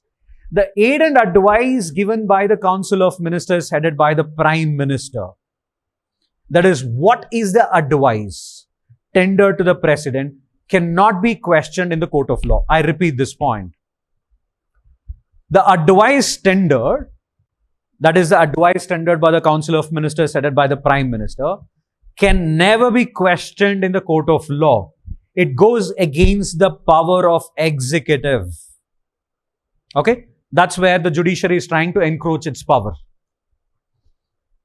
Alright, so nobody can challenge the advice which is being tendered by the Prime Minister, who is the head of the Council of Ministers, to the President. That can never be challenged. Okay? Now, next. In case of ordinances, the maximum period of ordinance is 6 months, 6 weeks. So let's try to understand why it is. The president shall promulgate ordinance if and only if that both the houses are not in session, right? So the ordinance, the name itself suggests, it has the same weightage as that of a law, but then it is temporary in nature.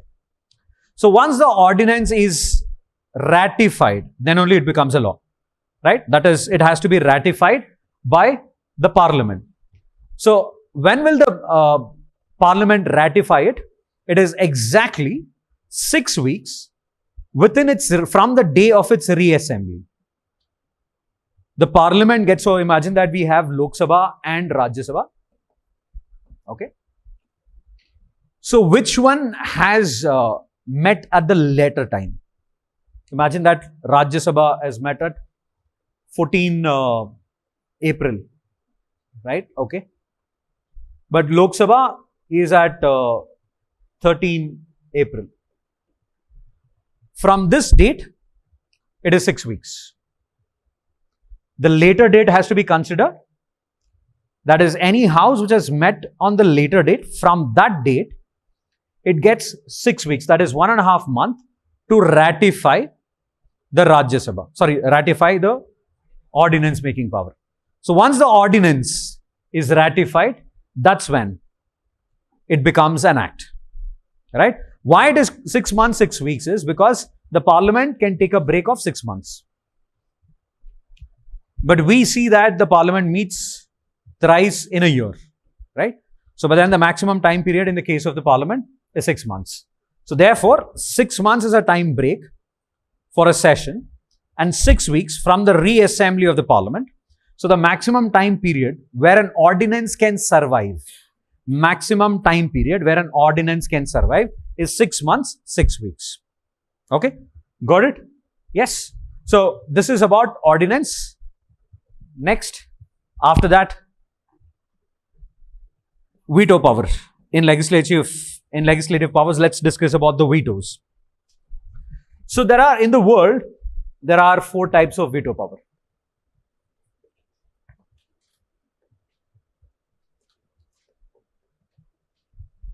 They are absolute, then the second one is called as qualified, suspensive, and the last one is pocket veto. Indian precedent is a combination of 1, 3 and 4. That's absolute, suspensive and pocket veto. Veto is a power which is exercised by the head of the government, that is the head of the executive, in order to stall a bill from becoming an act. It's a power of an executive to stall a bill from becoming an act. If he feels the bill has negative intentions to the mindset of the people, or if it affects the largest section in the society. If he feels that it affects the largest section in the society, then he might do so. So it's a veto power. So Indian precedent is a combination of absolute, qualified, suspensive, pocket. First, we'll try to understand where the origin is from. Absolute veto is from United Kingdom. Qualified, United States of America. Suspensive, France. Pocket veto, again, United States of America. Why absolute veto? What happened in case of United Kingdom? So absolute veto is once a bill is before the president first can give his assent, withhold his assent, send the bill once for reconsideration. Okay. Now, absolute veto power means once he rejects the bill, even after the parliament passes it with a special majority, it will not be passed. That's called absolute veto. The term called absolute here means that the bill will never become an act. That's why it is called as absolute veto. Please do understand this. Now, why it was brought in United Kingdom? Because of the presence of the cabinet system, existence of cabinet system. And as and when the cabinet system becomes more pronounced, Britain made sure that the absolute veto was shrinked only for few cases. Otherwise, we could see absolute veto completely in case of United Kingdom. The existence of cabinet system made sure that the absolute veto power was not to be given to the crown post 1700s. But when Indian constitution evolved, right, the constitution makers that felt that absolute veto power was to be given to the Indian president. So right now, the Indian president uses absolute veto power only in two cases. Case number one, that is in case of reservation of bill by the governor. That is, if the governor of a state has reserved any bill for the consideration of the president. As you all know, the governor has this power. The governor can reserve any bill. He can give his assent or he can reject the bill, reserve the bill for the consideration of the president. Once he reserves a state bill for the consideration of the president, then the president shall take an action on the bill. So he can use an absolute veto power if he feels that the bill is against the largest section of the society in the state. So this is a first case where the president uses an absolute veto power. Please do listen to this carefully. Second one, in case, if at all, if there is an outgoing government. There's an outgoing government. There's a new government. Outgoing government has made sure that they have passed the bill. The bill is lying on the table of the president. For some reason, the president has not signed the bill. Okay? Or it comes to his table by the time the government has lost its majority. So therefore, dissolution of Lok Sabha. There is a new government altogether. New Lok Sabha altogether. Now there is a new prime minister. New council of ministers. The prime minister and the council of ministers will advise the president to use absolute veto power and kill the bill. In that case, he is bound by the aid and advice of the council of ministers headed by the prime minister. In that case as well, he can use absolute veto power. These are the only two cases where the Indian president uses absolute veto power. But normally in case of the parliamentary bills, he cannot use absolute veto power. Okay, so remember these 2 points here. The first point, reservation of any state legislature bill for the consideration of the president by the governor. The second point, that's when the outgoing government has tabled a bill before the president, and then once it is dissolved, the new incumbent government might ask the president to use absolute veto, where he is bound to use absolute veto. Okay, clear?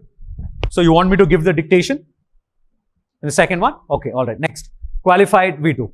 So what do you mean by qualified veto? First of all, the qualified veto emerged in the case of United States of America. In case of the president, once the bill is tabled before him, the Indian president does not have any time limit in which he has to sign it, except the finance bill. It does not have any time duration. That is a stipulated time period within which he has to sign a bill. But in case of American Constitution, any bill gets a time period of 10 days within which he has to sign the bill. If he doesn't sign the bill within this 10 days, he can be impeached. This is where American Constitution is clear on signing the bill by the president. So what will happen, supposing if the president don't sign this, if the president has rejected, withhold the bill, then the parliament, that is the legislature in America, passes with a special majority. Now, once the legislature passes with a special majority, it overrides the veto power exercised by the president. Now, this power, which requires a special majority, which is more than 2/3, to override the veto power, is called as the qualified veto power.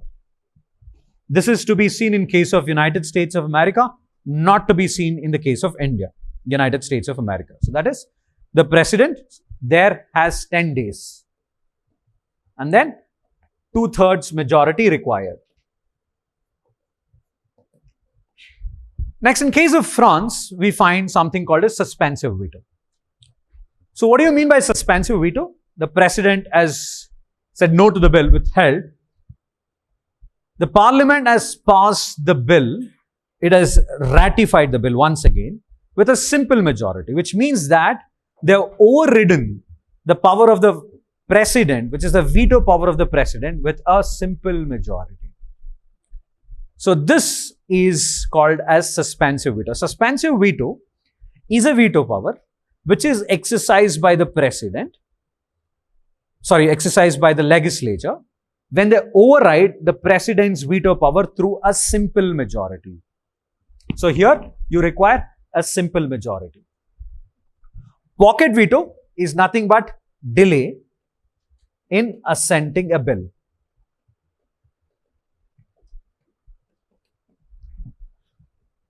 So what do you mean by delay in giving an assent to the bill? It means that the bill is lying on a table for a number of days, right? So are there cases where the presidents have done it? Of course, yes. Pocket veto is a feature which was utilized by Jani Jail Singh against Rajiv Gandhi. And why did he use it? Because Rajiv Gandhi did not approve the foreign visit of the president, Jani Jail Singh. Jani Jail Singh had to go to a foreign visit and to a Central Asian country. So Rajiv Gandhi, for some reason, does not approve it. The president becomes angry and he uses pocket veto. The principal secretary of the PMO calls up the secretary of the president and inquires why the bill is still not being signed. And the secretary gives the information about this.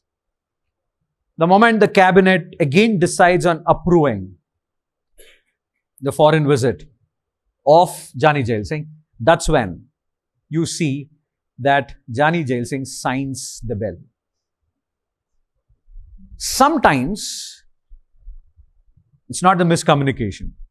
The clashes between the Prime Minister and President make sure the bill and the act is delayed, with which the people of the country will suffer. An example of this. Okay. So pocket veto, delay in giving an assent to the bill. Okay. So these are the veto powers which the president has. Right. So that's about the legislative powers. Moving ahead, pardoning powers.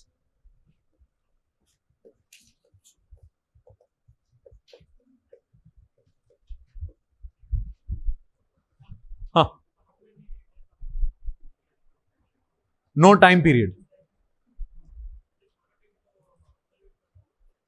No. In absolute veto, it's like he's rejecting. He's delaying. He's not saying that I am saying yes or no to it. The bill is lying on his table for a number of days.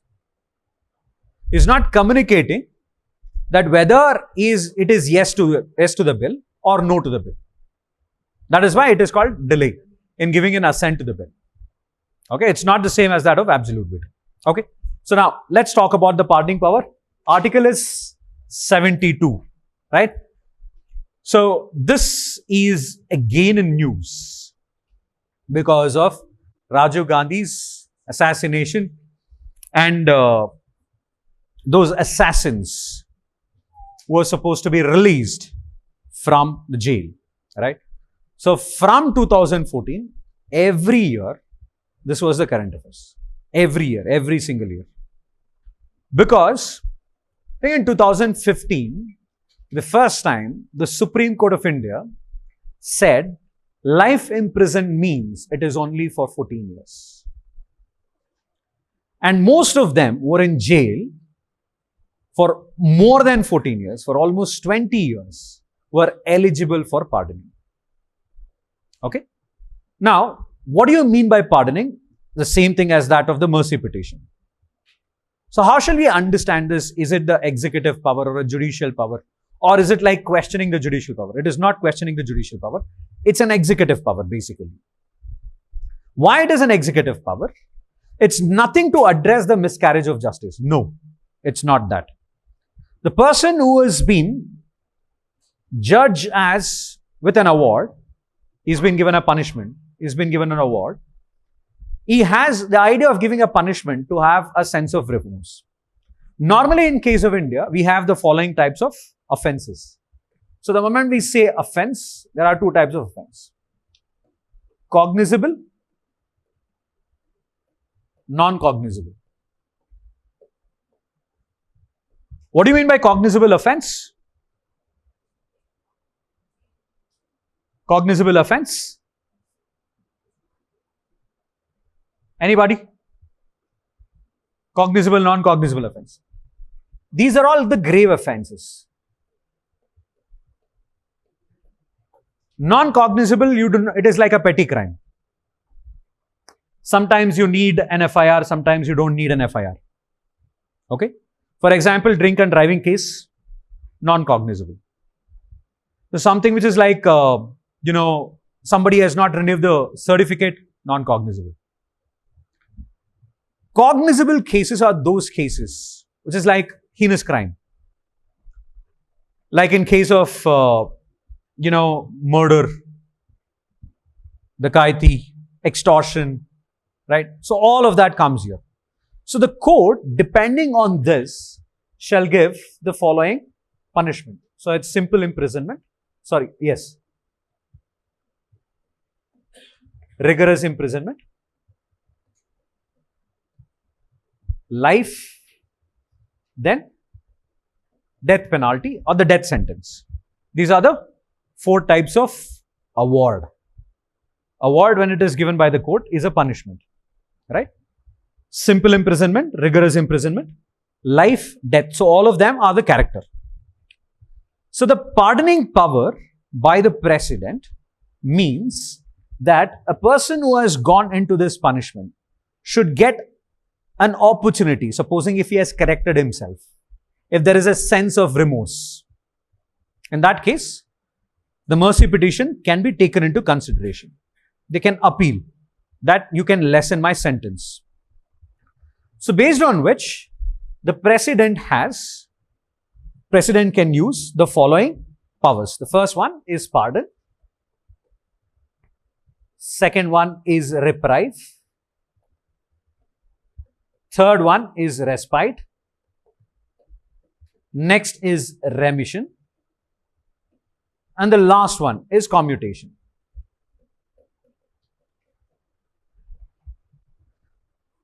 The meaning of each one of it is extremely important. Pardon is absolving a crime of a person. Once he is set free, he is set free. That's all. Reprieve is temporary suspension of a judgment for a time period, for some duration, where the date and the time would be mentioned. That's where there is a difference between reprieve and suspension. In case of suspension, you do not have a time duration, as in, they do not mention for how many days or time for which it has been postponed. So basically, reprieve is temporary suspension. That is why it is called as temporary suspension of a judgment to some date or a time. Respite is conversion of heavier sentence to a lighter sentence on special grounds. It is always on a special grounds. Remission is lessening the sentence without changing the character. The character shall not be changed. You are only lessening the sentence. Commutation. Commutation is normally conversion of heavier sentence to a lighter sentence. Normally, a death sentence to a life imprisonment is called as commutation.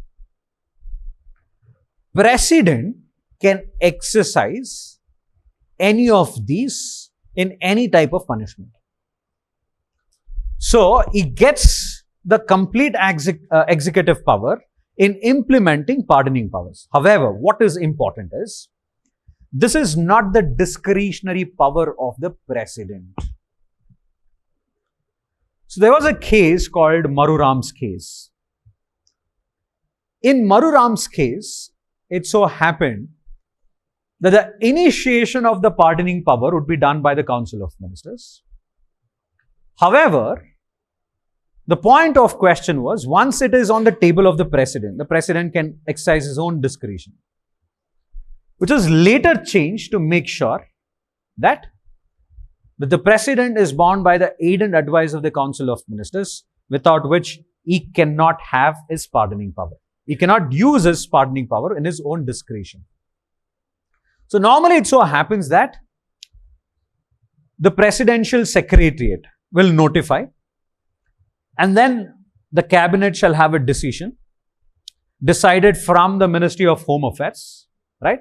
And finally, once the cabinet approves it, the president is bound by the aid and advice of the Council of Ministers headed by the Prime Minister.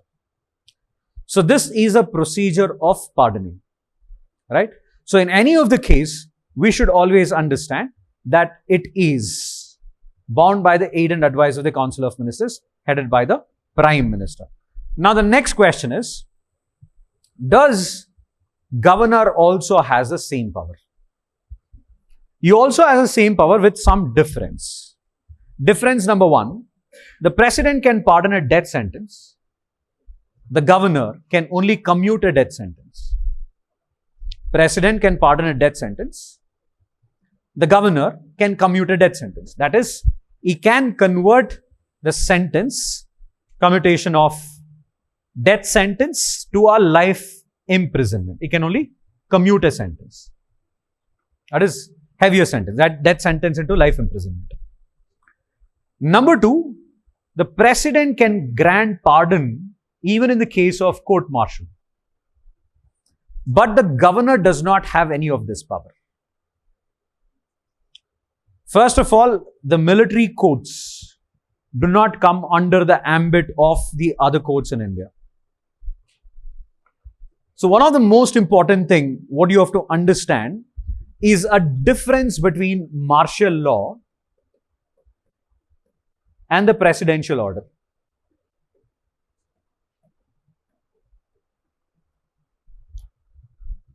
Martial law is like a military rule, okay, given in Article 34, but then there is no definition with respect to martial law. No definition given in the case of martial law. So that is a military rule for a territory, for a smallest of territory or a territory, in case of some exigency. That's martial law. So they will get their power by an authority, or they might get a cover, this power from the military courts also. Normally in case of India, when we define martial law under Article 34, it is through some authority. That is the Ministry of Defence, and then they will have a committee, the Defence Committee meeting, and once that is decided, martial law will be implicated. Normally presidential order is for the whole of India. It's for whole of India. In some cases, it might be only for a territory or a state. For example, the presidential order resulted in abrogating the temporary provisions of Article 370. Understand? Article 370 remains the same. The presidential order is required. That's all. So presidential order is different from that of a martial law or a martial order. Okay? The reason why am I discussing about it is because it was in news. So martial law is not exclusively defined in the Constitution. Non-exclusive. It is not exclusively defined in the Constitution. But there is a presence of an opportunity of a martial law or implementation or execution of martial law during exigencies. But in case of presidential order, you should always understand this is done for the entire India, whole of India. And why it is done? It is to make sure that it is to deliver certain important policy. It's on the execution of a policy or formulation of a policy or enacting certain rules. This is why presidential order. That's where the difference lies. The reason why I said is the union executive has the powers of all kind of executive powers. A union executive has all kind of executive powers. When I say all kind of executive powers, I'm referring it to the 4 powers which is given by the Supreme Court of India. Okay. So this is what it is with respect to the difference between the governor and the president, and with respect to the pardoning powers and also the presidential pardoning powers. Moving ahead.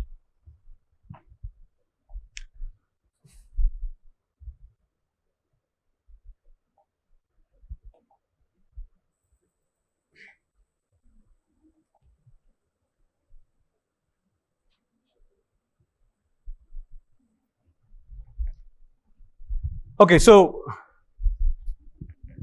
the president also has rule-making power, as we all know.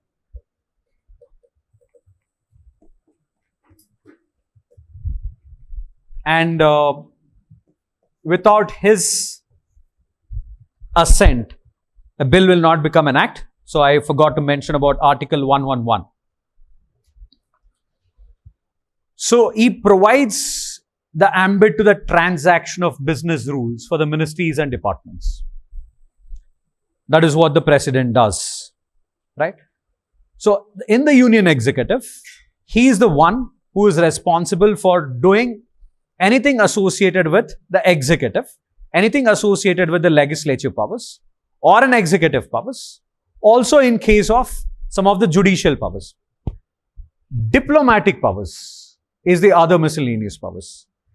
Before an Indian Foreign Service officer goes for a foreign assignment, he is supposed to take debauche from the president. I doubt these kind of questions will come in your examination, but then since we have to study the powers of the president, you have to know about this. The important point with respect to the president is relationship with the Council of Ministers, and which we have already discussed. Again, the repetition of Article 75, 1, 2, 3, 77 in particular, 78 in particular. But out of this, what we should understand is, if the Council of Ministers have to be removed, right, on whose basis he will be removed? He will be removed by the President based on the recommendation of the Prime Minister. This you have to remember. It's not the Prime Minister directly, it's based on the recommendations of the Prime Minister. So when we have Council of Ministers, we have Cabinet, then the Minister of State, then also the Deputy Minister. So this entire gamut of Cabinet plus Minister of State plus Deputy Minister is called as Council of Ministers. So the rule, according to the 91st Constitutional Amendment Act, given in 2003, very clearly mentions the total strength of the Council of Ministers shall not exceed 15% of Lok Sabha. It shall not exceed 15% of Lok Sabha. Again, that has to be added to Article 75(1). Who are Cabinet Ministers? Cabinet Ministers are those who hold hefty portfolios, who meet regularly on time. The presence of Cabinet Ministers, the term called as Cabinet, is already to be seen in the case of Article 352, while the Constitution of India does not mention exclusively about them. There is no definition of Cabinet Ministers. Please do remember this.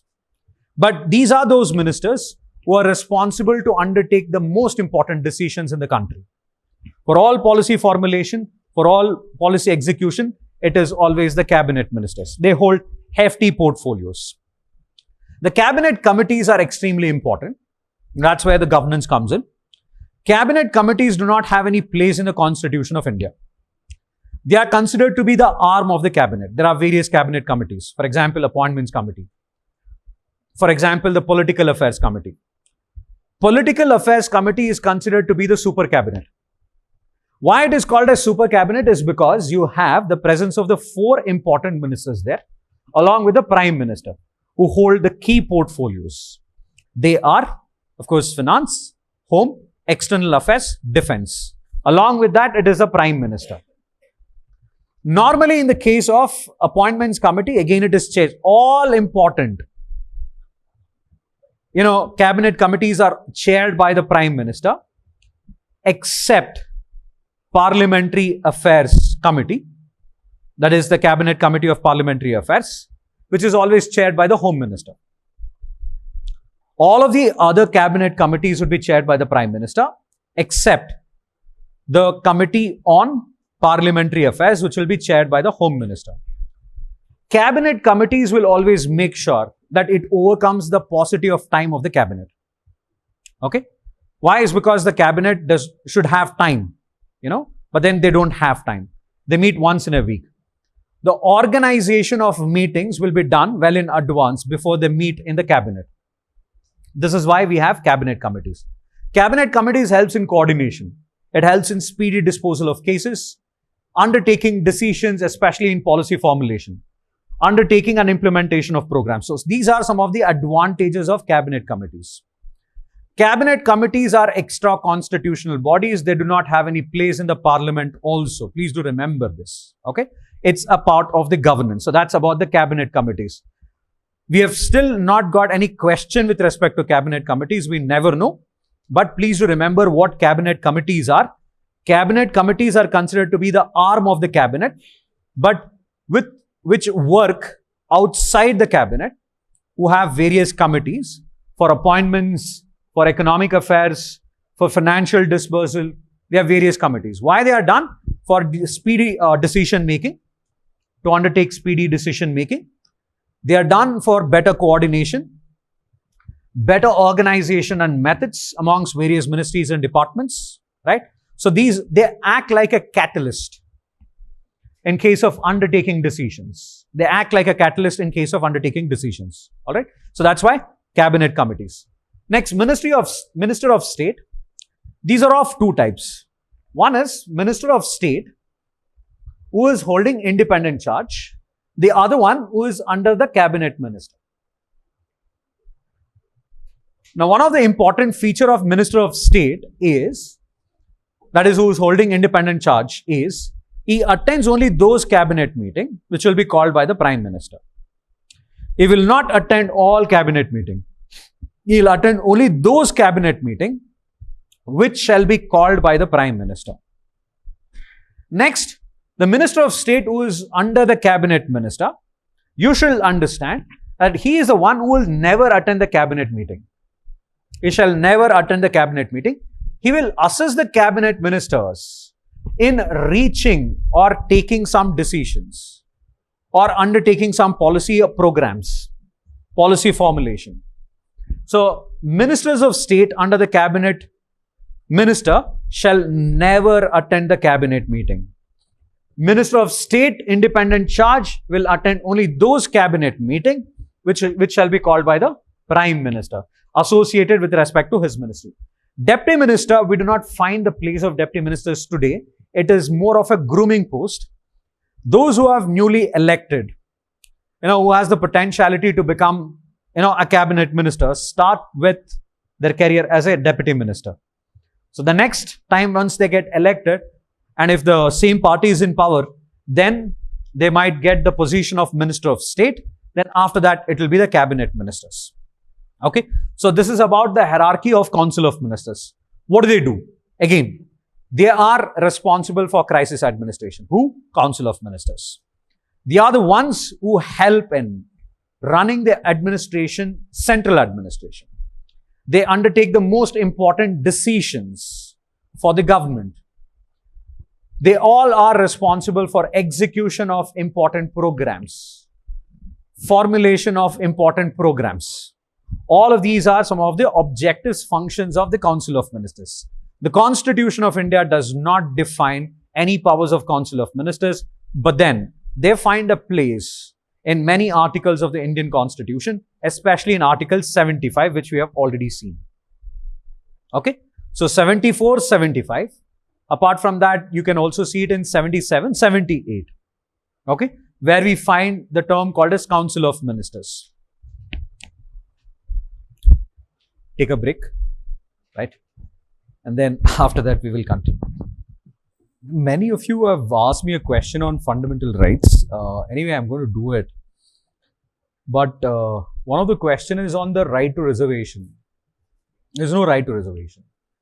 And with respect to right to promotion, there is no right to promotion. There is a right which says you can be considered for promotion. That's the right. But as such, there is nothing called as right to promotion. That's not a fundamental right. I repeat this point. So you can be considered as a right, for promotion. But then there is no right to promotion. There's a difference in this. Consideration for promotion is a right. But then not as such as right to promotion. That's the difference. Okay. So no right to reservation, again, I repeat. So that's not to be seen in case of India. Why I say about right to promotion and right to be considered for promotion? What's the difference? Right to be considered for promotion can be called as a fundamental right. It's an inherent right because it comes under right to public employment. There is no discrimination with respect to it. Meaning is there should not be any discrimination. It is directly referring to Article 16 there. That's on right to promotion, right to be considered for promotion. So therefore, the right should be right to be considered for promotion, not right to promotion. So right to promotion is not a fundamental right. I repeat. Right to reservation is also not. Okay, clear? Well, moving ahead, let's take up the Attorney General. Right? So, I've also mentioned about the Council of Ministers, the three responsibilities. Just remember them. I don't think there'll be a question on this. But what is present in UK is not present in India, is legal responsibility. That you remember. What is present in UK, not present in India, is legal responsibility. So, what do you mean by legal responsibility? See, what will happen is, the President is always bound by the aid and advice of the Council of Ministers headed by the Prime Minister. So, in all of these authentication made on the rules and regulation, it will be done by the President. It is not signed by the Minister, correct? So, when a rule is made, when there is an act which happens, supposing if the act is against certain rules in the Constitution, the President, the Minister is not liable for action. I repeat, since the Minister does not put a counter signature for any act made by the Government of India or any rule made by the Government of India, therefore, the Minister is not liable for any punishment. You cannot sue the President. Of course you can't. Why? Because he enjoys the immunity.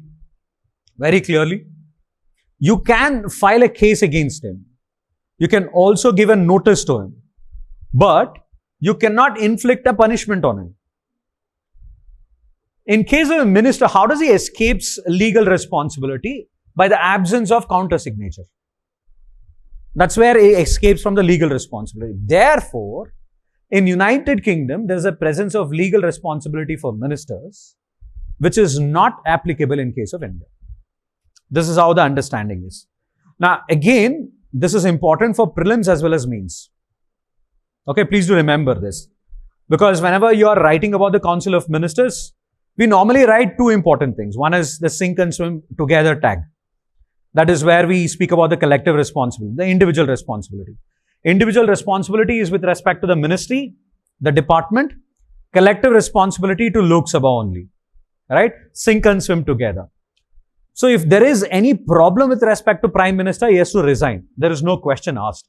So, Article 78 subclause C there, where he has some questions, where he brings those questions before the President, would result in a rift between the Prime Minister and also the Council of Ministers. Finally, it results in removal of the Council of Ministers. Right? So, the logic is, when we have these two responsibility, of late, people are evolving about this responsibility called moral responsibility. Now, in case of a railway accident, many railway ministers have given up their resignation, taking the morality, right? Because they are the ministers and that accident should have not happened. Based on which they have resigned, right? But what is the most important there in moral responsibility is, it is voluntary. Legal responsibility is not voluntary. Collective responsibility is not voluntary. Individual responsibility is not voluntary. Individual responsibility he has to take up is because it's given in the Constitution. Okay? Please do remember those points. I will not elaborate. Alright, so let's directly go to Attorney General. I'll cover all the points on Attorney General. Just follow this. The reason is, Attorney General and Solicitor General is constantly in news because the present Attorney General is Venkata Ramani. When Harish Salve was the Attorney General, we could see many cases, even during the case of Mukul Rohtgi. The irony is, now these former Attorney Generals have fought against the government and also won. One example of that is the Union Carbide case. And there it is important for us because of the curative petition. That's why it is important, miscarriage of justice. Well, Attorney General is to be assisted by the Solicitor General. So understand the difference between these two. Attorney General is a constitutional post given under Article 76. This is not. So this is only statutory in nature. And this is covered by the judicial officers. Rules of 1987. They get all of these power based on the judicial officer rules of 1987. Well, Attorney General, Article 76, which is important. So now, Attorney General is the first law officer. He is a first law officer. You can call a Solicitor General as the second law officer.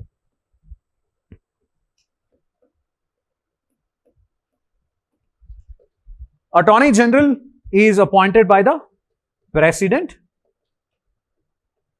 and holds the office during the pleasure of the President.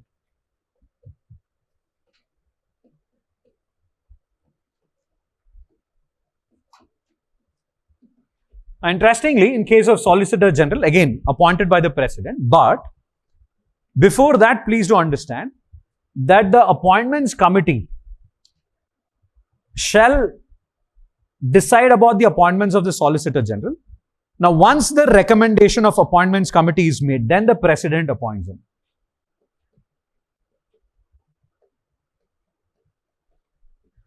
There is no fixed security of tenure in case of Attorney General.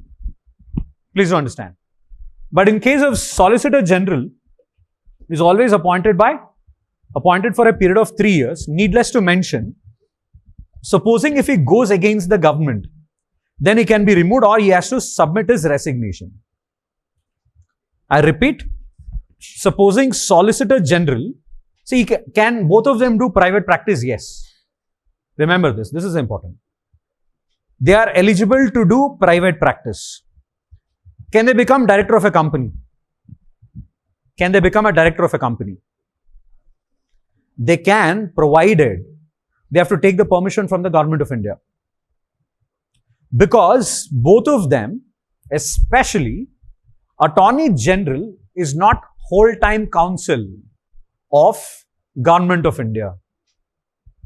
It's not a whole-time counsel. Okay?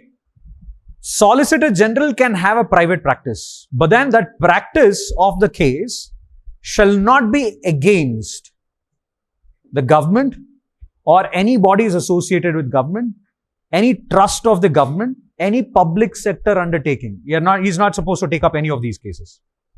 Anything which is wholly or substantially financed by the Government of India, he is not supposed to take up those cases. Solicitor General. Attorney General, again, not only him, even if his close blood relatives files a case against the government, he has to submit his resignation. Who? Attorney General.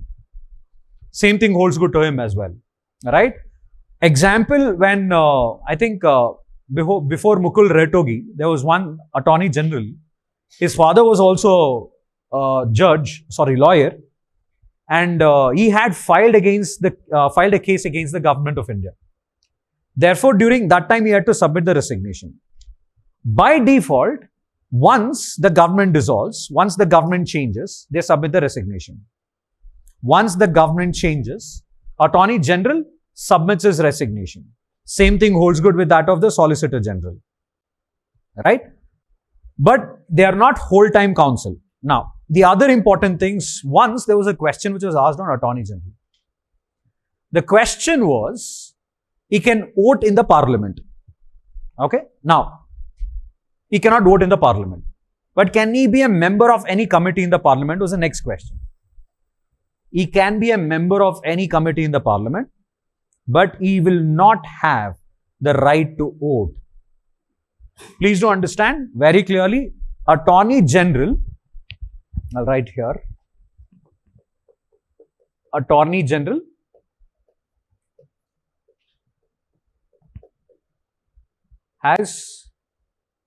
can be a member of any committee in the Parliament without right to vote. He will not have right to vote. What does he enjoy? He enjoys the same privileges as that of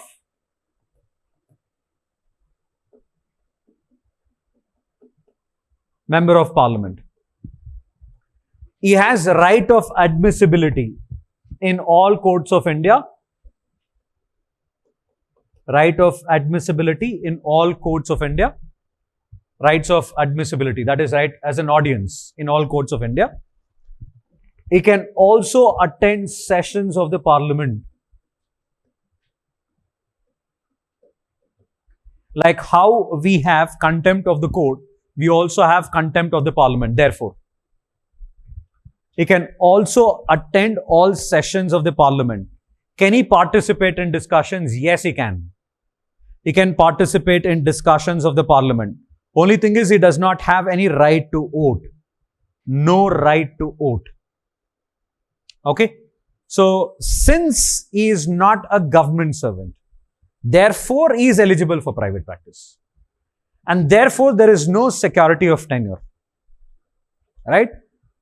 And if you were to compare this with that of the Solicitor General, Solicitor General does not have the same powers or same of these things, that is privileges as that of the Member of Parliament. Solicitor General will not have. Solicitor Generals do not enjoy the privileges as that of an Attorney General. Well, Attorney General is always, eligible for a remuneration which is as decided by the President of India. Because he holds his office during the pleasure of the President. Here, the pleasure of the President should be understood as pleasure of the Prime Minister, in fact. Until and unless he works for the government is fine. Otherwise, he'll be removed. Because who appoints the Attorney General? It's the President. Again, he has to work, and it is always based on the aid and advice of the Council of Ministers, headed by the Prime Minister. So, that's the reason behind it. So, Solicitor General do not enjoy the privilege of right of audience in all courts of India. So, only those things which is being given to him, assigned to him, he will do it. With respect to Member of Parliament, privileges of Member of Parliament, he doesn't enjoy. Solicitor General. Solicitor General is also assisted by Additional Solicitor General. Both of them will attend those cases of Government of India, represent Government of India in the High Court, also in the Supreme Court. The head of all of them is always the Attorney General of India. So therefore, please do remember, Solicitor General is statutory, while Attorney General is constitutional. Article 76. So if you remember these points, you can answer any question on Attorney General and Solicitor General. Mind you, on Solicitor General, Appointments Committee, 3 years of tenure. Most importantly, you should understand that the Solicitor Generals They are there to assist the Attorney General. And they are guided by the rules of judicial officers of 1987. So therefore it becomes statutory. And they are always appointed by the President again.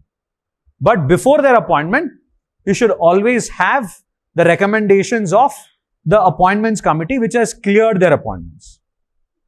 Okay. So these are the important things what you have to remember with respect to Solicitor General and Attorney General. Okay. Clear? So I hope all of you have understood this. Right. So this finishes Union Executive. C and AG. I'll take it up along with the Parliament. Okay. Clear? Now, let's move ahead with the emergency provisions of the President. To finish Union Executive, normally, I take 15 hours. Right? We have finished this in less than 3.5 hours. But then I have tried my level best to cover almost all points in this. Okay? Current affairs, only thing is on the pardoning powers of the President. Most of them are static. But why I'm emphasizing, why I took President is because of the presidential election. Okay? And since the presidential election, Vice Presidential election also has happened. So we will finish Vice President because it's a very small topic. So as you all know, that Vice President is next only to the President. Second order of preference.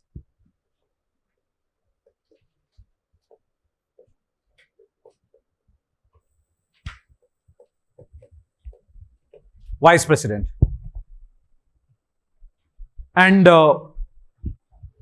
Vice President, does he has a security of tenure? Is he elected or appointment? Elected? Elected by all members of the Parliament. All members of Parliament. No special majority, a simple majority is sufficient. All members of Parliament. No special majority, a simple majority. Okay? That's more than enough. And what is important here? The nominated members of Rajya Sabha shall also participate here. Okay? But it is always based on the proportional representation system.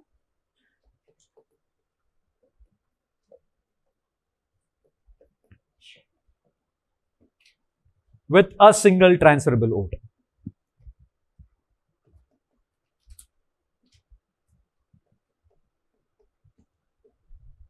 Removal, again, violation of the Constitution.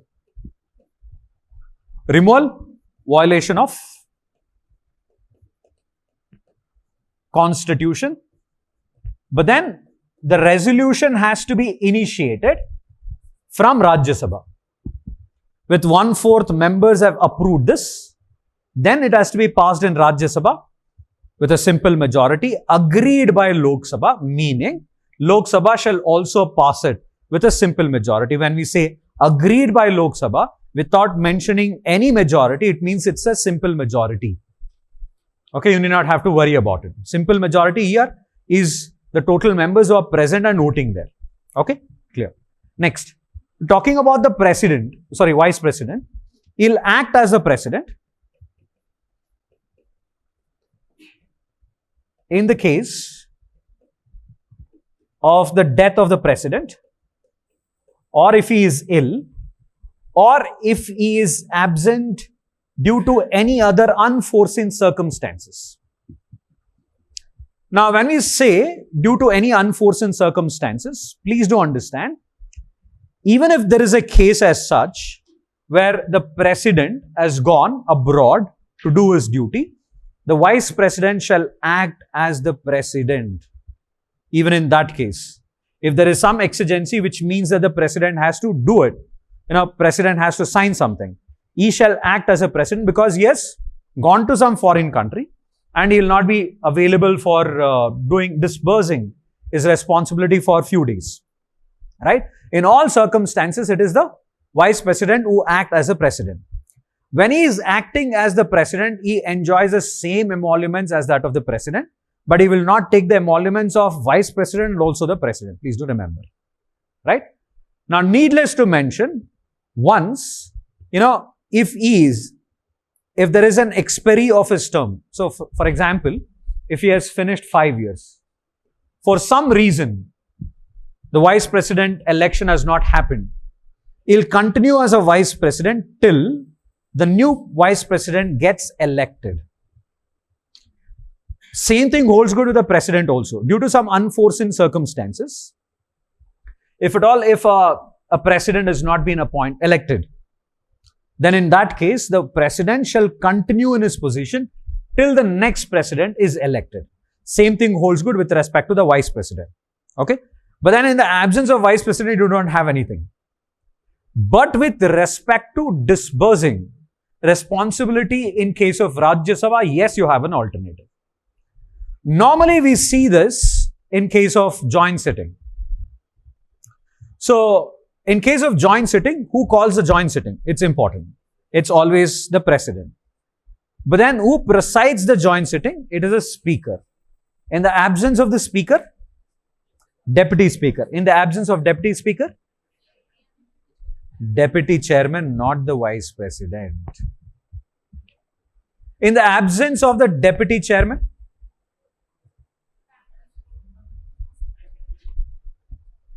no. In the absence, okay. Remember this.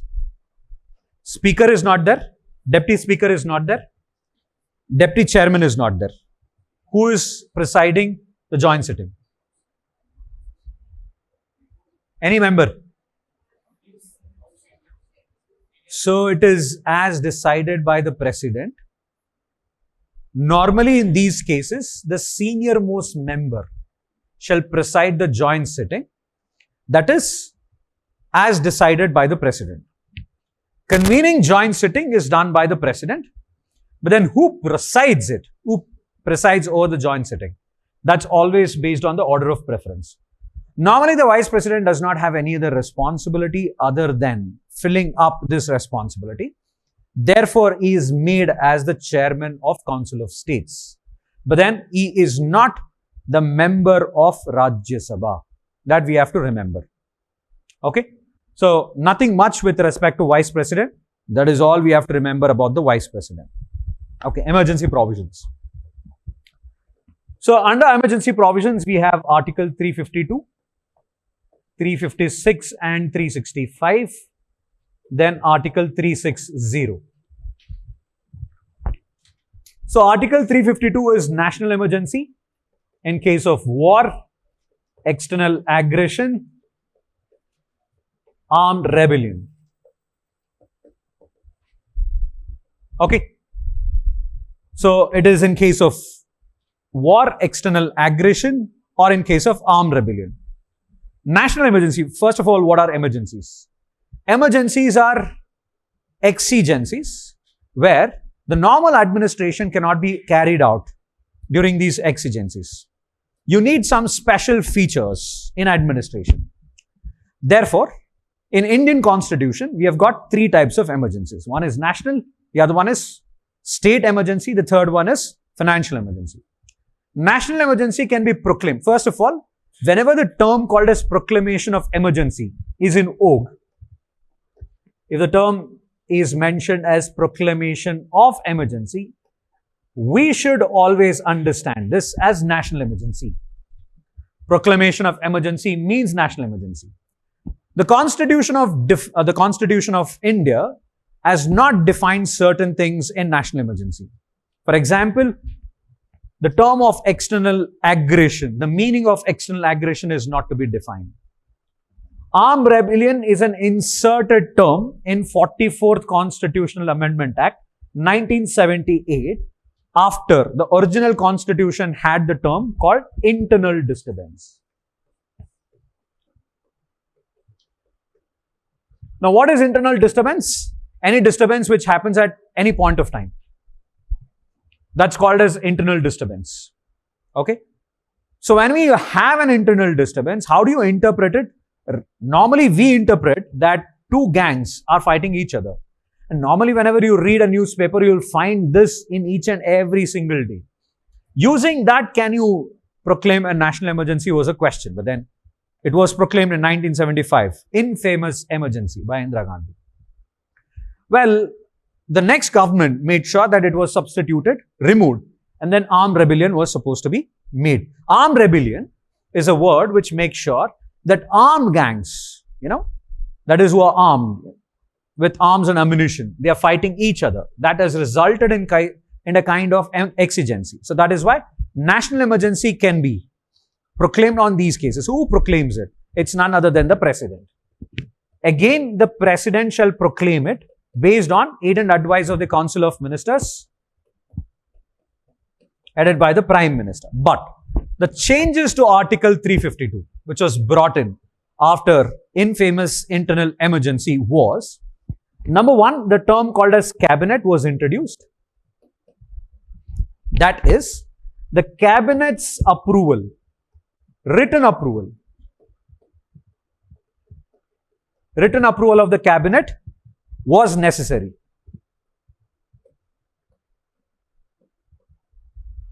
Written approval of the cabinet is necessary in order to proclaim the emergency. So this was a change brought in 44th Constitutional Amendment Act 1978. What did the original say? The president can proclaim an emergency in the case of war, external aggression or armed rebellion. Initially it was internal disturbance, armed rebellion. Well, they can only do it, the president can only do it, if at all, if the cabinet's approval is to be seen, written approval, they have signed it, written approval. Then only you will find that the president proclaiming emergency. Now, once the president proclaims the emergency, the initial period of emergency given in the original constitution was 2 months. But at present, it is 1 month. Original constitution gave 2 months, at present it's 1 month, right? So within this 1 month, what shall happen? The parliament shall ratify the national emergency. Within 1 month, parliament, both Lok Sabha and Rajya Sabha has to ratify it. What if the Lok Sabha is dissolved? Rajya Sabha has to ratify it. And the Lok Sabha, the newly constituted Lok Sabha has to ratify it within 1 month after its assembly. That is after it is constituted. I repeat this point. So, the original constitution gave 2 months of initial time period in national emergency. But the change which was brought in the 44th Constitutional Amendment Act was 1 month instead of 2 months. Within that 1 month, why this 1 month is make sure that there is, speedy decision making, right? So that is why it has to be ratified as early as possible by the Parliament of India. So in this 1 month, both the houses of Parliament has to ratify it. Supposing if the Lok Sabha is dissolved, Rajya Sabha will ratify it. And the newly constituted Lok Sabha has to ratify it within 1 month. Within 1 month. Once it is done, it is for 6 months. Which can be extended once in 6 months for an indefinite time period. That is, it can be continued 6 months at a time once it is ratified by the parliament. That is, every 6 months they have to ratify it before it elapses the time period of national emergency. So, is there any time period for it? No time period. There is no time period with respect to it. It can be continued. Yes. When the president? No. See, first of all, there is no question of ordinance here. Ordinance is normally a law. It's a law. Why it is a law? What kind of a law it is? To fill the vacuum of the parliament. This is an exigency, a special situation.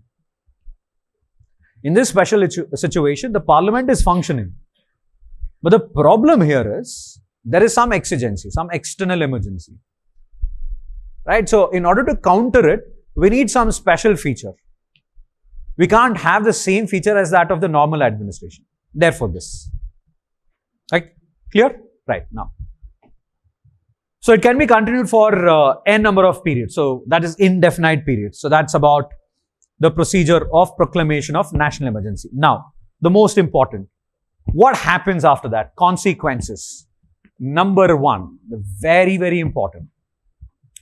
So, the state legislative assembly are not suspended. They are not suspended. Are not suspended. They work under directions of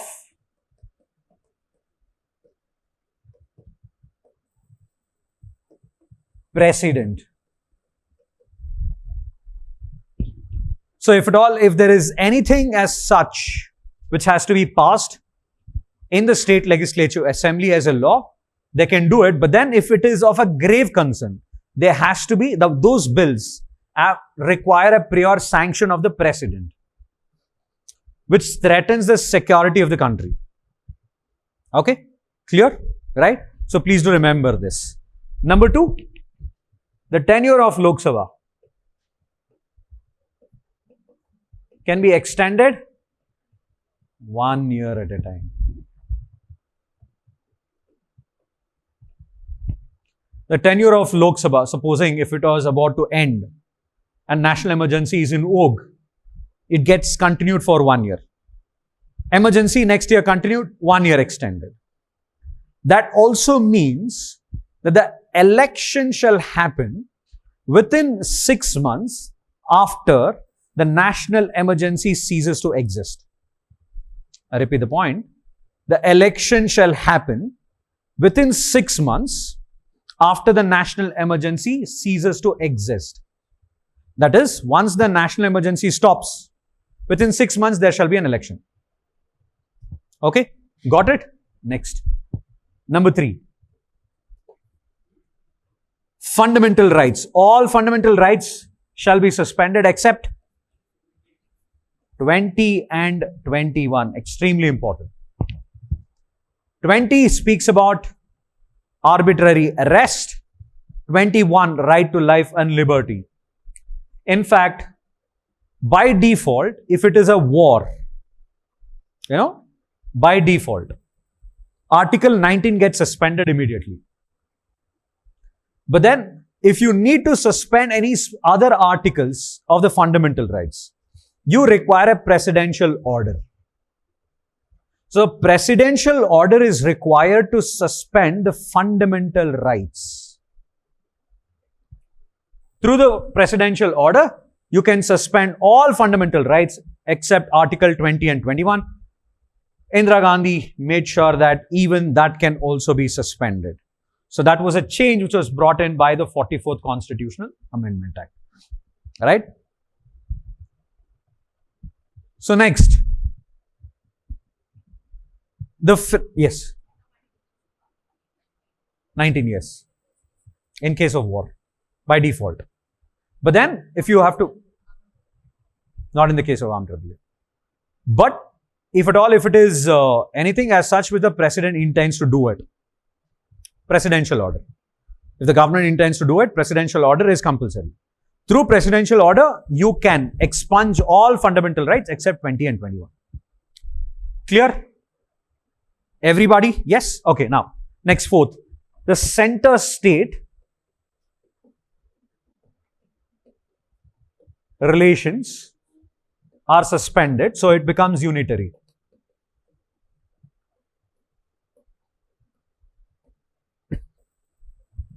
Mind you, let's go back to the first point when we discussed about the federation.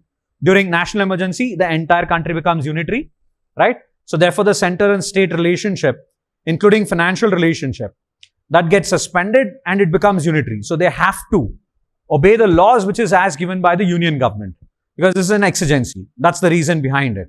All right. So these are some of the important consequences, what you see with respect to national emergency. All governors gets the direction, the manner in which they are supposed to make the administration, run the administration. So all of them get this, right? So these are about the national emergency and the consequences of national emergency. So just to look at it, so please do remember that the original constitution had 2 months, then it is 1 month, and the parliament, once it ratifies 6 months, it remains the same as that of the original constitution. Indefinite period is the same as that of the original constitution. The other thing which is changed is with respect to internal disturbance has been changed as that of armed rebellion. Again, 44th Constitutional Amendment Act. Next. State emergency. So there are two types here. One is 356, the other one is 365. 356 is failure of constitutional machinery. What do you mean by failure of constitutional machinery? It can happen in any of these cases. Case number one, if there is a hung assembly, if there is a hung assembly, and there is no alternative with respect to hung assembly. That is case number one. Case number two, the state legislative assembly has made some laws, or the government of the state has made some laws derogatory to the position of the High Court. Number two. Number three, there is a failure of law and order where the state is unable to control. But merely failure of law and order, merely just the failure of maintenance of law and order cannot institute into a state emergency according to the S.R. Bommai's case. S.R. Bommai's case, very, very important here. So please do remember that. So according to which, just in the citing the reason of law and order, you cannot have a state emergency, number one. Number two, if there is a hung assembly, the governor has to explore possibilities. Without exploring possibilities, he cannot proclaim a state emergency. Very, very important. These are the 2 points. There are 22 points. Important for mains, not so important for prelims. So I am omitting only those important things I am explaining in the class now. So again, I repeat this point. According to S.R. Bommai's case, merely failure of maintenance of law and order cannot be the grounds for proclamation of state emergency. So it should be multiple cases where they have failed. You're not able to, It's for many cases at a longer duration of time. That might result into a precedence rule. Just because there is a hung assembly, immediately it does not qualify into precedence rule. What will happen there? It means that they have to explore possibility. The governor has to explore possibility. How it is exploring possibility? It is the same grounds what I explained on what the president does in exercising in discretion whenever no party has commanded the majority. If you all remember Article 75(1), I give an example that in case of a hung parliament, what are the possibilities which the president has to explore? Same possibilities holds good with respect to the governor. Okay? Clear? Right? So failure of constitutional machinery can be any of these three types. But Article 365 is failure to comply with the guidelines of the center. Failure to comply with the guidelines of the center. So look at the difference here. This is failure of constitutional machinery. This is failure to comply with the guidelines of the center. Now, how shall we understand this? I have given you three reasons for this. Remember those three. That becomes failure of constitutional machinery. Which are they? Number one, in case of hung assembly, where there is, even after exploring possibilities, there is no option available other than the president's rule. Then any law or any rule made by the state government which is derogatory to the position of the High Court. Number three, frequent failure of maintenance of law and order, which is jeopardizing the rule of the state. In these three cases, it becomes failure of constitutional machinery. Failure to comply with the guidelines of the center means, under normal circumstances, it so happens that the state government shall coordinate with the central government. For example, national highways. So the Constitution mentions communication. It says the state government shall communicate. I forgot the article, I'm sorry. It's 258, I guess. You have to check. Article 258 to 59. With respect to communication, it so happens that the state government is supposed to coordinate with the central government. Communication, building of roads, national highways, bridges, railway lanes.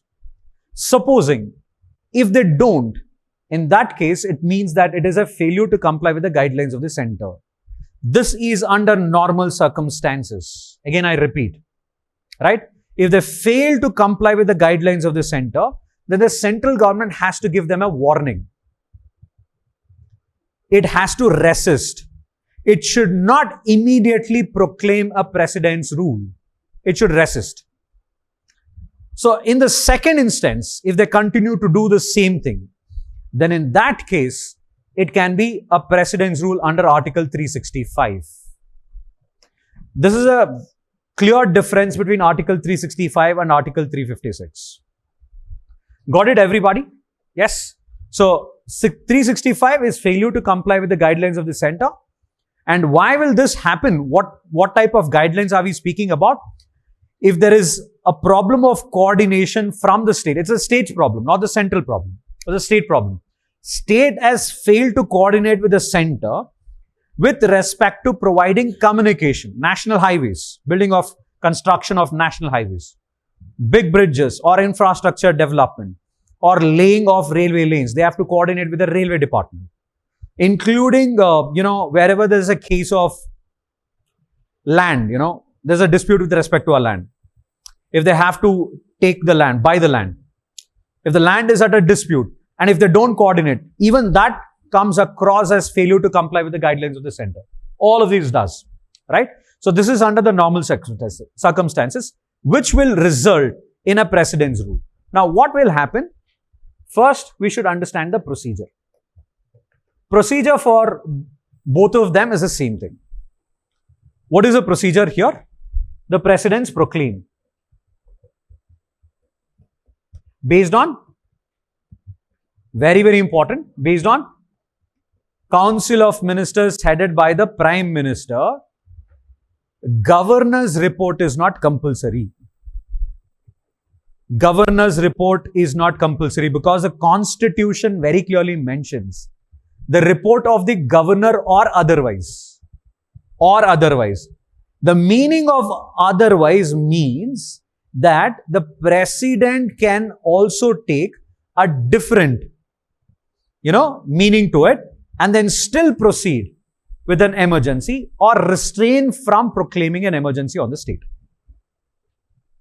So the report of the governor is not compulsory. So governor can send a report to the president on the condition of what is happening on the state. Like what N. Ravi, when he was the governor in case of Nagaland, he sent a report to the central government alleging that the armed gangs are creating problems of law and order. Same N. Ravi, Tamil Nadu, who was the one who did not read certain words in the speech when he was supposed to read it before the state legislative assembly. So that's where it created a huge furore. Right? In the first case, was he right? Many people say we can say that he was right. Second one has resulted in a constitutional deadlock, wherein the constitutional experts are divided there. Right? So anyway, so we have to understand that the president is doing it on the basis of the aid and advice of the Council of Ministers headed by the Prime Minister. The governor's report is not compulsory. Report of the governor or otherwise. So he proclaims it based on the aid and advice of the Council of Ministers headed by the Prime Minister. The initial period of emergency is 2 months. Within this 2 months, the Parliament has to ratify it with a simple majority. I forgot to mention this. Ratification in national emergency is special majority. Here it is simple majority. Original constitution said simple majority. Okay, here, yes, it is special majority. This is simple majority, the original constitution. It said simple majority. But the change which was brought in was 2/3 majority, which is a special majority.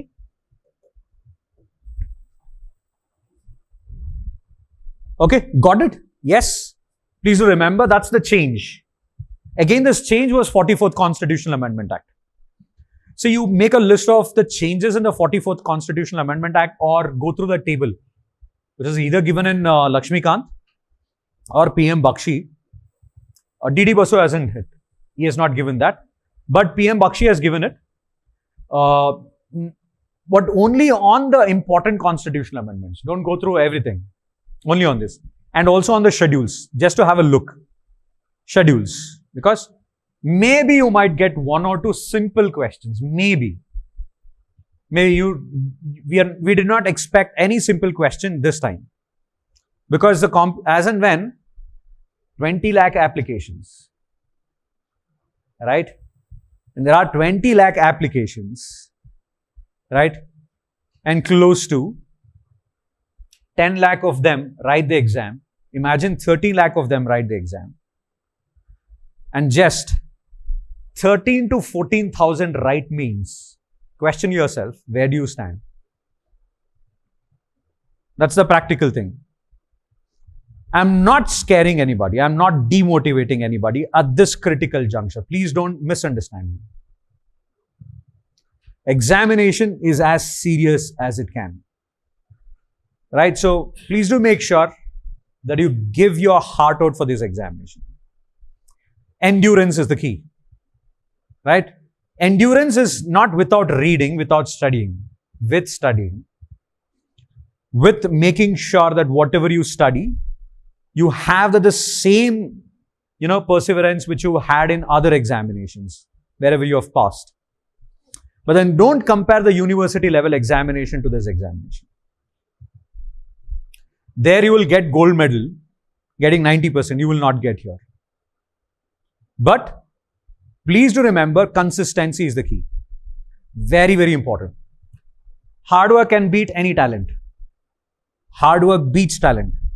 I repeat, hard work beats talent. So, if you are hardworking in nature, definitely you will crack. Right? So, you should live the life of a sage. Look at the Baba there. Right? Live the life of a sage. Okay? Otherwise, you cannot crack. So, please do keep that in mind. Consistency. Very, very important.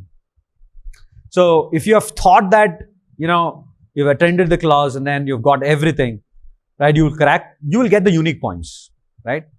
It will accentuate for you to clear the examination. But there is nothing called as a promise. Because UPSC will not leak out the questions to us. Right? So, not to any other institutions across India. Let's be practical. What is that? Is, for example, you have to reach from Bangalore to Mysore. I'll tell you the way. How can you avoid the toll? I'll tell you. That makes your preparation easier because you save money, right? That is the importance of coaching here. Right? Which saves your time, which saves your energy.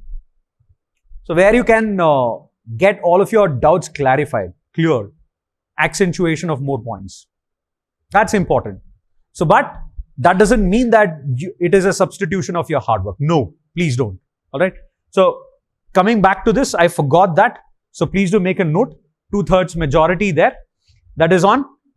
Again, the addition here is 44th Constitutional Amendment Act 1978.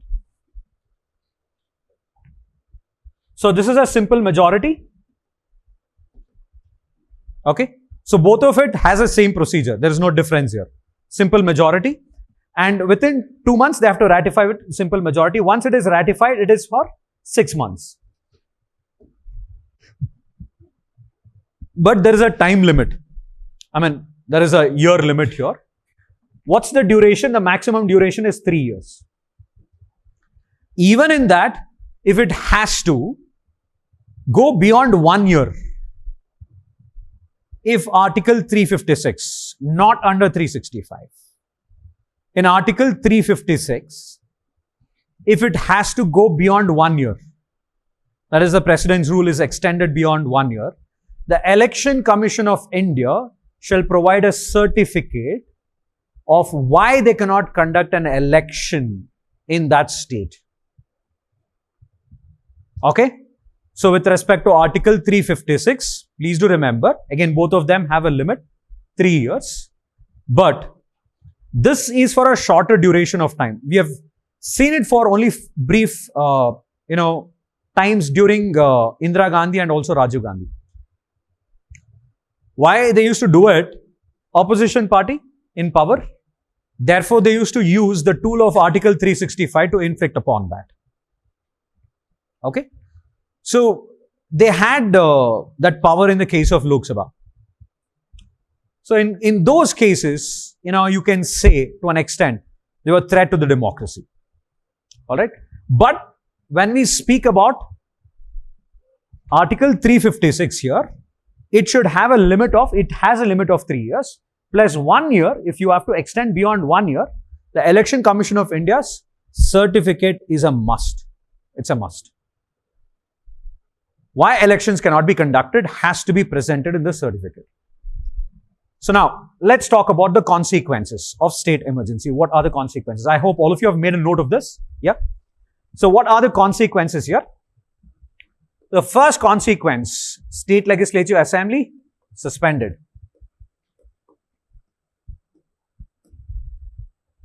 The State Legislative Assembly gets suspended.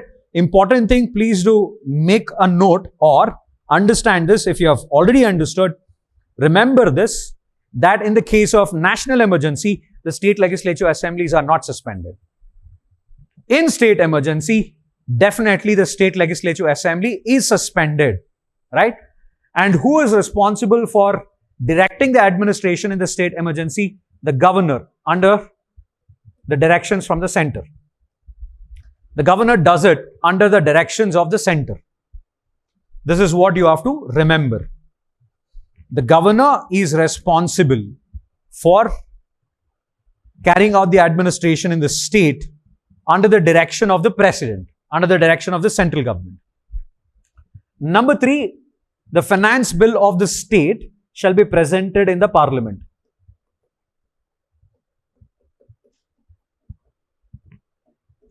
State bills, state finance bill.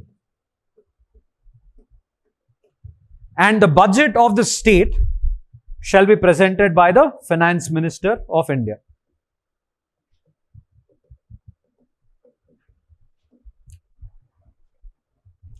The budget of the state shall be presented by the finance minister of India. Okay? No question of suspension of fundamental rights. The fundamental rights are not suspended here. Please do remember, that's an important point here. Now the next question arises, even if it is in the case of failure to maintenance of law and order, even in that case. Normally, in the case of the State Legislative Assembly, that is, in the case of state emergency, you do not have any as such that the fundamental rights are abrogated, suspended. There is no question of suspension of fundamental rights here. Clear? So, these are the consequences with respect to state emergency. Okay, next, last but not the least, is the financial emergency.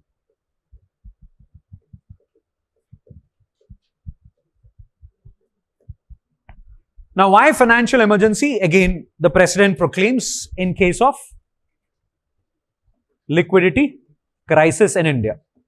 We have got many liquidity crises, but then till date we have never had the financial emergency. Reason? Because Pakistan and China will have a laugh, will have a party, right? That's the reason. In fact, it means that it results in crowding out of foreign direct investments. That's the reason. Right? It's a matter of pride and prestige for us. Correct? So therefore, we have never had a financial emergency till date. So under Article 360, again the President proclaims a financial emergency. The procedure is the same as that of the state emergency proclamation. It's the same thing. There is no change. The procedure is the same. Well, what are the consequences? That's important. Consequences are important. What are the consequences? First one, the President gives direction on maintenance of financial property.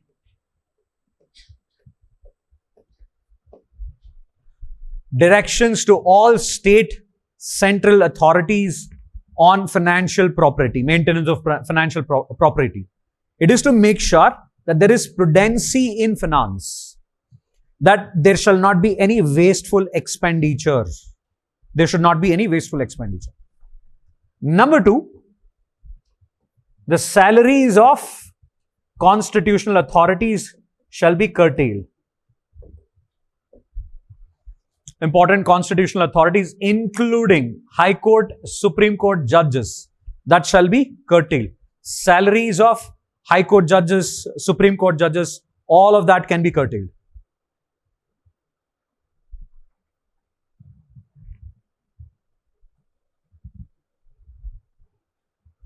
Next, number 3. The President shall make sure that the money bill of the state shall be presented or prior sanction. Prior sanction of President is necessary for passing money bill of the state. State money bill. Prior sanction of the President is necessary for the state money bills. So, no question of fundamental rights, right? Nothing as such with respect to curtailing other powers. This is only with respect to the financial powers, right? No suspension of state legislative assembly. No suspension of Lok Sabha or Rajya Sabha. There's no question of it. Directions given by the President to everybody for financial prudency. This is what we normally see in case of financial emergency. That's Article 360. This is about the emergency provisions which the President proclaims, which we have it in the Indian Constitution. We have covered all important points with respect to emergency provisions, especially make sure that you know about the consequences. All right. So I will stop here. I hope.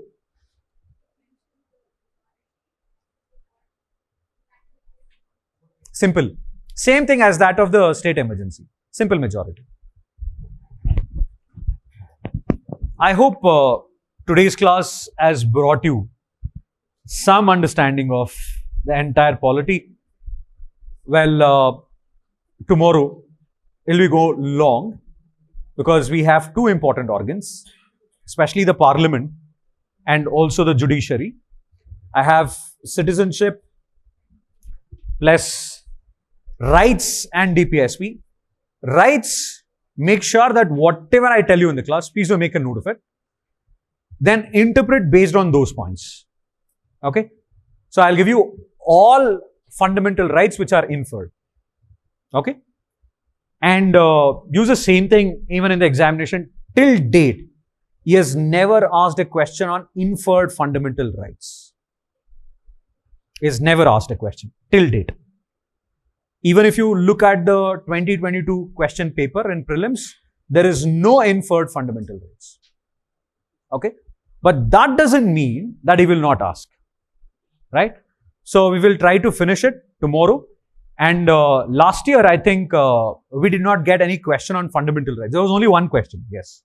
One question on fundamental rights. But most on the applications part. Right. So, and on the current affairs where you have to touch, so that I will also tell you. And I'll also give you the important topics where you have to concentrate on. President is also an important topic in the wake of elections, right? And his powers in the wake of election. And the state and the union territories, remember them. Preamble, nothing much, but then you should remember about the Keshwananda Bharati case because 50 years have completed. That's the, relevance with respect to the examination. So dig deeper with respect to Keshwananda Bharati case of 1973 and let's try to understand and if at all, if there is any extra points associated with it.